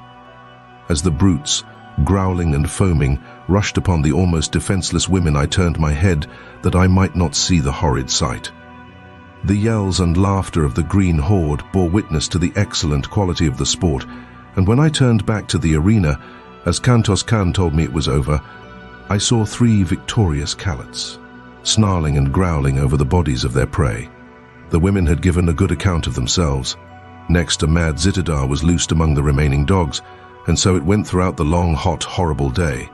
During the day, I was pitted against first men and then beasts, but as I was armed with a long sword and always outclassed my adversary in agility and generally in strength as well, it proved but child's play to me. Time and time again, I won the applause of the bloodthirsty multitude, and toward the end, there were cries that I be taken from the arena and be made a member of the hordes of Warhoon. Finally, there were but 3 of us left, a great green warrior of some far northern horde, Kantos Khan, and myself. The other 2 were to battle, and then I to fight the conqueror for the liberty which was accorded the final winner. Kantos Khan had fought several times during the day, and like myself had always proven victorious, but occasionally by the smallest of margins, especially when pitted against the green warriors. I had little hope that he could best his giant adversary, who had mowed down all before him during the day. The fellow towered nearly 16 feet in height, while Kantos Khan was some inches under 6 feet. As they advanced to meet one another, I saw for the first time a trick of Martian swordsmanship which centered Kantos Khan's every hope of victory and life on one cast of the dice 4. As he came to within about 20 feet of the huge fellow, he threw his sword arm far behind him over his shoulder, and with a mighty sweep hurled his weapon point foremost at the green warrior. It flew true as an arrow, and piercing the poor devil's heart, laid him dead upon the arena. Kantos Khan and I were now pitted against each other, but as we approached to the encounter, I whispered to him to prolong the battle until nearly dark, in the hope that we might find some means of escape. The horde evidently guessed that we had no hearts to fight each other, and so they howled in rage as neither of us placed a fatal thrust. Just as I saw the sudden coming of dark, I whispered to Kantos Khan to thrust his sword between my left arm and my body. As he did so, I staggered back, clasping the sword tightly with my arm, and thus fell to the ground with his weapon apparently protruding from my chest. Kantos Khan perceived my coup, and stepping quickly to my side, he placed his foot upon my neck, and withdrawing his sword from my body gave me the final death blow through the neck, which is supposed to sever the jugular vein but in this instance the cold blade slipped harmlessly into the sand of the arena. In the darkness which had now fallen, none could tell but that he had really finished me. I whispered to him to go and claim his freedom, and then look for me in the hills east of the city. And so he left me. When the amphitheater had cleared, I crept stealthily to the top, and as the great excavation lay far from the plaza, and in an untenanted portion of the great dead city, I had little trouble in reaching the hills beyond. Chapter 20. In the Atmosphere Factory. For 2 days I waited there for Kantos Khan. But as he did not come, I started off on foot in a northwesterly direction toward a point where he had told me lay the nearest waterway. My only food consisted of vegetable milk from the plants which gave so bounteously of this priceless fluid.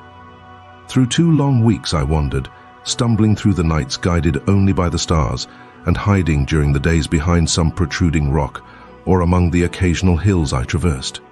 Several times I was attacked by wild beasts, strange, uncouth monstrosities that leaped upon me in the dark, so that I had ever to grasp my long sword in my hand, that I might be ready for them.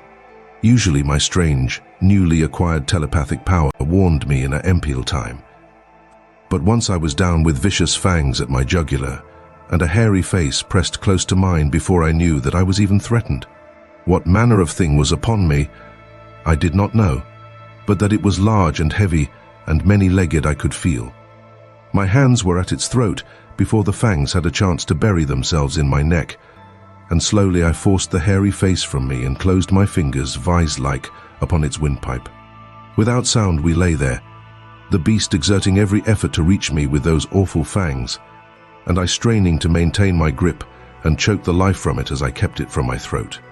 Slowly my arms gave to the unequal struggle, and inch by inch the burning eyes and gleaming tusks of my antagonist crept toward me, until, as the hairy face touched mine again, I realized that all was over, and then a living mass of destruction sprang from the surrounding darkness full upon the creature that held me pinioned to the ground. The two rolled growling upon the moss, tearing and rending one another in a frightful manner, but it was soon over, and my preserver stood with lowered head above the throat of the dead thing which would have killed me. The nearer moon, hurtling suddenly above the horizon and lighting up the Barsoomian scene, showed me that my preserver was Wooler, but from whence he had come, or how found me, I was at a loss to know. That I was glad of his companionship it is needless to say, but my pleasure at seeing him was tempered by anxiety as to the reason of his leaving Dejah Thoris. Only her death, I felt sure, could account for his absence from her, so faithful I knew him to be to my commands. By the light of the now brilliant moons I saw that he was but a shadow of his former self, and as he turned from my caress and commenced greedily to devour the dead carcass at my feet, I realized that the poor fellow was more than half starved. I, myself, was in but little better plight, but I could not bring myself to eat the uncooked flesh, and I had no means of making a fire. When Wooler had finished his meal, I again took up my weary and seemingly endless wandering in quest of the elusive waterway. At daybreak of the 15th day of my search, I was overjoyed to see the high trees that denoted the object of my search. About noon I dragged myself wearily to the portals of a huge building which covered perhaps 4 square miles and towered 200 feet in the air. It showed no aperture in the mighty walls other than the tiny door at which I sank exhausted, nor was there any sign of life about it. I could find no bell or other method of making my presence known to the inmates of the place, unless a small round hole in the wall near the door was for that purpose.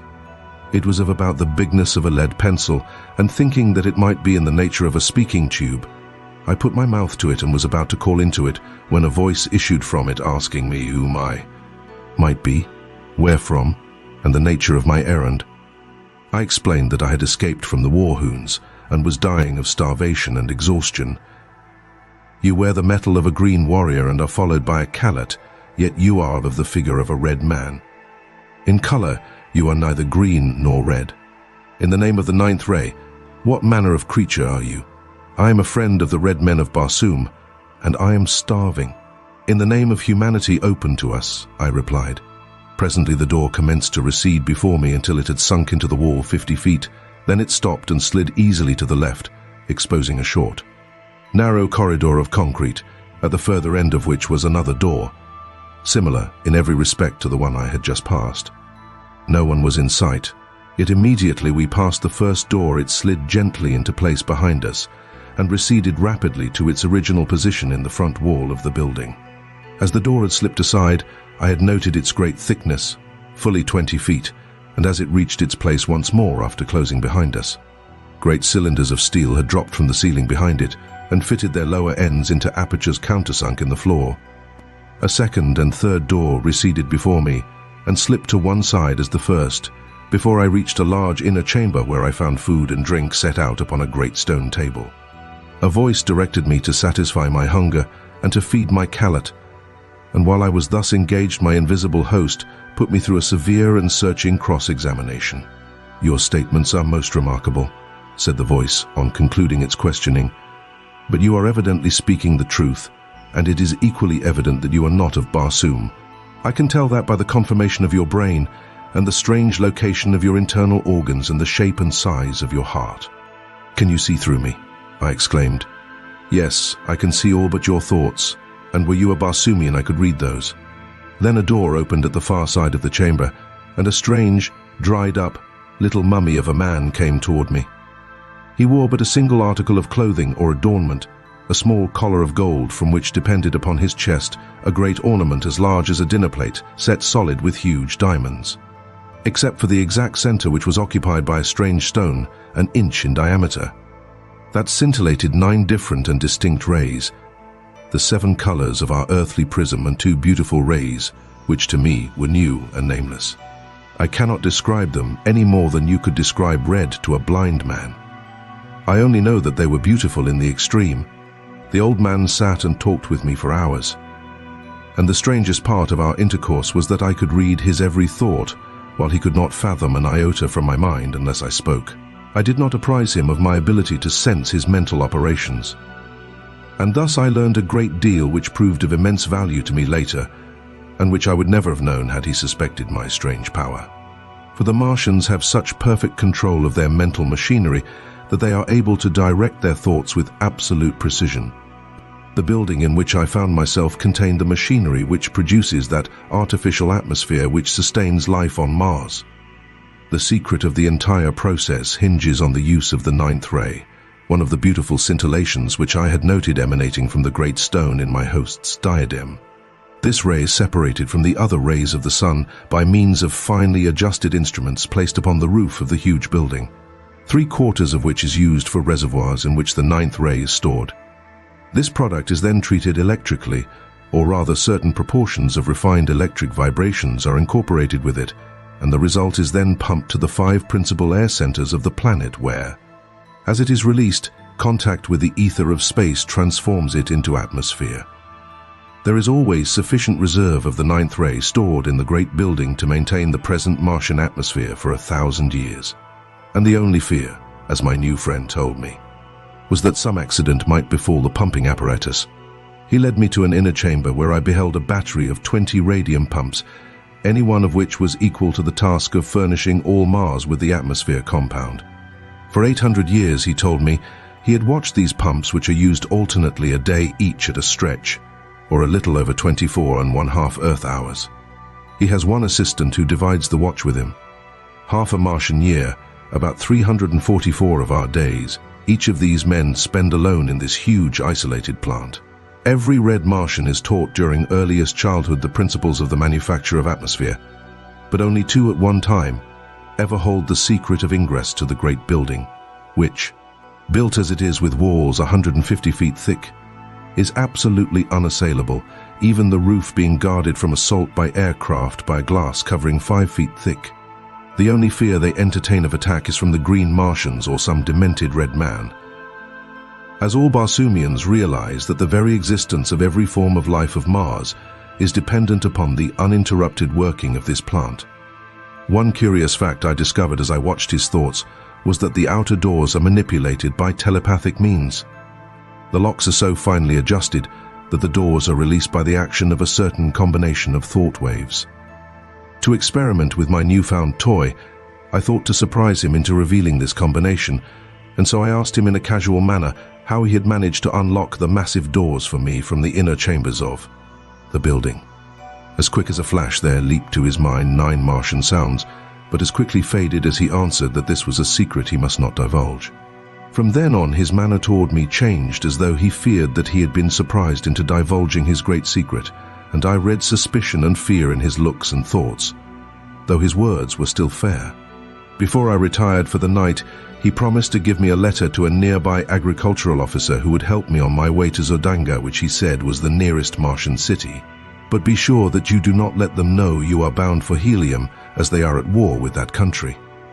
My assistant and I are of no country. We belong to all Barsoom, and this talisman which we wear protects us in all lands, even among the green men, though we do not trust ourselves to their hands if we can avoid it, he added. And so good night, my friend, he continued. May you have a long and restful sleep. Yes, a long sleep. And though he smiled pleasantly, I saw in his thoughts the wish that he had never admitted me, and then a picture of him standing over me in the night, and the swift thrust of a long dagger, and the half-formed words, I am sorry, but it is for the best good of Barsoom. As he closed the door of my chamber behind him, his thoughts were cut off from me, as was the sight of him, which seemed strange to me in my little knowledge of thought transference. What was I to do? How could I escape through these mighty walls? Easily could I kill him now that I was warned, but once he was dead I could no more escape, and with the stopping of the machinery of the great plant, I should die with all the other inhabitants of the planet. All, even Dejah Thoris, were she not already dead. For the others I did not give the snap of my finger, but the thought of Dejah Thoris drove from my mind all desire to kill my mistaken host. Cautiously I opened the door of my apartment, and, followed by Woola, sought the inner of the great doors. A wild scheme had come to me. I would attempt to force the great locks by the 9 thought waves I had read in my host's mind. Creeping stealthily through corridor after corridor, and down winding runways, which turned hither and thither, I finally reached the great hall in which I had broken my long fast that morning. Nowhere had I seen my host, nor did I know where he kept himself by night. I was on the point of stepping boldly out into the room when a slight noise behind me warned me back into the shadows of a recess in the corridor. Dragging Woola after me, I crouched low in the darkness.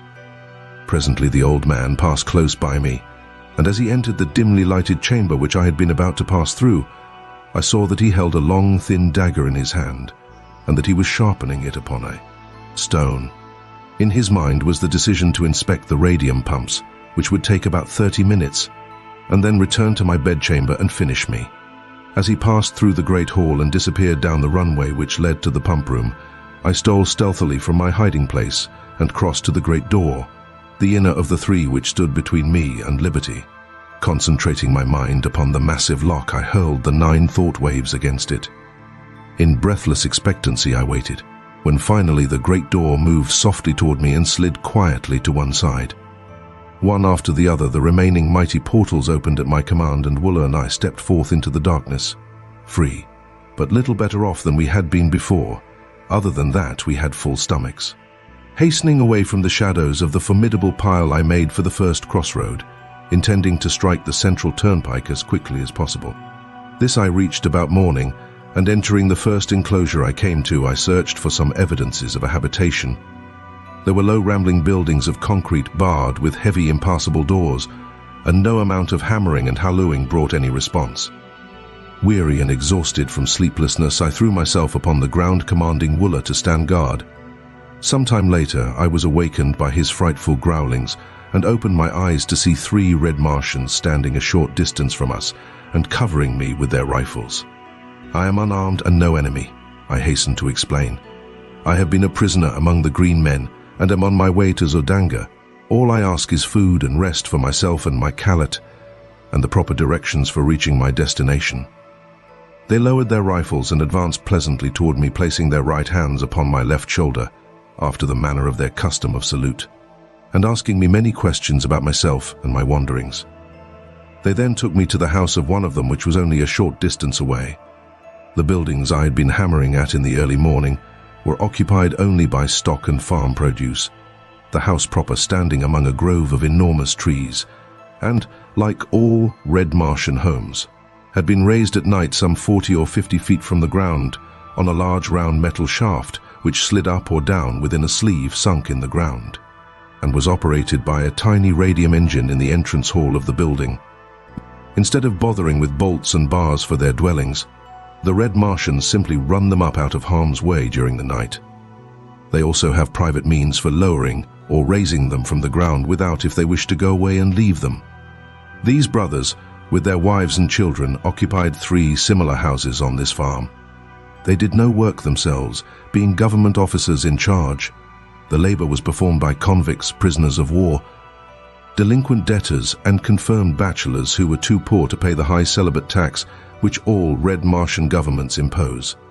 They were the personification of cordiality and hospitality, and I spent several days with them, resting and recuperating from my long and arduous experiences. When they had heard my story, I omitted all reference to Dejah Thoris and the old man of the atmosphere plant. They advised me to color my body to more nearly resemble their own race and then attempt to find employment in Zodanga, either in the army or the navy. The chances are small that your tale will be believed until after you have proven your trustworthiness and won friends among the higher nobles of the court. This you can most easily do through military service, as we are a warlike people on Barsoom, explained one of them, and save our richest favors for the fighting man. When I was ready to depart, they furnished me with a small domestic bull thoat, such as is used for saddle purposes by all Red Martians. The animal is about the size of a horse and quite gentle, but in color and shape an exact replica of his huge and fierce cousin of the wilds.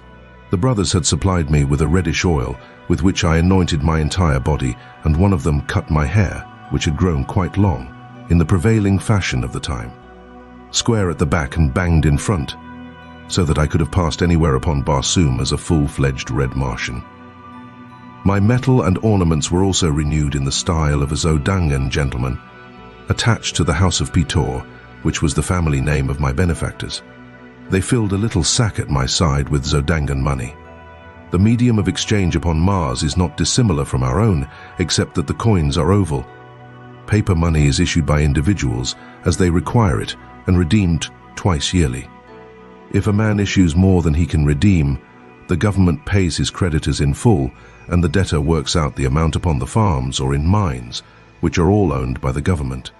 This suits everybody except the debtor, as it has been a difficult thing to obtain sufficient voluntary labor to work the great isolated farmlands of Mars, stretching as they do like narrow ribbons from pole to pole, through wild stretches peopled by wild animals and wilder men. When I mentioned my inability to repay them for their kindness to me, they assured me that I would have ample opportunity if I lived long upon Barsoom. And bidding me farewell, they watched me until I was out of sight upon the broad white turnpike. Chapter 21. An air scout for Zodanga. As I proceeded on my journey towards Zodanga, many strange and interesting sights arrested my attention, and at the several farmhouses where I stopped, I learned a number of new and instructive things concerning the methods and manners of Barsoom. The water which supplies the farms of Mars is collected in immense underground reservoirs at either pole from the melting ice caps and pumped through long conduits to the various populated centers.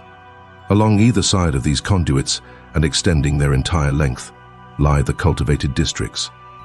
These are divided into tracts of about the same size, each tract being under the supervision of one or more government officers. Instead of flooding the surface of the fields, and thus wasting immense quantities of water by evaporation, the precious liquid is carried underground through a vast network of small pipes directly to the roots of the vegetation. The crops upon Mars are always uniform, for there are no droughts, no rains, no high winds, and no insects or destroying birds. On this trip I tasted the first meat I had eaten since leaving Earth, large juicy steaks and chops from the well-fed domestic animals of the farms. Also, I enjoyed luscious fruits and vegetables, but not a single article of food which was exactly similar to anything on Earth. Every plant and flower and vegetable and animal has been so refined by ages of careful scientific cultivation and breeding that the like of them on Earth dwindled into pale grey, characterless nothingness by comparison. At a second stop, I met some highly cultivated people of the noble class, and while in conversation we chanced to speak of Helium. One of the older men had been there on a diplomatic mission several years before and spoke with regret of the conditions which seemed destined ever to keep these two countries at war. Helium, he said, rightly boasts the most beautiful women of Barsoom, and of all her treasures the wondrous daughter of Mor's Kajak, Dejah Thoris, is the most exquisite flower. Why?" he added. "The people really worship the ground she walks upon, and since her loss on that ill-starred expedition, all Helium has been draped in mourning. That our ruler should have attacked the disabled fleet as it was returning to Helium was but another of his awful blunders, which I fear will sooner or later compel Zodanga to elevate a wiser man to his place. Even now, though our victorious armies are surrounding Helium, the people of Zodanga are voicing their displeasure, for the war is not a popular one, since it is not based on right or justice. Our forces took advantage of the absence of the principal fleet of Helium on their search for the princess, and so we have been able easily to reduce the city to a sorry plight. It is said she will fall within the next few passages of the further moon." "And what, think you, may have been the fate of the princess, Dejah Thoris?" I asked as casually as possible. "She is dead," he answered. "This much was learned from a green warrior recently captured by our forces in the south. She escaped from the hordes of Thark with a strange creature of another world, only to fall into the hands of the Warhoons. Their thoats were found wandering upon the sea bottom, and evidences of a bloody conflict were discovered nearby. While this information was in no way reassuring, neither was it at all conclusive proof of the death of Dejah Thoris, and so I determined to make every effort possible to reach Helium as quickly as I could and carry to Tardos Moors such news of his granddaughter's possible whereabouts as lay in my power. 10 days after leaving the 3 Petor brothers, I arrived at Zodanga. From the moment that I had come in contact with the red inhabitants of Mars, I had noticed that Wooler drew a great amount of unwelcome attention to me, since the huge brute belonged to a species which is never domesticated by the red men. Were one to stroll down Broadway with a Numidian lion at his heels, the effect would be somewhat similar to that which I should have produced had I entered Zodanga with Wooler. The very thought of parting with the faithful fellow caused me so great regret and genuine sorrow that I put it off until just before we arrived at the city's gates. But then, finally, it became imperative that we separate. Had nothing further than my own safety or pleasure been at stake, no argument could have prevailed upon me to turn away the one creature upon Barsoom that had never failed in a demonstration of affection and loyalty.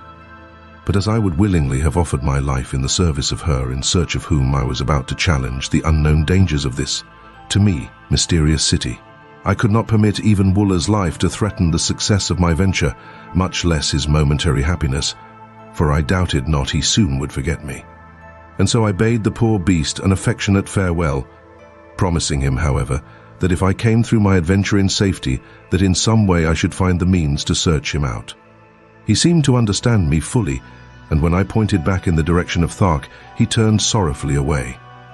Nor could I bear to watch him go, but resolutely set my face towards Zodanga, and with a touch of heartsickness approached her frowning walls. The letter I bore from them gained me immediate entrance to the vast walled city. It was still very early in the morning, and the streets were practically deserted. The residences, raised high upon their metal columns, resembled huge rookeries, while the uprights themselves presented the appearance of steel tree trunks. The shops, as a rule, were not raised from the ground, nor were their doors bolted or barred, since thievery is practically unknown upon Barsoom. Assassination is the ever-present fear of all Barsoomians, and for this reason alone their homes are raised high above the ground at night or in times of danger. The Petor brothers had given me explicit directions for reaching the point of the city where I could find living accommodations and be near the offices of the government agents to whom they had given me letters. My way led to the central square or plaza, which is a characteristic of all Martian cities.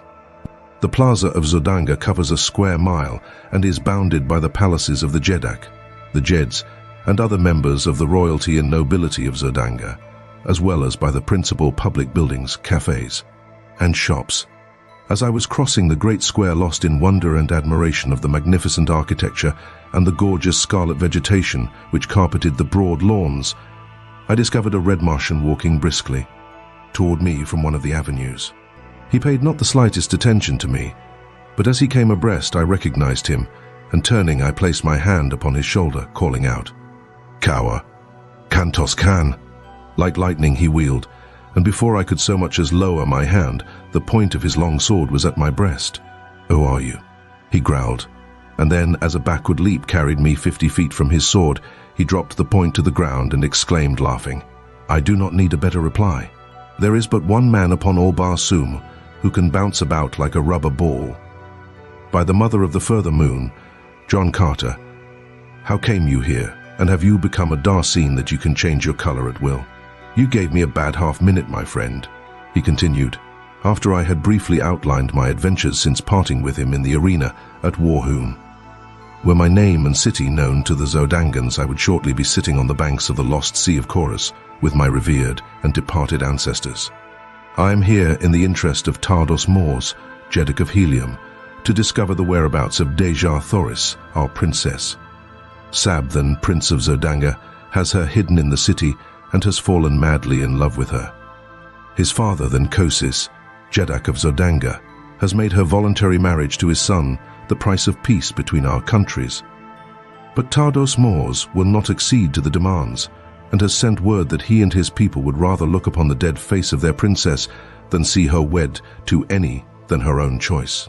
And that personally he would prefer being engulfed in the ashes of a lost and burning Helium to joining the metal of his house with that of Thankosis. His reply was the deadliest affront he could have put upon Thankosis and the Zodangans. But his people love him the more for it, and his strength in Helium is greater today than ever. "I have been here 3 days," continued Kantos Khan, "but I have not yet found where Dejah Thoris is imprisoned.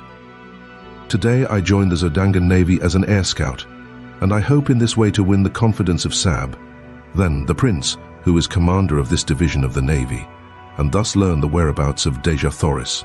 I am glad that you are here, John Carter, for I know your loyalty to my princess, and 2 of us working together should be able to accomplish much." The plaza was now commencing to fill with people going and coming upon the daily activities of their duties. The shops were opening, and the cafes filling with early morning patrons. Kantos Khan led me to one of these gorgeous eating places where we were served entirely by mechanical apparatus. No hand touched the food from the time it entered the building in its raw state, until it emerged hot and delicious upon the tables before the guests, in response to the touching of tiny buttons to indicate their desires.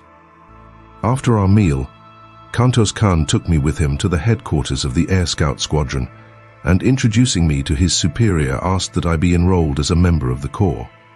In accordance with custom, an examination was necessary, but Kantos Khan had told me to have no fear on this score as he would attend to that part of the matter. He accomplished this by taking my order for examination to the examining officer and representing himself as John Carter. "This ruse will be discovered later," he cheerfully explained, "when they check up my weights, measurements, and other personal identification data.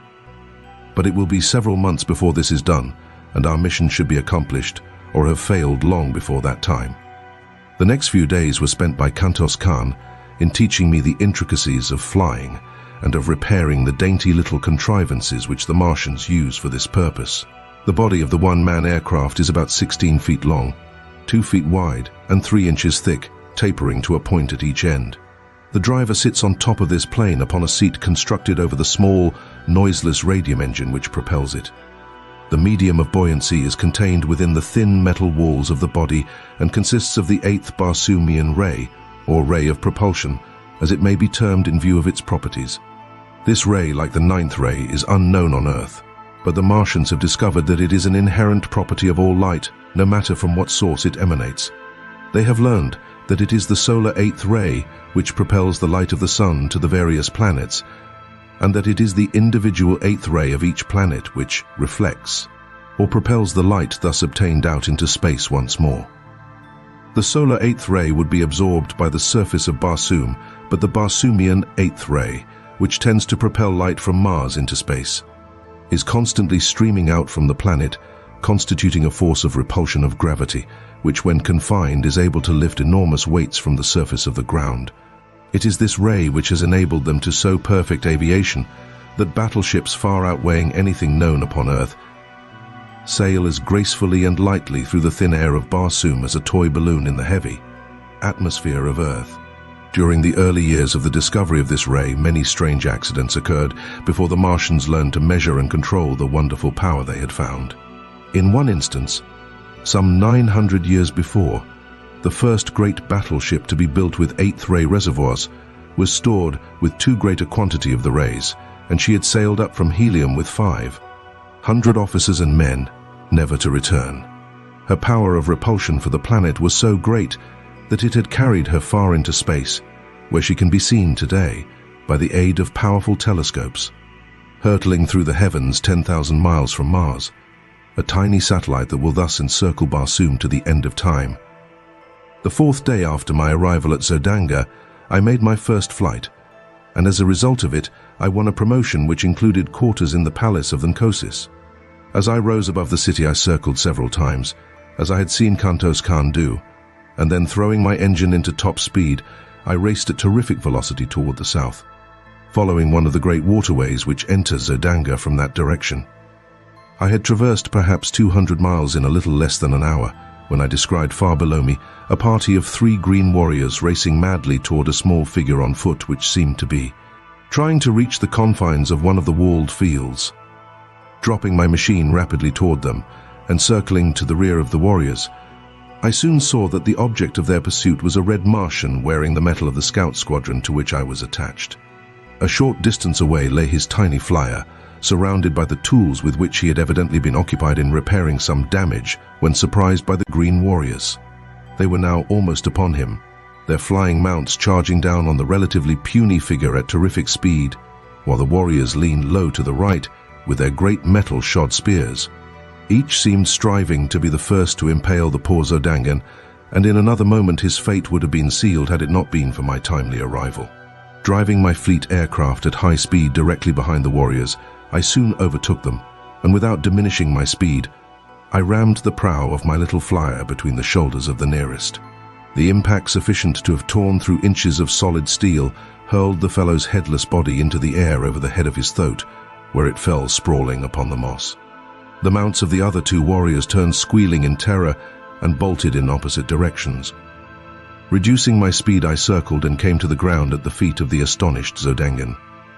He was warm in his thanks for my timely aid, and promised that my day's work would bring the reward it merited, for it was none other than a cousin of the Jeddak of Zodanga whose life I had saved. We wasted no time in talk, as we knew that the warriors would surely return as soon as they had gained control of their mounts. Hastening to his damaged machine, we were bending every effort to finish the needed repairs, and had almost completed them, when we saw the 2 green monsters returning at top speed from opposite sides of us.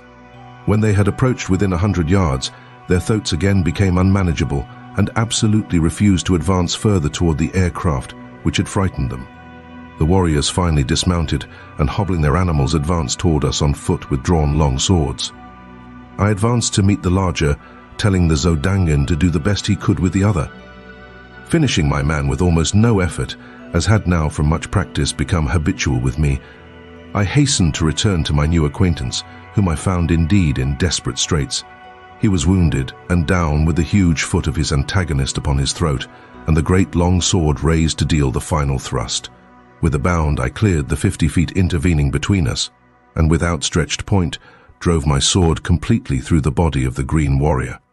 His sword fell harmless to the ground, and he sank limply upon the prostrate form of the Zodangan.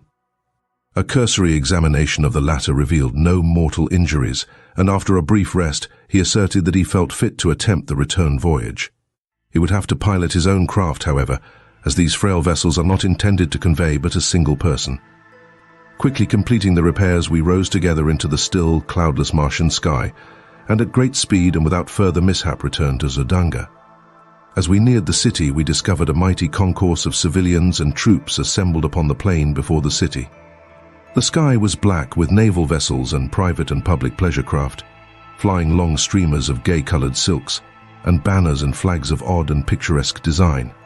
My companion signaled that I slow down, and running his machine close beside mine, suggested that we approach and watch the ceremony, which, he said, was for the purpose of conferring honors on individual officers and men for bravery and other distinguished service. He then unfurled a little ensign which denoted that his craft bore a member of the royal family of Zodanga, and together we made our way through the maze of low-lying air vessels, until we hung directly over the Jeddak of Zodanga and his staff.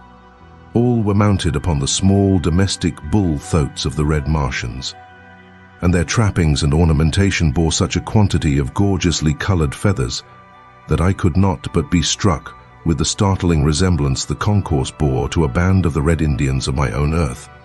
One of the staff called the attention of Tharks to the presence of my companion above them, and the ruler motioned for him to descend. As they waited for the troops to move into position facing the Jeddak, the two talked earnestly together, the Jeddak and his staff occasionally glancing up at me. I could not hear their conversation, and presently it ceased and all dismounted, as the last body of troops had wheeled into position before their emperor. A member of the staff advanced toward the troops, and calling the name of a soldier, commanded him to advance. The officer then recited the nature of the heroic act, which had won the approval of the Jeddak, and the latter advanced and placed a metal ornament upon the left arm of the lucky man. 10 men had been so decorated when the aide called out, "John Carter, Air Scout." Never in my life had I been so surprised, but the habit of military discipline is strong within me, and I dropped my little machine lightly to the ground and advanced on foot as I had seen the others do. As I halted before the officer, he addressed me in a voice audible to the entire assemblage of troops and spectators. "In recognition, John Carter," he said, "of your remarkable courage and skill in defending the person of the cousin of the Jeddak, Tharks, and single-handed vanquishing 3 green warriors, it is the pleasure of our Jeddak to confer on you the mark of his esteem." Tharks then advanced toward me and placing an ornament upon me said, "My cousin has narrated the details of your wonderful achievement, which seems little short of miraculous. And if you can so well defend a cousin of the Jeddak, how much better could you defend the person of the Jeddak himself? You are therefore appointed a padwar of the guards, and will be quartered in my palace hereafter."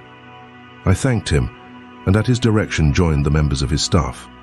After the ceremony, I returned my machine to its quarters on the roof of the barracks of the Air Scout Squadron, and with an orderly from the palace to guide me, I reported to the officer in charge of the palace. Chapter 22. I find Dejah. The majordomo to whom I reported had been given instructions to station me near the person of the Jeddak, who, in time of war, is always in great danger of assassination, as the rule that all is fair in war seems to constitute the entire ethics of Martian conflict. He therefore escorted me immediately to the apartment in which Tharks then was. The ruler was engaged in conversation with his son, Sabthan, and several courtiers of his household, and did not perceive my entrance. The walls of the apartment were completely hung with splendid tapestries which hid any windows or doors which may have pierced them. The room was lighted by imprisoned rays of sunshine held between the ceiling proper and what appeared to be a ground glass false ceiling a few inches below.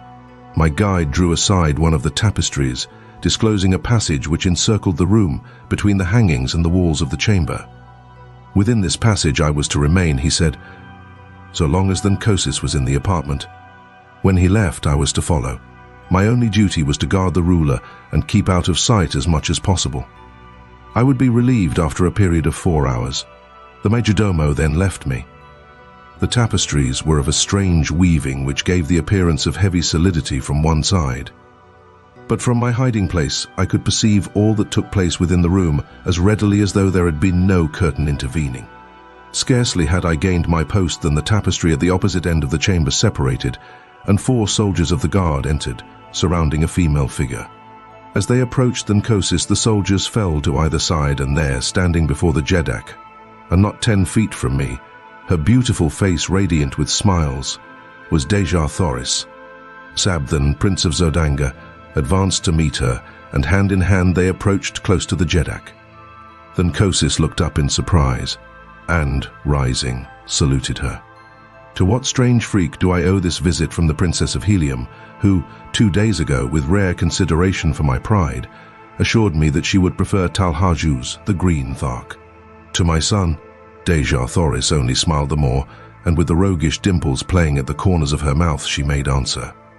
From the beginning of time upon Barsoom, it has been the prerogative of woman to change her mind as she listed, and to dissemble in matters concerning her heart.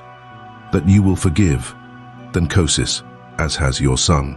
2 days ago I was not sure of his love for me, but now I am, and I have come to beg of you to forget my rash words, and to accept the assurance of the Princess of Helium that when the time comes she will wed Sabthan, Prince of Zodanga. I am glad that you have so decided, replied Tharks. It is far from my desire to push war further against the people of Helium.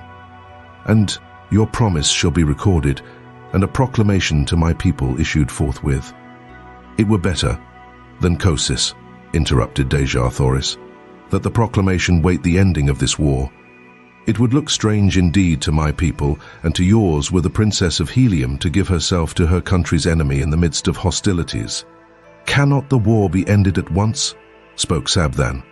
"It requires but the word of Tharks to bring peace." "Say it, my father, say the word that will hasten my happiness and end this unpopular strife." "We shall see," replied Tharks, "how the people of Helium take to peace. I shall at least offer it to them." Dejah Thoris, after a few words, turned and left the apartment, still followed by her guards. Thus was the edifice of my brief dream of happiness dashed, broken to the ground of reality. The woman for whom I had offered my life, and from whose lips I had so recently heard a declaration of love for me, had lightly forgotten my very existence and smilingly given herself to the son of her people's most hated enemy. Although I had heard it with my own ears, I could not believe it.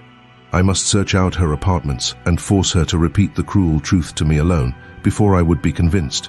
And so I deserted my post and hastened through the passage behind the tapestries toward the door by which she had left the chamber. Slipping quietly through this opening, I discovered a maze of winding corridors, branching and turning in every direction. Running rapidly down first one, and then another of them, I soon became hopelessly lost, and was standing panting against a side wall when I heard voices near me. Apparently they were coming from the opposite side of the partition against which I leaned, and presently I made out the tones of Dejah Thoris. I could not hear the words, but I knew that I could not possibly be mistaken in the voice. Moving on a few steps, I discovered another passageway at the end of which lay a door. Walking boldly forward, I pushed into the room, only to find myself in a small antechamber in which were the 4 guards who had accompanied her. One of them instantly arose and accosted me, asking the nature of my business. "I am from Tharks," I replied, "and wish to speak privately with Dejah Thoris, Princess of Helium." "And your order?" asked the fellow.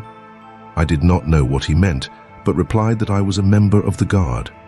And without waiting for a reply from him, I strode toward the opposite door of the antechamber, behind which I could hear Dejah Thoris conversing. But my entrance was not to be so easily accomplished. The guardsman stepped before me, saying, "No one comes from Tharks without carrying an order or the password. You must give me one or the other before you may pass. The only order I require, my friend, to enter where I will, hangs at my side," I answered, tapping my longsword. "Will you let me pass in peace, or no?"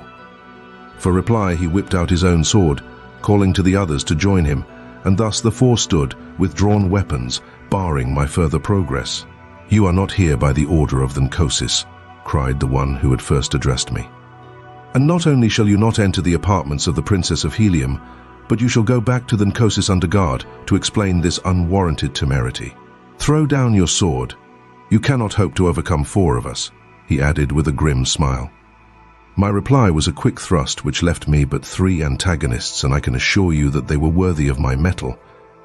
They had me backed against the wall in no time, fighting for my life. Slowly, I worked my way to a corner of the room where I could force them to come at me only one at a time. And thus we fought upward of 20 minutes, the clanging of steel on steel producing a veritable bedlam in the little room. The noise had brought Dejah Thoris to the door of her apartment, and there she stood throughout the conflict with Sola at her back peering over her shoulder. Her face was set and emotionless, and I knew that she did not recognize me, nor did Sola.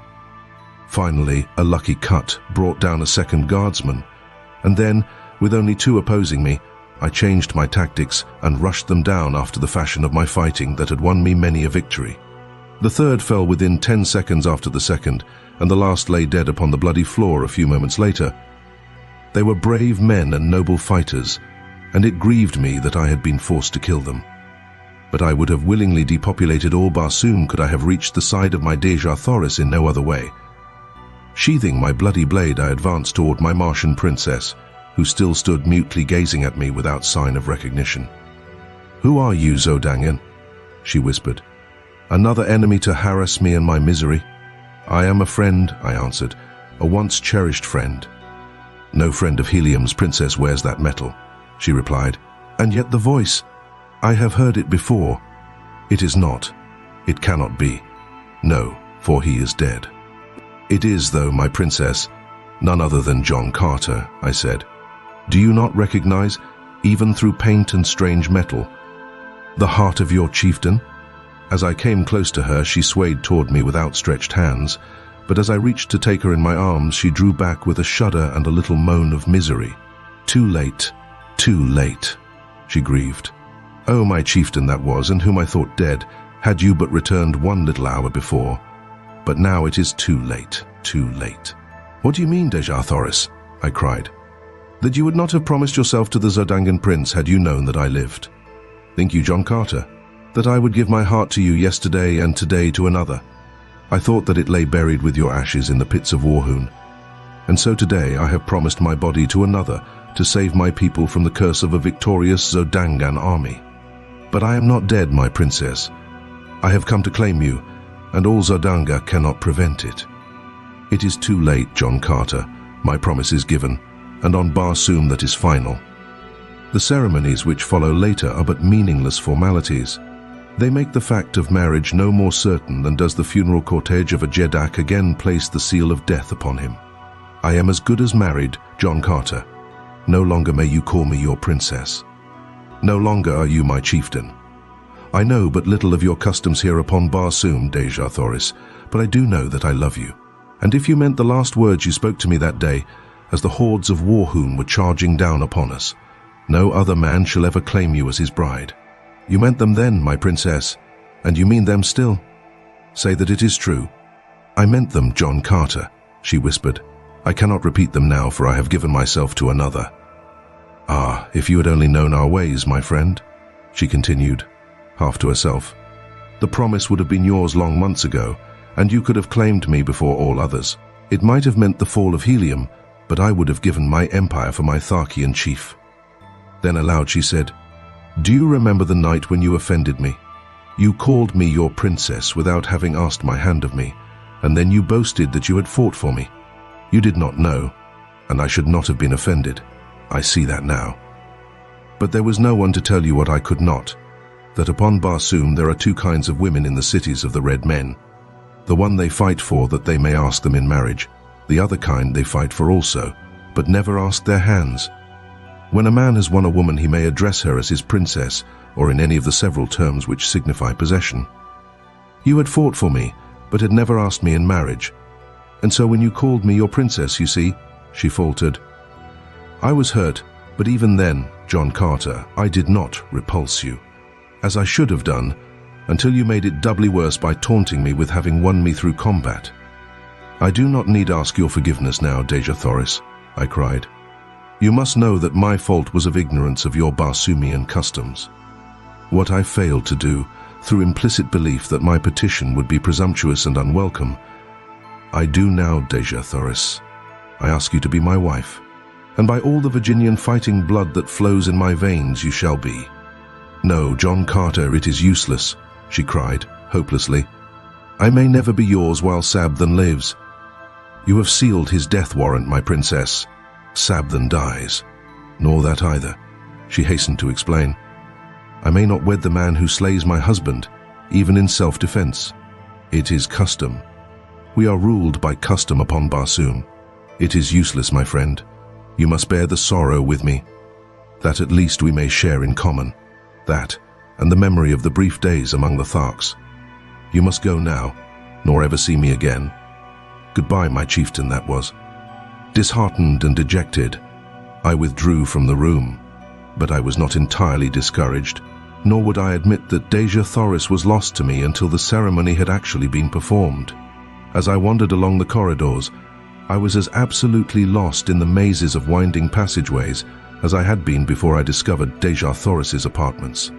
I knew that my only hope lay in escape from the city of Zodanga, for the matter of the 4 dead guardsmen would have to be explained, and as I could never reach my original post without a guide. Suspicion would surely rest on me so soon as I was discovered wandering aimlessly through the palace. Presently, I came upon a spiral runway leading to a lower floor, and this I followed downward for several stories until I reached the doorway of a large apartment in which were a number of guardsmen. The walls of this room were hung with transparent tapestries, behind which I secreted myself without being apprehended. The conversation of the guardsmen was general, and awakened no interest in me until an officer entered the room and ordered 4 of the men to relieve the detail who were guarding the Princess of Helium. Now, I knew my troubles would commence in earnest, and indeed they were upon me all too soon, for it seemed that the squad had scarcely left the guardroom before one of their number burst in again breathlessly, crying that they had found their 4 comrades butchered in the antechamber. In a moment, the entire palace was alive with people. Guardsmen, officers, courtiers, servants, and slaves ran helter-skelter through the corridors and apartments carrying messages and orders, and searching for signs of the assassin. This was my opportunity, and slim as it appeared, I grasped it, for as a number of soldiers came hurrying past my hiding place, I fell in behind them and followed through the mazes of the palace until, in passing through a great hall, I saw the blessed light of day coming in through a series of larger windows. Here I left my guides, and slipping to the nearest window, sought for an avenue of escape. The windows opened upon a great balcony which overlooked one of the broad avenues of Zodanga. The ground was about 30 feet below, and at a light distance from the building was a wall fully 20 feet high, constructed of polished glass about a foot in thickness. To a red Martian, escape by this path would have appeared impossible, but to me, with my earthly strength and agility, it seemed already accomplished. My only fear was in being detected before darkness fell, for I could not make the leap in broad daylight, while the court below and the avenue beyond were crowded with Zodangans. Accordingly, I searched for a hiding place and finally found one by accident, inside a huge hanging ornament which swung from the ceiling of the hall and about 10 feet from the floor. Into the capacious bowl-like vase I sprang with ease, and scarcely had I settled down within it than I heard a number of people enter the apartment. The group stopped beneath my hiding place, and I could plainly overhear their every word. "It is the work of Heliumites," said one of the men. "Yes, O Jeddak, but how had they access to the palace? I could believe that even with the diligent care of your guardsmen a single enemy might reach the inner chambers, but how a force of 6 or 8 fighting men could have done so unobserved is beyond me. We shall soon know, however, for here comes the royal psychologist." Another man now joined the group, and after making his formal greetings to his ruler, said, "O mighty Jeddak, it is a strange tale I read in the dead minds of your faithful guardsmen. They were felled not by a number of fighting men, but by a single opponent." He paused to let the full weight of this announcement impress his hearers, and that his statement was scarcely credited was evidenced by the impatient exclamation of incredulity which escaped the lips of Tharks. "What manner of weird tale are you bringing me, Notan?" he cried. "It is the truth, my Jeddak," replied the psychologist. In fact, the impressions were strongly marked on the brain of each of the 4 guardsmen. Their antagonist was a very tall man, wearing the metal of one of your own guardsmen. And his fighting ability was little short of marvelous, for he fought fair against the entire 4 and vanquished them by his surpassing skill and superhuman strength and endurance. Though he wore the metal of Zodanga, my Jeddak, such a man was never seen before in this or any other country upon Barsoom. The mind of the Princess of Helium, whom I have examined and questioned, was a blank to me. She has perfect control, and I could not read one iota of it. She said that she witnessed a portion of the encounter, and that when she looked there was but one man engaged with the guardsman, a man whom she did not recognize as ever having seen. "Where is my erstwhile savior?" spoke another of the party, and I recognized the voice of the cousin of Tharks, whom I had rescued from the Green Warriors. "By the metal of my first ancestor," he went on, "but the description fits him to perfection, especially as to his fighting ability." "Where is this man?" cried Tharks. "Have him brought to me at once." "What know you of him, cousin? It seems strange to me now that I think upon it, that there should have been such a fighting man in Zodanga, of whose name even we were ignorant before today. And his name too, John Carter, who ever heard of such a name upon Barsoom?" Word was soon brought that I was nowhere to be found, either in the palace or at my former quarters in the barracks of the Air Scout Squadron. Kantos Khan they had found and questioned, but he knew nothing of my whereabouts, and as to my past, he had told them he knew as little, since he had but recently met me during our captivity among the Warhoons. "Keep your eyes on this other one," commanded Tharks. "He also is a stranger, and likely as not they both hail from Helium, and where one is we shall sooner or later find the other. Quadruple the air patrol, and let every man who leaves the city by air or ground be subjected to the closest scrutiny." Another messenger now entered with word that I was still within the palace walls. "The likeness of every person who has entered or left the palace grounds today has been carefully examined," concluded the fellow, "and not one approaches the likeness of this new padwar of the guards, other than that which was recorded of him at the time he entered." "Then we will have him shortly," commented Tharks contentedly, "and in the meanwhile we will repair to the apartments of the Princess of Helium and question her in regard to the affair. She may know more than she cared to divulge to you, Noten. Come." They left the hall, and as darkness had fallen without, I slipped lightly from my hiding place and hastened to the balcony. Few were in sight, and choosing a moment when none seemed near, I sprang quickly to the top of the glass wall and from there to the avenue beyond the palace grounds. Chapter 23. Lost in the Sky. Without effort at concealment, I hastened to the vicinity of our quarters, where I felt sure I should find Kantos Khan. As I neared the building, I became more careful, as I judged, and rightly, that the place would be guarded. Several men in civilian metal loitered near the front entrance, and in the rear were others. My only means of reaching, unseen, the upper story where our apartments were situated was through an adjoining building. And after considerable maneuvering, I managed to attain the roof of a shop, several doors away. Leaping from roof to roof, I soon reached an open window in the building where I hoped to find the Heliumite, and in another moment I stood in the room before him. He was alone and showed no surprise at my coming, saying he had expected me much earlier, as my tour of duty must have ended some time since. I saw that he knew nothing of the events of the day at the palace, and when I had enlightened him, he was all excitement. The news that Dejah Thoris had promised her hand to Sab then filled him with dismay. "It cannot be," he exclaimed. "It is impossible.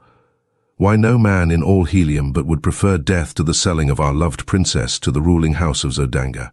She must have lost her mind to have assented to such an atrocious bargain. You, who do not know how we of Helium love the members of our ruling house, cannot appreciate the horror with which I contemplate such an unholy alliance. What can be done, John Carter?" he continued. "You are a resourceful man. Can you not think of some way to save Helium from this disgrace?" "If I can come within sword's reach of Sab, then," I answered, "I can solve the difficulty in so far as Helium is concerned. But for personal reasons, I would prefer that another struck the blow that frees Dejah Thoris." Kantos Khan eyed me narrowly before he spoke. "You love her," he said. "Does she know it?" "She knows it, Kantos Khan, and repulses me only because she is promised to Sab, then."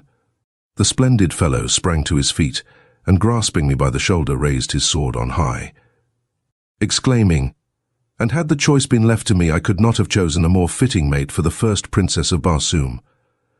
Here is my hand upon your shoulder, John Carter, and my word that Sab then shall go out at the point of my sword, for the sake of my love for Helium, for Dejah Thoris, and for you. This very night I shall try to reach his quarters in the palace." "How?" I asked. "You are strongly guarded, and a quadruple force patrols the sky." He bent his head in thought a moment, then raised it with an air of confidence. "I only need to pass these guards, and I can do it," he said at last.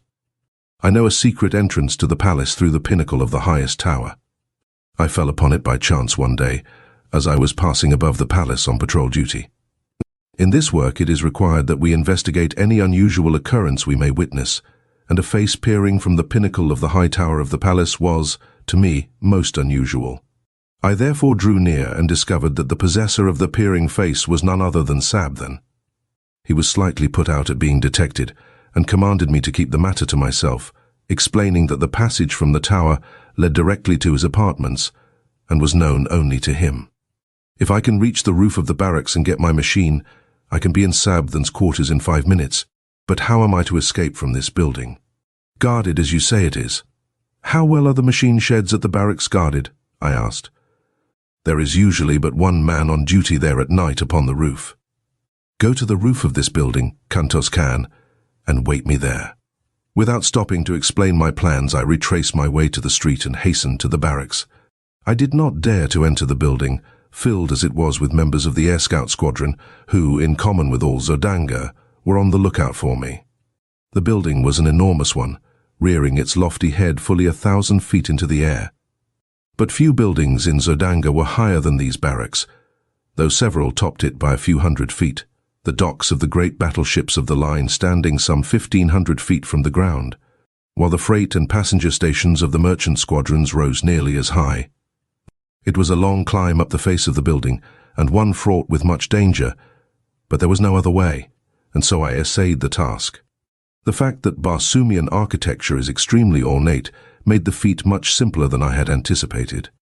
Since I found ornamental ledges and projections which fairly formed a perfect ladder for me all the way to the eaves of the building. Here I met my first real obstacle. The eaves projected nearly 20 feet from the wall to which I clung, and though I encircled the great building I could find no opening through them. The top floor was alight, and filled with soldiers engaged in the pastimes of their kind. I could not, therefore, reach the roof through the building. There was one slight, desperate chance, and that I decided I must take. It was for Dejah Thoris, and no man has lived who would not risk 1,000 deaths for such as she. Clinging to the wall with my feet in one hand, I unloosened one of the long leather straps of my trappings, at the end of which dangled a great hook by which air sailors are hung to the sides and bottoms of their craft for various purposes of repair, and by means of which landing parties are lowered to the ground from the battleships. I swung this hook cautiously to the roof several times before it finally found lodgment. Gently I pulled on it to strengthen its hold, but whether it would bear the weight of my body I did not know. It might be barely caught upon the very outer verge of the roof, so that as my body swung out at the end of the strap it would slip off and launch me to the pavement 1,000 feet below. An instant I hesitated, and then, releasing my grasp upon the supporting ornament, I swung out into space at the end of the strap. Far below me lay the brilliantly lighted streets, the hard pavements, and death. There was a little jerk at the top of the supporting eaves, and a nasty slipping, grating sound which turned me cold with apprehension. Then the hook caught and I was safe. Clambering quickly aloft, I grasped the edge of the eaves and drew myself to the surface of the roof above. As I gained my feet I was confronted by the sentry on duty, into the muzzle of whose revolver I found myself looking. "Who are you, and whence came you?" he cried. "I am an air scout, friend, and very near a dead one, for just by the merest chance I escaped falling to the avenue below," I replied. "But how came you upon the roof, man?" "No one has landed or come up from the building for the past hour." "Quick, explain yourself, or I call the guard." "Look you here, sentry, and you shall see how I came and how close a shave I had to not coming at all," I answered, turning toward the edge of the roof. "Wait, ere, 20 feet below, at the end of my strap, hung all my weepo. NS. The fellow, acting on impulse of curiosity, stepped to my side, and to his undoing, for as he leaned to peer over the eaves, I grasped him by his throat and his pistol arm and threw him heavily to the row. The weapon dropped from his grasp, and my fingers choked off his attempted cry for assistance. "CE." I gagged and bound him, and then hung him over the edge of the roof, as I myself had hung a few moments before. "RE." I knew it would be morning before he would be discovered, and I needed all the time that I could GA. In. Donning my trappings and weapons, I hastened to the sheds, and soon had out both my machine and Kantos can. Making his fast behind mine, I started my engine, and skimming over the edge of the roof, I dove down into the streets of the city far below the plain usually occupied by the air parter. All. In less than a minute, I was settling safely upon the roof of our apartment beside the astonished Kantos K, and I lost no time in explanation, but plunged immediately into a discussion of our plans for the immediate FU. It was decided that I was to try to make Helium, while Kantos Khan was to enter the palace and dispatch Sabthan. If successful, he was then to follow me. He set my compass for me, a clever little device which will remain steadfastly fixed upon any given point on the surface of Barsoom. And bidding each other farewell, we rose together and sped in the direction of the palace, which lay in the route which I must take to reach Helium. As we neared the high tower, a patrol shot down from above, throwing its piercing searchlight full upon my craft, and a voice roared out a command to halt, following with a shot as I paid no attention to his hail. Kantos Khan dropped quickly into the darkness, while I rose steadily and at terrific speed raced through the Martian sky, followed by a dozen of the air scout craft which had joined the pursuit, and later by a swift cruiser carrying 100 men and a battery of rapid-fire guns. By twisting and turning my little machine, now rising and now falling, I managed to elude their searchlights most of the time, but I was also losing ground by these tactics. And so I decided to hazard everything on a straightaway course and leave the result to fate and the speed of my machine. Kantos Khan had shown me a trick of gearing, which is known only to the Navy of Helium, that greatly increased the speed of our machines, so that I felt sure I could distance my pursuers if I could dodge their projectiles for a few moments. As I sped through the air, the screeching of the bullets around me convinced me that only by a miracle could I escape. But the die was cast, and throwing on full speed, I raced a straight course toward Helium. Gradually, I left my pursuers further and further behind, and I was just congratulating myself on my lucky escape when a well-directed shot from the cruiser exploded at the prow of my little craft. The concussion nearly capsized her, and with a sickening plunge she hurtled downward through the dark night. How far I fell before I regained control of the plane I do not know, but I must have been very close to the ground when I started to rise again, as I plainly heard the squealing of animals below me. Rising again, I scanned the heavens for my pursuers, and finally making out their lights far behind me, saw that they were landing, evidently in search of me. Not until their lights were no longer discernible did I venture to flash my little lamp upon my compass. And then I found to my consternation that a fragment of the projectile had utterly destroyed my only guide, as well as my speedometer. It was true, I could follow the stars in the general direction of Helium, but without knowing the exact location of the city or the speed at which I was traveling, my chances for finding it were slim. Helium lies 1,000 miles southwest of Zodanga, and with my compass intact I should have made the trip, barring accidents, in between 4 and 5 hours. As it turned out, however, morning found me speeding over a vast expanse of dead sea bottom after nearly 6 hours of continuous flight at high speed. Presently a great city showed below me, but it was not Helium, as that alone of all Barsoomian metropolises consists in 2 immense circular walled cities about 75 miles apart, and would have been easily distinguishable from the altitude at which I was flying. Believing that I had come too far to the north and west, I turned back in a southeasterly direction, passing during the forenoon several other large cities, but none resembling the description which Kantos Khan had given me of Helium. In addition to the twin city formation of Helium, another distinguishing feature is the 2 immense towers, one of vivid scarlet rising nearly a mile into the air from the center of one of the cities, while the other, of bright yellow and of the same height, marks her sister. Chapter 24. Tarkas finds a friend. About noon I passed low over a great dead city of ancient Mars, and as I skimmed out across the plain beyond, I came full upon several thousand green warriors engaged in a terrific battle. Scarcely had I seen them than a volley of shots was directed at me, and with the almost unfailing accuracy of their aim, my little craft was instantly a ruined wreck, sinking erratically to the ground.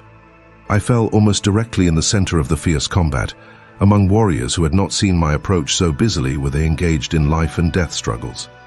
The men were fighting on foot with long swords, while an occasional shot from a sharpshooter on the outskirts of the conflict would bring down a warrior who might for an instant separate himself from the entangled mass.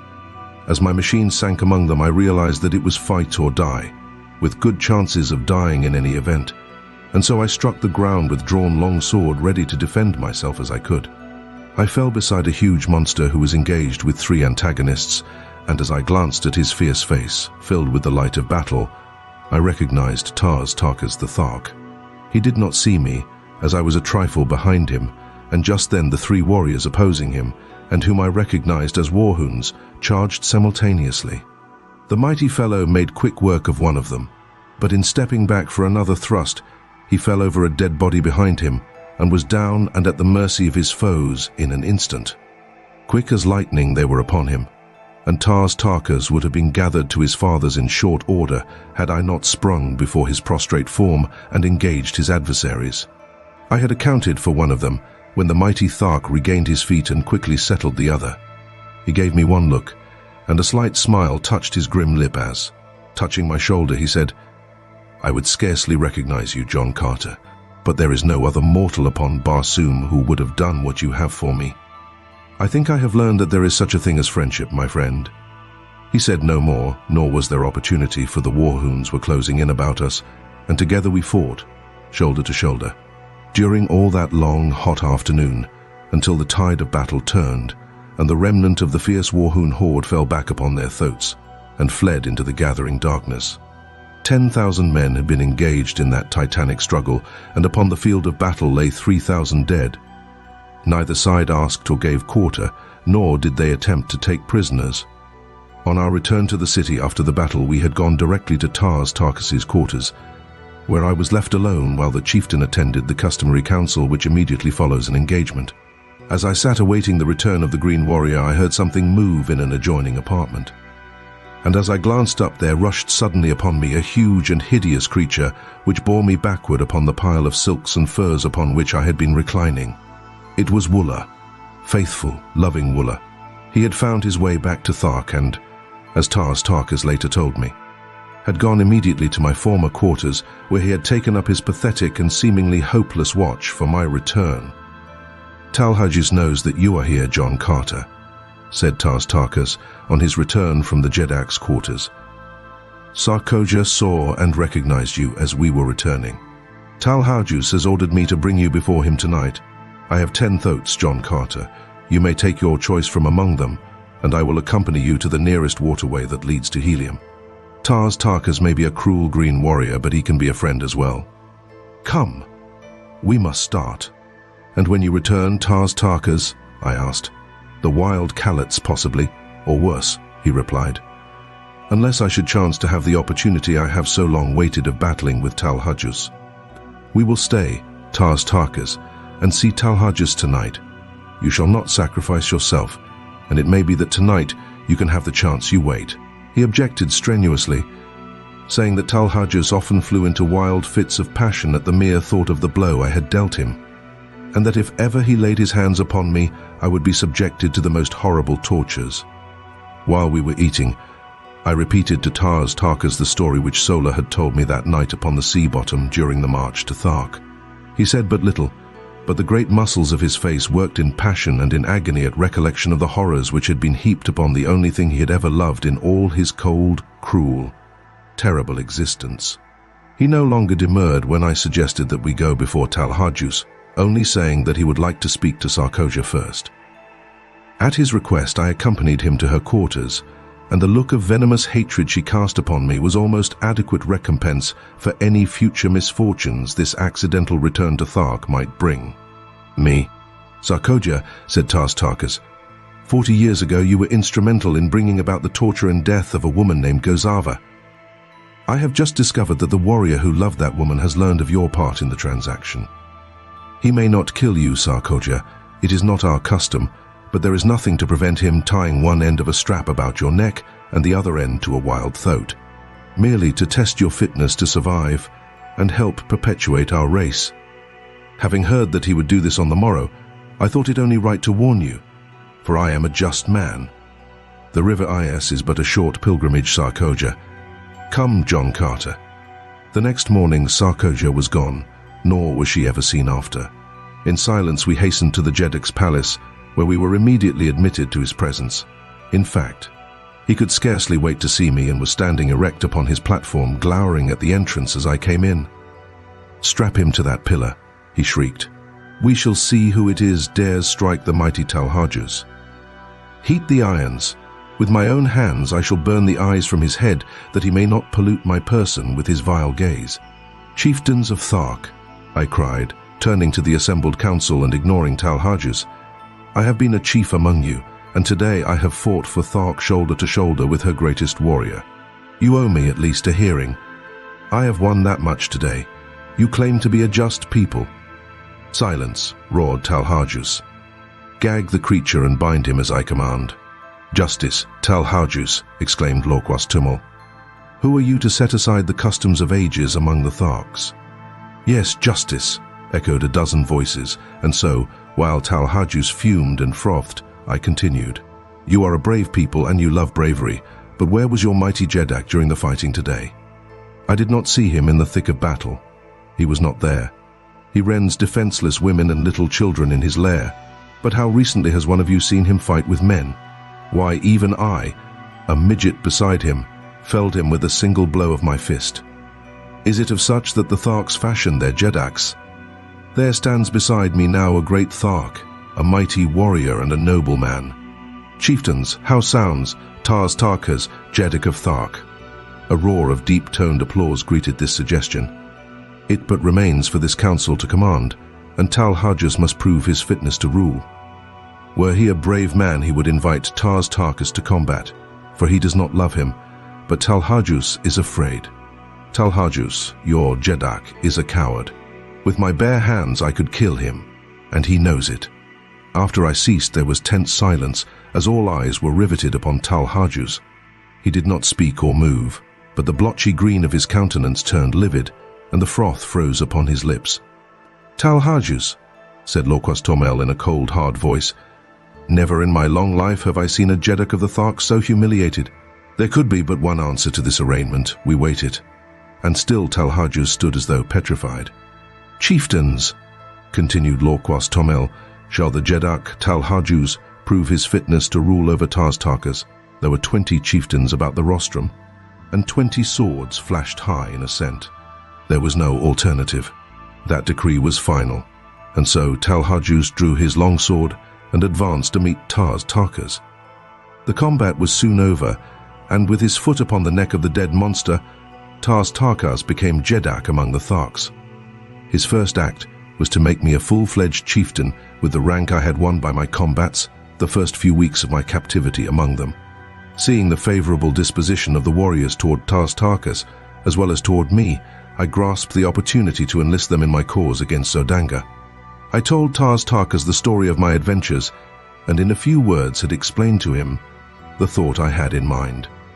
John Carter has made a proposal, he said, addressing the council, which meets with my sanction. I shall put it to you briefly. Dejah Thoris, the princess of Helium who was our prisoner, is now held by the Jedak of Zodanga, whose son she must wed to save her country from devastation at the hands of the Zodangan forces. John Carter suggests that we rescue her and return her to Helium. The loot of Zodanga would be magnificent, and I have often thought that had we an alliance with the people of Helium, we could obtain sufficient assurance of sustenance to permit us to increase the size and frequency of our hatchings, and thus become unquestionably supreme among the green men of all Barsoom. What say you? It was a chance to fight, an opportunity to loot, and they rose to the bait as a speckled trout to a fly. For Tharks, they were wildly enthusiastic, and before another half hour had passed, 20 mounted messengers were speeding across Dead Sea bottoms to call the hordes together for the expedition. In 3 days we were on the march towards Zodanga, 100,000 strong. As Tarkas had been able to enlist the services of 3 smaller hordes on the promise of the great loot of Zodanga. At the head of the column I rode beside the great Thark, while at the heels of my mount trotted my beloved Wooler. We traveled entirely by night, timing our marches so that we camped during the day at deserted cities, where even to the beasts we were all kept indoors during the daylight hours. On the march, Tarkas, through his remarkable ability and statesmanship, enlisted 50,000 more warriors from various hordes, so that 10 days after we set out, we halted at midnight outside the great walled city of Zodanga, 150,000 strong. The fighting strength and efficiency of this horde of ferocious green monsters was equivalent to 10 times their number of red men. Never in the history of Barsoom, Tarkas told me, had such a force of green warriors marched to battle together. It was a monstrous task to keep even a semblance of harmony among them, and it was a marvel to me that he got them to the city without a mighty battle among themselves. But as we neared Zodanga, their personal quarrels were submerged by their greater hatred for the red men, and especially for the Zodangans, who had for years waged a ruthless campaign of extermination against the green men, directing special attention toward despoiling their incubators. Now that we were before Zodanga, the task of obtaining entry to the city devolved upon me, and directing Tarkas to hold his forces in 2 divisions out of earshot of the city. With each division opposite a large gateway, I took 20 dismounted warriors, and approached one of the small gates that pierced the walls at short intervals. These gates have no regular guard, but are covered by sentries, who patrol the avenue that encircles the city just within the walls as our metropolitan police patrol their beats. The walls of Zodanga are 75 feet in height and 50 feet thick. They are built of enormous blocks of carborundum, and the task of entering the city seemed, to my escort of green warriors, an impossibility. The fellows who had been detailed to accompany me were of one of the smaller hordes, and therefore did not know me. Placing 3 of them with their faces to the wall and arms locked, I commanded 2 more to mount to their shoulders, and a 6th I ordered to climb upon the shoulders of the upper 2. The head of the topmost warrior towered over 40 feet from the ground. In this way, with 10 warriors, I built a series of 3 steps from the ground to the shoulders of the topmost man. Then, starting from a short distance behind them, I ran swiftly up from one tier to the next. And with a final bound from the broad shoulders of the highest, I clutched the top of the great wall and quietly drew myself to its broad expanse. After me, I dragged 6 lengths of leather from an equal number of my warriors. These lengths we had previously fastened together, and passing one end to the topmost warrior, I lowered the other end cautiously over the opposite side of the wall toward the avenue below. No one was in sight, so, lowering myself to the end of my leather strap, I dropped the remaining 30 feet to the pavement below. I had learned from Kantos Khan the secret of opening these gates, and in another moment my 20 great fighting men stood within the doomed city of Zodanga. I found to my delight that I had entered at the lower boundary of the enormous palace grounds. The building itself showed in the distance a blaze of glorious light, and on the instant I determined to lead a detachment of warriors directly within the palace itself, while the balance of the great horde was attacking the barracks of the soldiery. Dispatching one of my men to Tarkas for a detail of 50 Tharks with word of my intentions. I ordered 10 warriors to capture and open one of the great gates, while with the 9 remaining I took the other. We were to do our work quietly. No shots were to be fired, and no general advance made until I had reached the palace with my 50 Tharks. Our plans worked to perfection. The 2 sentries we met were dispatched to their fathers upon the banks of the lost Sea of Chorus, and the guards at both gates followed them in silence. Chapter 25. The Looting of Zodanga. As the great gate where I stood swung open, my 50 Tharks, headed by Tarkas himself, rode in upon their mighty thoats. I led them to the palace walls, which I negotiated easily without assistance. Once inside, however, the gate gave me considerable trouble, but I finally was rewarded by seeing it swing upon its huge hinges. And soon my fierce escort was riding across the gardens of the Jeddak of Zodanga. As we approached the palace, I could see through the great windows of the first floor into the brilliantly illuminated audience chamber of Tharks. The immense hall was crowded with nobles and their women, as though some important function was in progress. There was not a guard in sight without the palace, due, I presume, to the fact that the city and palace walls were considered impregnable, and so I came close and peered within. At one end of the chamber, upon massive golden thrones encrusted with diamonds, sat Tharks and his consort, surrounded by officers and dignitaries of state. Before them stretched a broad aisle lined on either side with soldiery, and as I looked there, entered this aisle at the far end of the hall, the head of a procession which advanced to the foot of the throne. First there marched 4 officers of the Jeddak's guard, bearing a huge salver on which reposed, upon a cushion of scarlet silk, a great golden chain with a collar and padlock at each end. Directly behind these officers came 4 others carrying a similar salver, which supported the magnificent ornaments of a prince and princess of the reigning house of Zodanga. At the foot of the throne, these 2 parties separated and halted, facing each other at opposite sides of the aisle. Then came more dignitaries, and the officers of the palace and of the army, and finally 2 figures entirely muffled in scarlet silk, so that not a feature of either was discernible.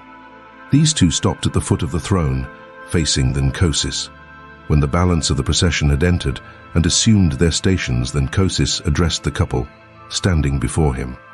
I could not hear his words, but presently 2 officers advanced and removed the scarlet robe from one of the figures, and I saw that Kantos Khan had failed in his mission, for it was Sabdan, Prince of Zodanga, who stood revealed before me. Tharks now took a set of the ornaments from one of the salvers and placed one of the collars of gold about his son's neck, springing the padlock fast. After a few more words addressed to Sab, then he turned to the other figure, from which the officers now removed the enshrouding silks, disclosing to my now comprehending view Dejah Thoris, Princess of Helium. The object of the ceremony was clear to me. In another moment, Dejah Thoris would be joined forever to the Prince of Zodanga. It was an impressive and beautiful ceremony, I presume, but to me it seemed the most fiendish sight I had ever witnessed.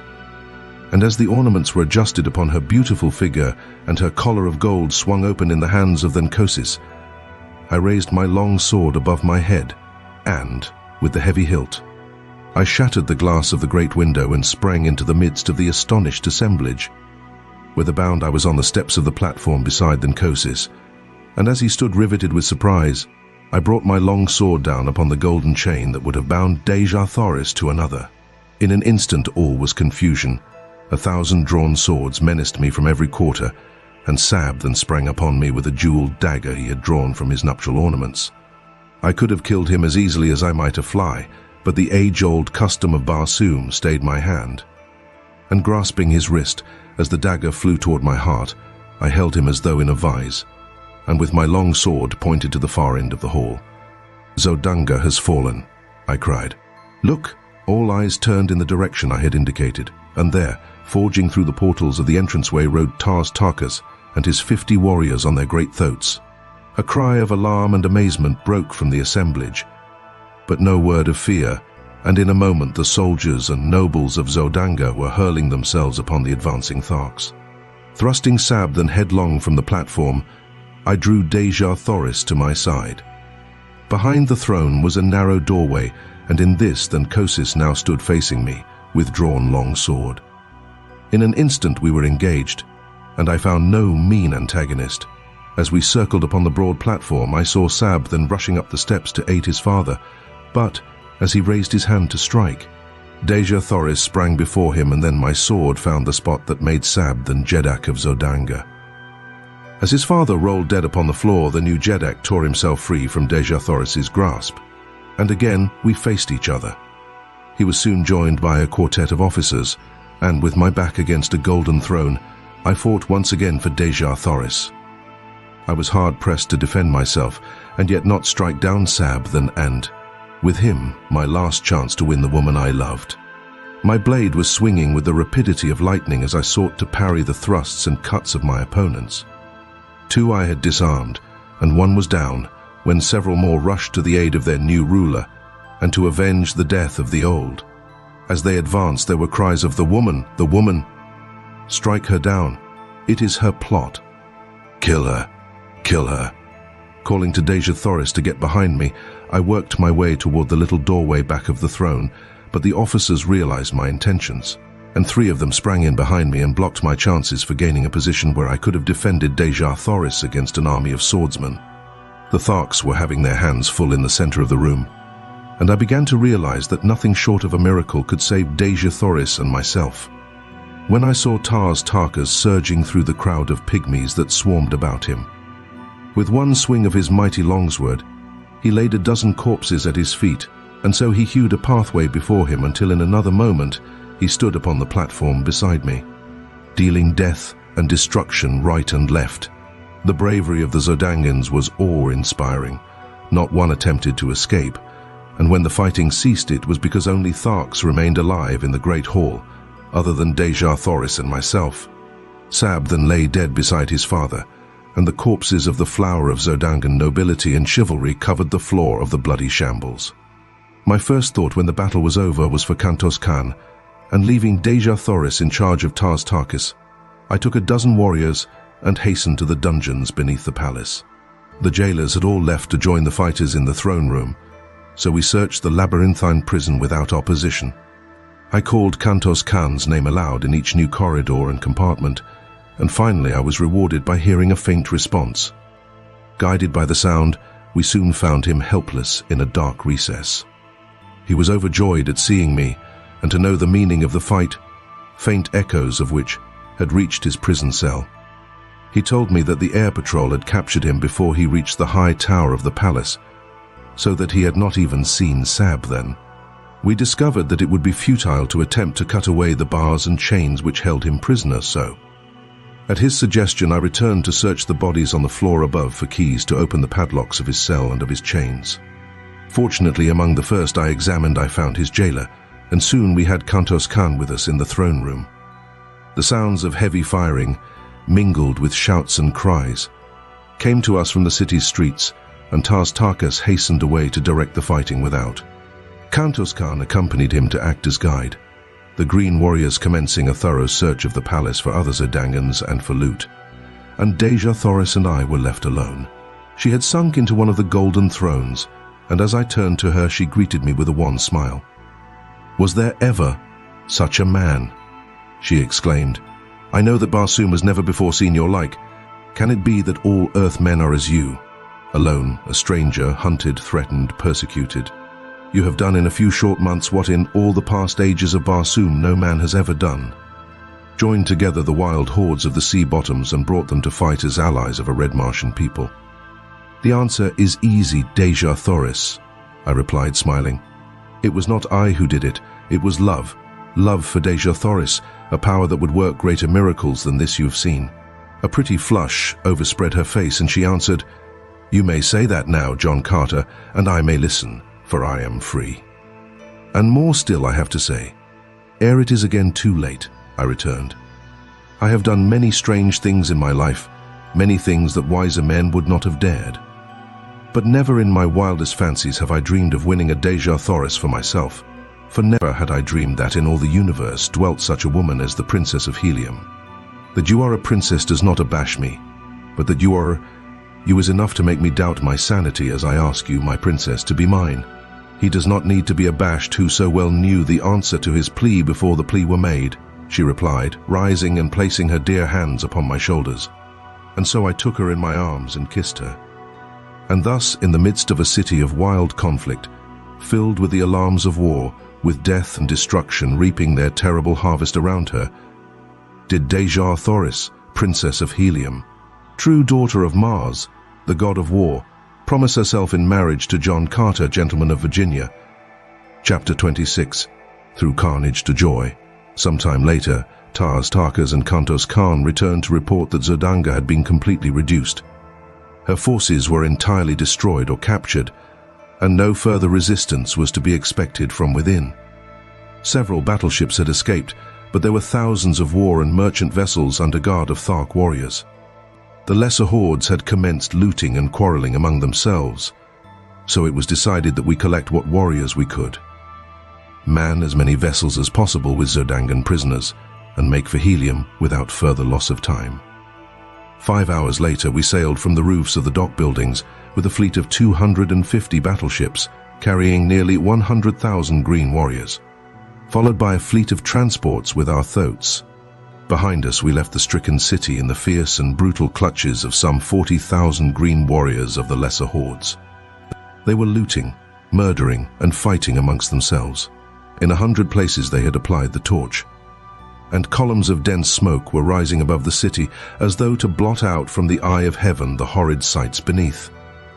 In the middle of the afternoon, we sighted the scarlet and yellow towers of Helium, and a short time later, a great fleet of Zodangan battleships rose from the camps of the besiegers without the city and advanced to meet us.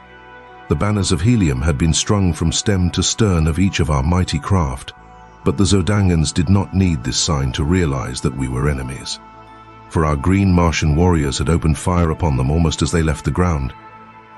With their uncanny marksmanship, they raked the oncoming fleet with volley after volley. The twin cities of Helium, perceiving that we were friends, sent out hundreds of vessels to aid us, and then began the first real air battle I had ever witnessed. The vessels carrying our green warriors were kept circling above the contending fleets of Helium and Zodanga, since their batteries were useless in the hands of the Tharks who, having no navy, have no skill in naval gunnery. Their small arm fire, however, was most effective, and the final outcome of the engagement was strongly influenced, if not wholly determined, by their presence. At first, the two forces circled at the same altitude, pouring broadside after broadside into each other. Presently, a great hole was torn in the hull of one of the immense battlecraft from the Zodangan camp. With a lurch, she turned completely over, the little figures of her crew plunging, turning and twisting toward the ground 1,000 feet below. Then with sickening velocity she tore after them, almost completely burying herself in the soft loam of the ancient sea bottom. A wild cry of exultation arose from the Heliumite squadron, and with redoubled ferocity they fell upon the Zodangan fleet. By a pretty maneuver, two of the vessels of Helium gained a position above their adversaries, from which they poured upon them from their keel bomb batteries a perfect torrent of exploding bombs. Then, one by one, the battleships of Helium succeeded in rising above the Zodangans. And in a short time, a number of the beleaguering battleships were drifting hopeless wrecks toward the high scarlet tower of Greater Helium. Several others attempted to escape, but they were soon surrounded by thousands of tiny individual flyers, and above each hung a monster battleship of Helium, ready to drop boarding parties upon their decks. Within but little more than an hour from the moment the victorious Zodangan squadron had risen to meet us from the camp of the besiegers, the battle was over, and the remaining vessels of the conquered Zodangans were headed toward the cities of Helium under prize crews. There was an extremely pathetic side to the surrender of these mighty flyers, the result of an age-old custom which demanded that surrender should be signalized by the voluntary plunging to earth of the commander of the vanquished vessel. One after another the brave fellows, holding their colors high above their heads, leaped from the towering bows of their mighty craft to an awful death. Not until the commander of the entire fleet took the fearful plunge, thus indicating the surrender of the remaining vessels, did the fighting cease and the useless sacrifice of brave men come to an end. We now signaled the flagship of Helium's navy to approach, and when she was within hailing distance I called out that we had the Princess Dejah Thoris on board, and that we wished to transfer her to the flagship that she might be taken immediately to the city. As the full import of my announcement bore in upon them, a great cry arose from the decks of the flagship, and a moment later the colors of the Princess of Helium broke from 100 points upon her upper works. When the other vessels of the squadron caught the meaning of the signals flashed them, they took up the wild acclaim and unfurled her colors in the gleaming sunlight. The flagship bore down upon us, and as she swung gracefully to and touched our side, a dozen officers sprang upon our decks. As their astonished gaze fell upon the hundreds of green warriors who now came forth from the fighting shelters, they stopped aghast, but at sight of Kantos Khan, who advanced to meet them, they came forward, crowding about him. Dejah Thoris and I then advanced, and they had no eyes for other than her. She received them gracefully, calling each by name, for they were men high in the esteem and service of her grandfather, and she knew them well. "Lay your hands upon the shoulder of John Carter," she said to them, turning toward me, "the man to whom Helium owes her princess as well as her victory today." They were very courteous to me and said many kind and complimentary things, but what seemed to impress them most was that I had won the aid of the fierce Tharks in my campaign for the liberation of Dejah Thoris and the relief of Helium. "You owe your thanks more to another man than to me," I said, "and here he is. Meet one of Barsoom's greatest soldiers and statesmen, Tarkas, Jeddak of Thark." With the same polished courtesy that had marked their manner toward me, they extended their greetings to the great Thark, nor, to my surprise, was he much behind them in ease of bearing or in courtly speech. Though not a garrulous race, the Tharks are extremely formal, and their ways lend themselves amazingly to dignified and courtly manners. Dejah Thoris went aboard the flagship, and was much put out that I would not follow, but, as I explained to her, the battle was but partly won. We still had the land forces of the besieging Zodangans to account for, and I would not leave Tarkas until that had been accomplished. The commander of the naval forces of Helium promised to arrange to have the armies of Helium attack from the city in conjunction with our land attack. And so the vessels separated, and Dejah Thoris was borne in triumph back to the court of her grandfather, Tardos Mor's Jeddak of Helium. In the distance lay our fleet of transports, with the thoats of the green warriors, where they had remained during the battle. Without landing stages, it was to be a difficult matter to unload these beasts upon the open plain, but there was nothing else for it. And so we put out for a point about 10 miles from the city and began the task. It was necessary to lower the animals to the ground in slings, and this work occupied the remainder of the day and half the night. Twice we were attacked by parties of Zodangan cavalry, but with little loss, however, and after darkness shut down, they withdrew. As soon as the last thoat was unloaded, Tarkas gave the command to advance, and in 3 parties we crept upon the Zodangan camp from the north, the south, and the east. About a mile from the main camp we encountered their outposts and, as had been pre-arranged, accepted this as the signal to charge. With wild, ferocious cries, and amidst the nasty squealing of battle-enraged thoats, we bore down upon the Zodangans. We did not catch them napping, but found a well-entrenched battle line confronting us. Time after time we were repulsed until, toward noon, I began to fear for the result of the battle. The Zodangans numbered nearly 1 million fighting men, gathered from pole to pole, wherever stretched their ribbon like waterways, while pitted against them were less than 100,000 green warriors. The forces from Helium had not arrived, nor could we receive any word from them. Just at noon, we heard heavy firing all along the line between the Zodangans and the cities, and we knew then that our much-needed reinforcements had come. Again, Tarkas ordered the charge, and once more the mighty thoats bore their terrible riders against the ramparts of the enemy. At the same moment, the battle line of Helium surged over the opposite breastworks of the Zodangans, and in another moment they were being crushed as between two millstones. Nobly they fought, but in vain. The plain before the city became a veritable shambles ere the last Zodangan surrendered, but finally the carnage ceased. The prisoners were marched back to Helium, and we entered the greater city's gates, a huge triumphal procession of conquering heroes. The broad avenues were lined with women and children, among which were the few men whose duties necessitated that they remain within the city during the battle. We were greeted with an endless round of applause and showered with ornaments of gold, platinum, silver, and precious jewels. The city had gone mad with joy. My fierce Tharks caused the wildest excitement and enthusiasm. Never before had an armed body of green warriors entered the gates of Helium, and that they came now as friends and allies filled the red men with rejoicing.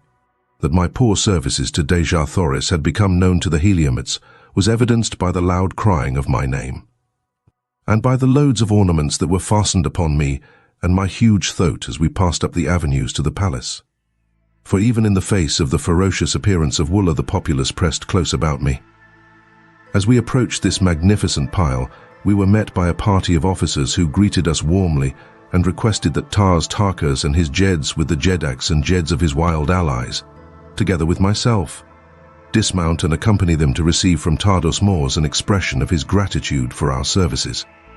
At the top of the great steps leading up to the main portals of the palace stood the royal party, and as we reached the lower steps, one of their number descended to meet us. He was an almost perfect specimen of manhood, tall, straight as an arrow, superbly muscled, and with the carriage and bearing of a ruler of men. I did not need to be told that he was Tardos Mors, Jedak of Helium. The first member of our party he met was Tarkas, and his first words sealed forever the new friendship between the races.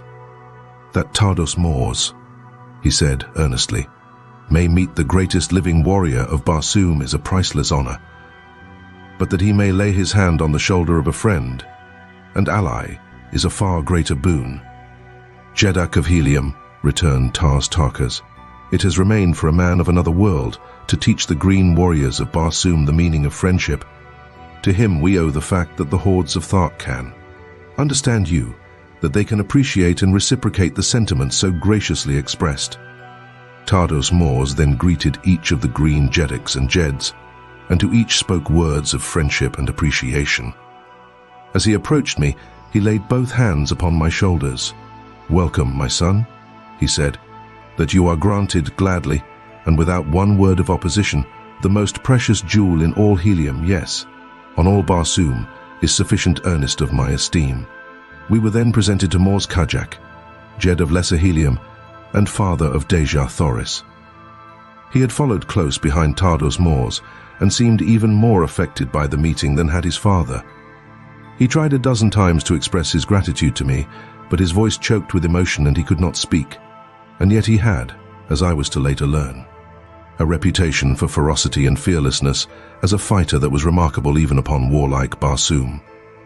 In common with all Helium, he worshipped his daughter, nor could he think of what she had escaped without deep emotion. Chapter 27. From Joy to Death.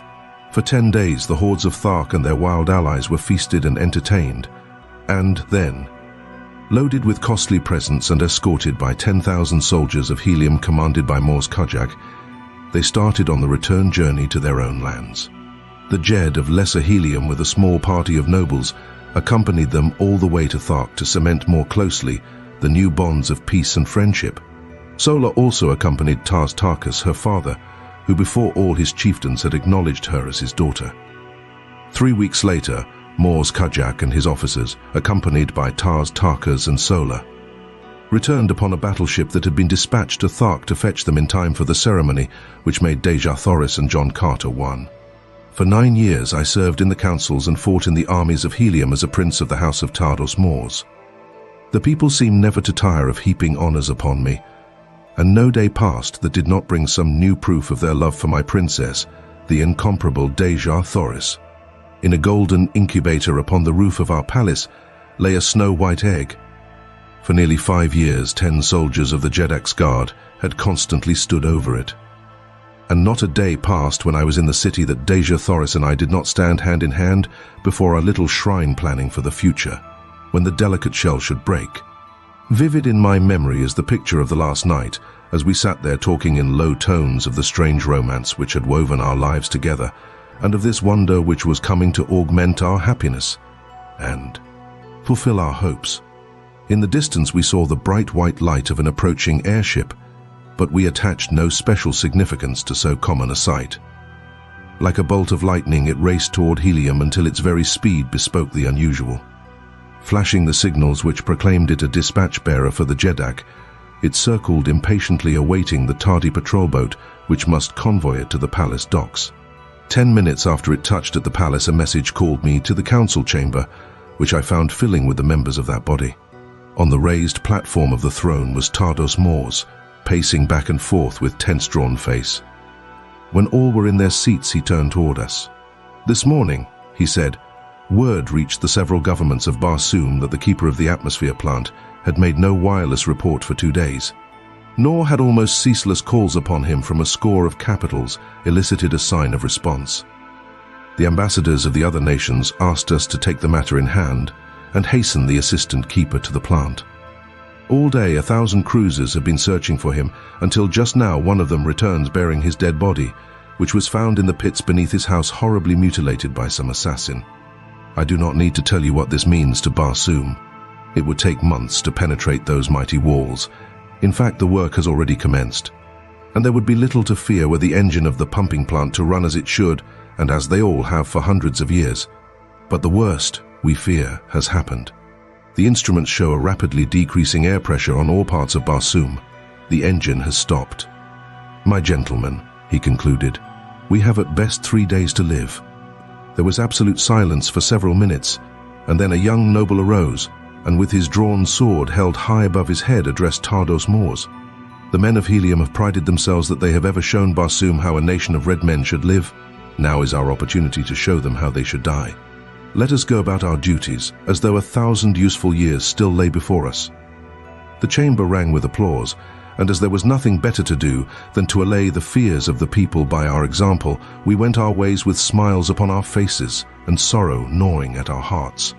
When I returned to my palace, I found that the rumor already had reached Dejah Thoris, so I told her all that I had heard. "We have been very happy, John Carter," she said, "and I thank whatever fate overtakes us that it permits us to die together." The next 2 days brought no noticeable change in the supply of air, but on the morning of the 3rd day, breathing became difficult at the higher altitudes of the rooftops. The avenues and plazas of Helium were filled with people. All business had ceased. For the most part, the people looked bravely into the face of their unalterable doom.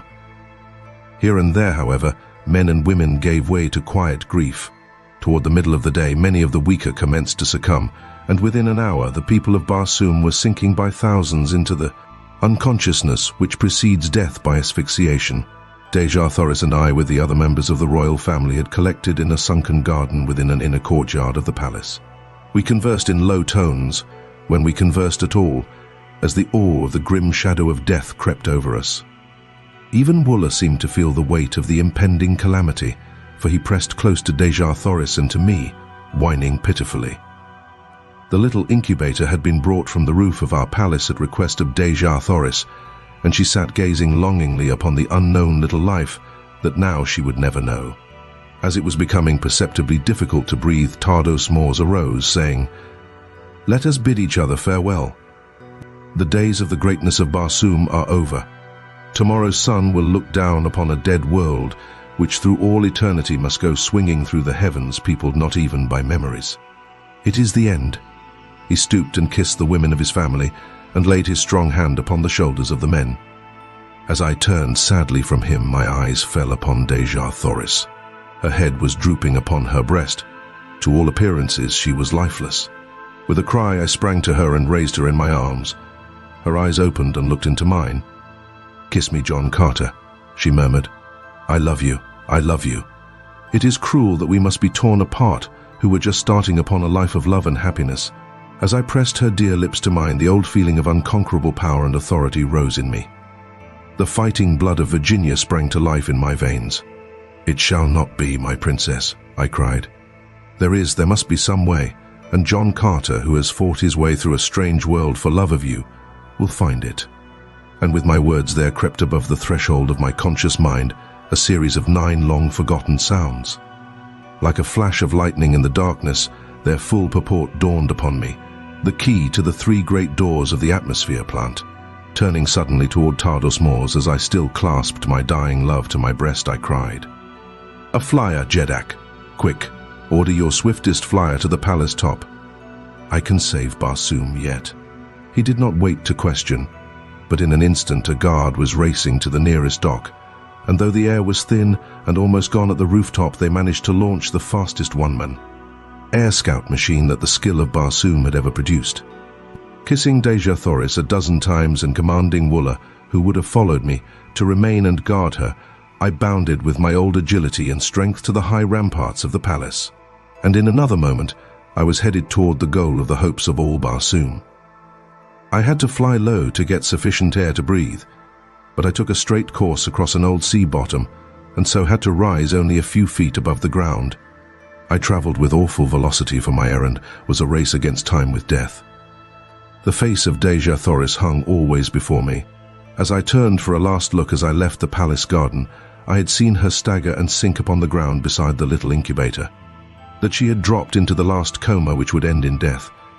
If the air supply remained unreplenished, I well knew. And so, throwing caution to the winds, I flung overboard everything but the engine and compass, even to my ornaments, and lying on my belly along the deck with one hand on the steering wheel and the other pushing the speed lever to its last notch, I split the thin air of dying Mars with the speed of a meteor.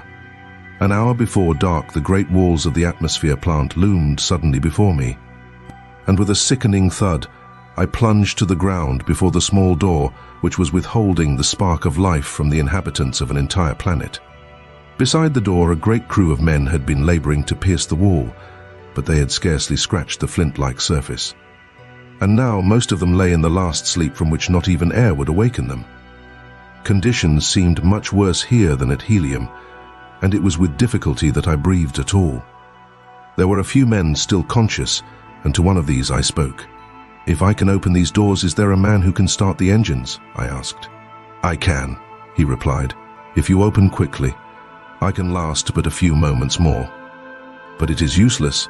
They are both dead, and no one else upon Barsoom knew the secret of these awful locks. For 3 days, men crazed with fear have surged about this portal in vain attempts to solve its mystery. I had no time to talk. I was becoming very weak, and it was with difficulty that I controlled my mind at all. But, with a final effort, as I sank weakly to my knees, I hurled the 9 thought waves at that awful thing before me. The Martian had crawled to my side, and with staring eyes fixed on the single panel before us, we waited in the silence of death. Slowly the mighty door receded before us. I attempted to rise and follow it, but I was too weak. "After it," I cried to my companion, "and if you reach the pump room, turn loose all the pumps. It is the only chance Barsoom has to exist tomorrow." From where I lay, I opened the second door, and then the third. And as I saw the hope of Barsoom crawling weakly on hands and knees through the last doorway, I sank unconscious upon the ground. Chapter 28. At the Arizona Cave. It was dark when I opened my eyes again. Strange, stiff garments were upon my body, garments that cracked and powdered away from me as I rose to a sitting posture. I felt myself over from head to foot, and from head to foot I was clothed, though when I fell unconscious at the little doorway I had been naked. Before me was a small patch of moonlit sky which showed through a ragged aperture. As my hands passed over my body, they came in contact with pockets, and in one of these a small parcel of matches wrapped in oiled paper. One of these matches I struck, and its dim flame lighted up what appeared to be a huge cave, toward the back of which I discovered a strange, still figure huddled over a tiny bench. As I approached it, I saw that it was the dead and mummified remains of a little old woman with long black hair. And the thing it leaned over was a small charcoal burner, upon which rested a round copper vessel containing a small quantity of greenish powder. Behind her, depending from the roof upon rawhide thongs and stretching entirely across the cave, was a row of human skeletons. From the thong which held them stretched another to the dead hand of the little old woman. As I touched the cord, the skeletons swung to the motion with a noise as of the rustling of dry leaves. It was a most grotesque and horrid tableau, and I hastened out into the fresh air, glad to escape from so gruesome a place. The sight that met my eyes as I stepped out upon a small ledge which ran before the entrance of the cave filled me with consternation. A new heaven and a new landscape met my gaze. The silvered mountains in the distance, the almost stationary moon hanging in the sky, the cacti-studded valley below me were not of Mars. I could scarce believe my eyes, but the truth slowly forced itself upon me. I was looking upon Arizona from the same ledge from which 10 years before I had gazed with longing upon Mars. Burying my head in my arms, I turned, broken and sorrowful, down the trail from the cave. Above me shone the red eye of Mars holding her awful secret, 48 million miles away. Did the Martian reach the pump room? Did the vitalizing air reach the people of that distant planet in time to save them? Was my Dejah Thoris alive? Or did her beautiful body lie cold in death beside the tiny golden incubator in the sunken garden of the inner courtyard of the Palace of Tardos Moors? The Jeddak of Helium? For 10 years I have waited and prayed for an answer to my questions. For 10 years I have waited and prayed to be taken back to the world of my lost love. I would rather lie dead beside her there than live on Earth all those millions of terrible miles from her. The old mine, which I found untouched, has made me fabulously wealthy. But what care I for wealth?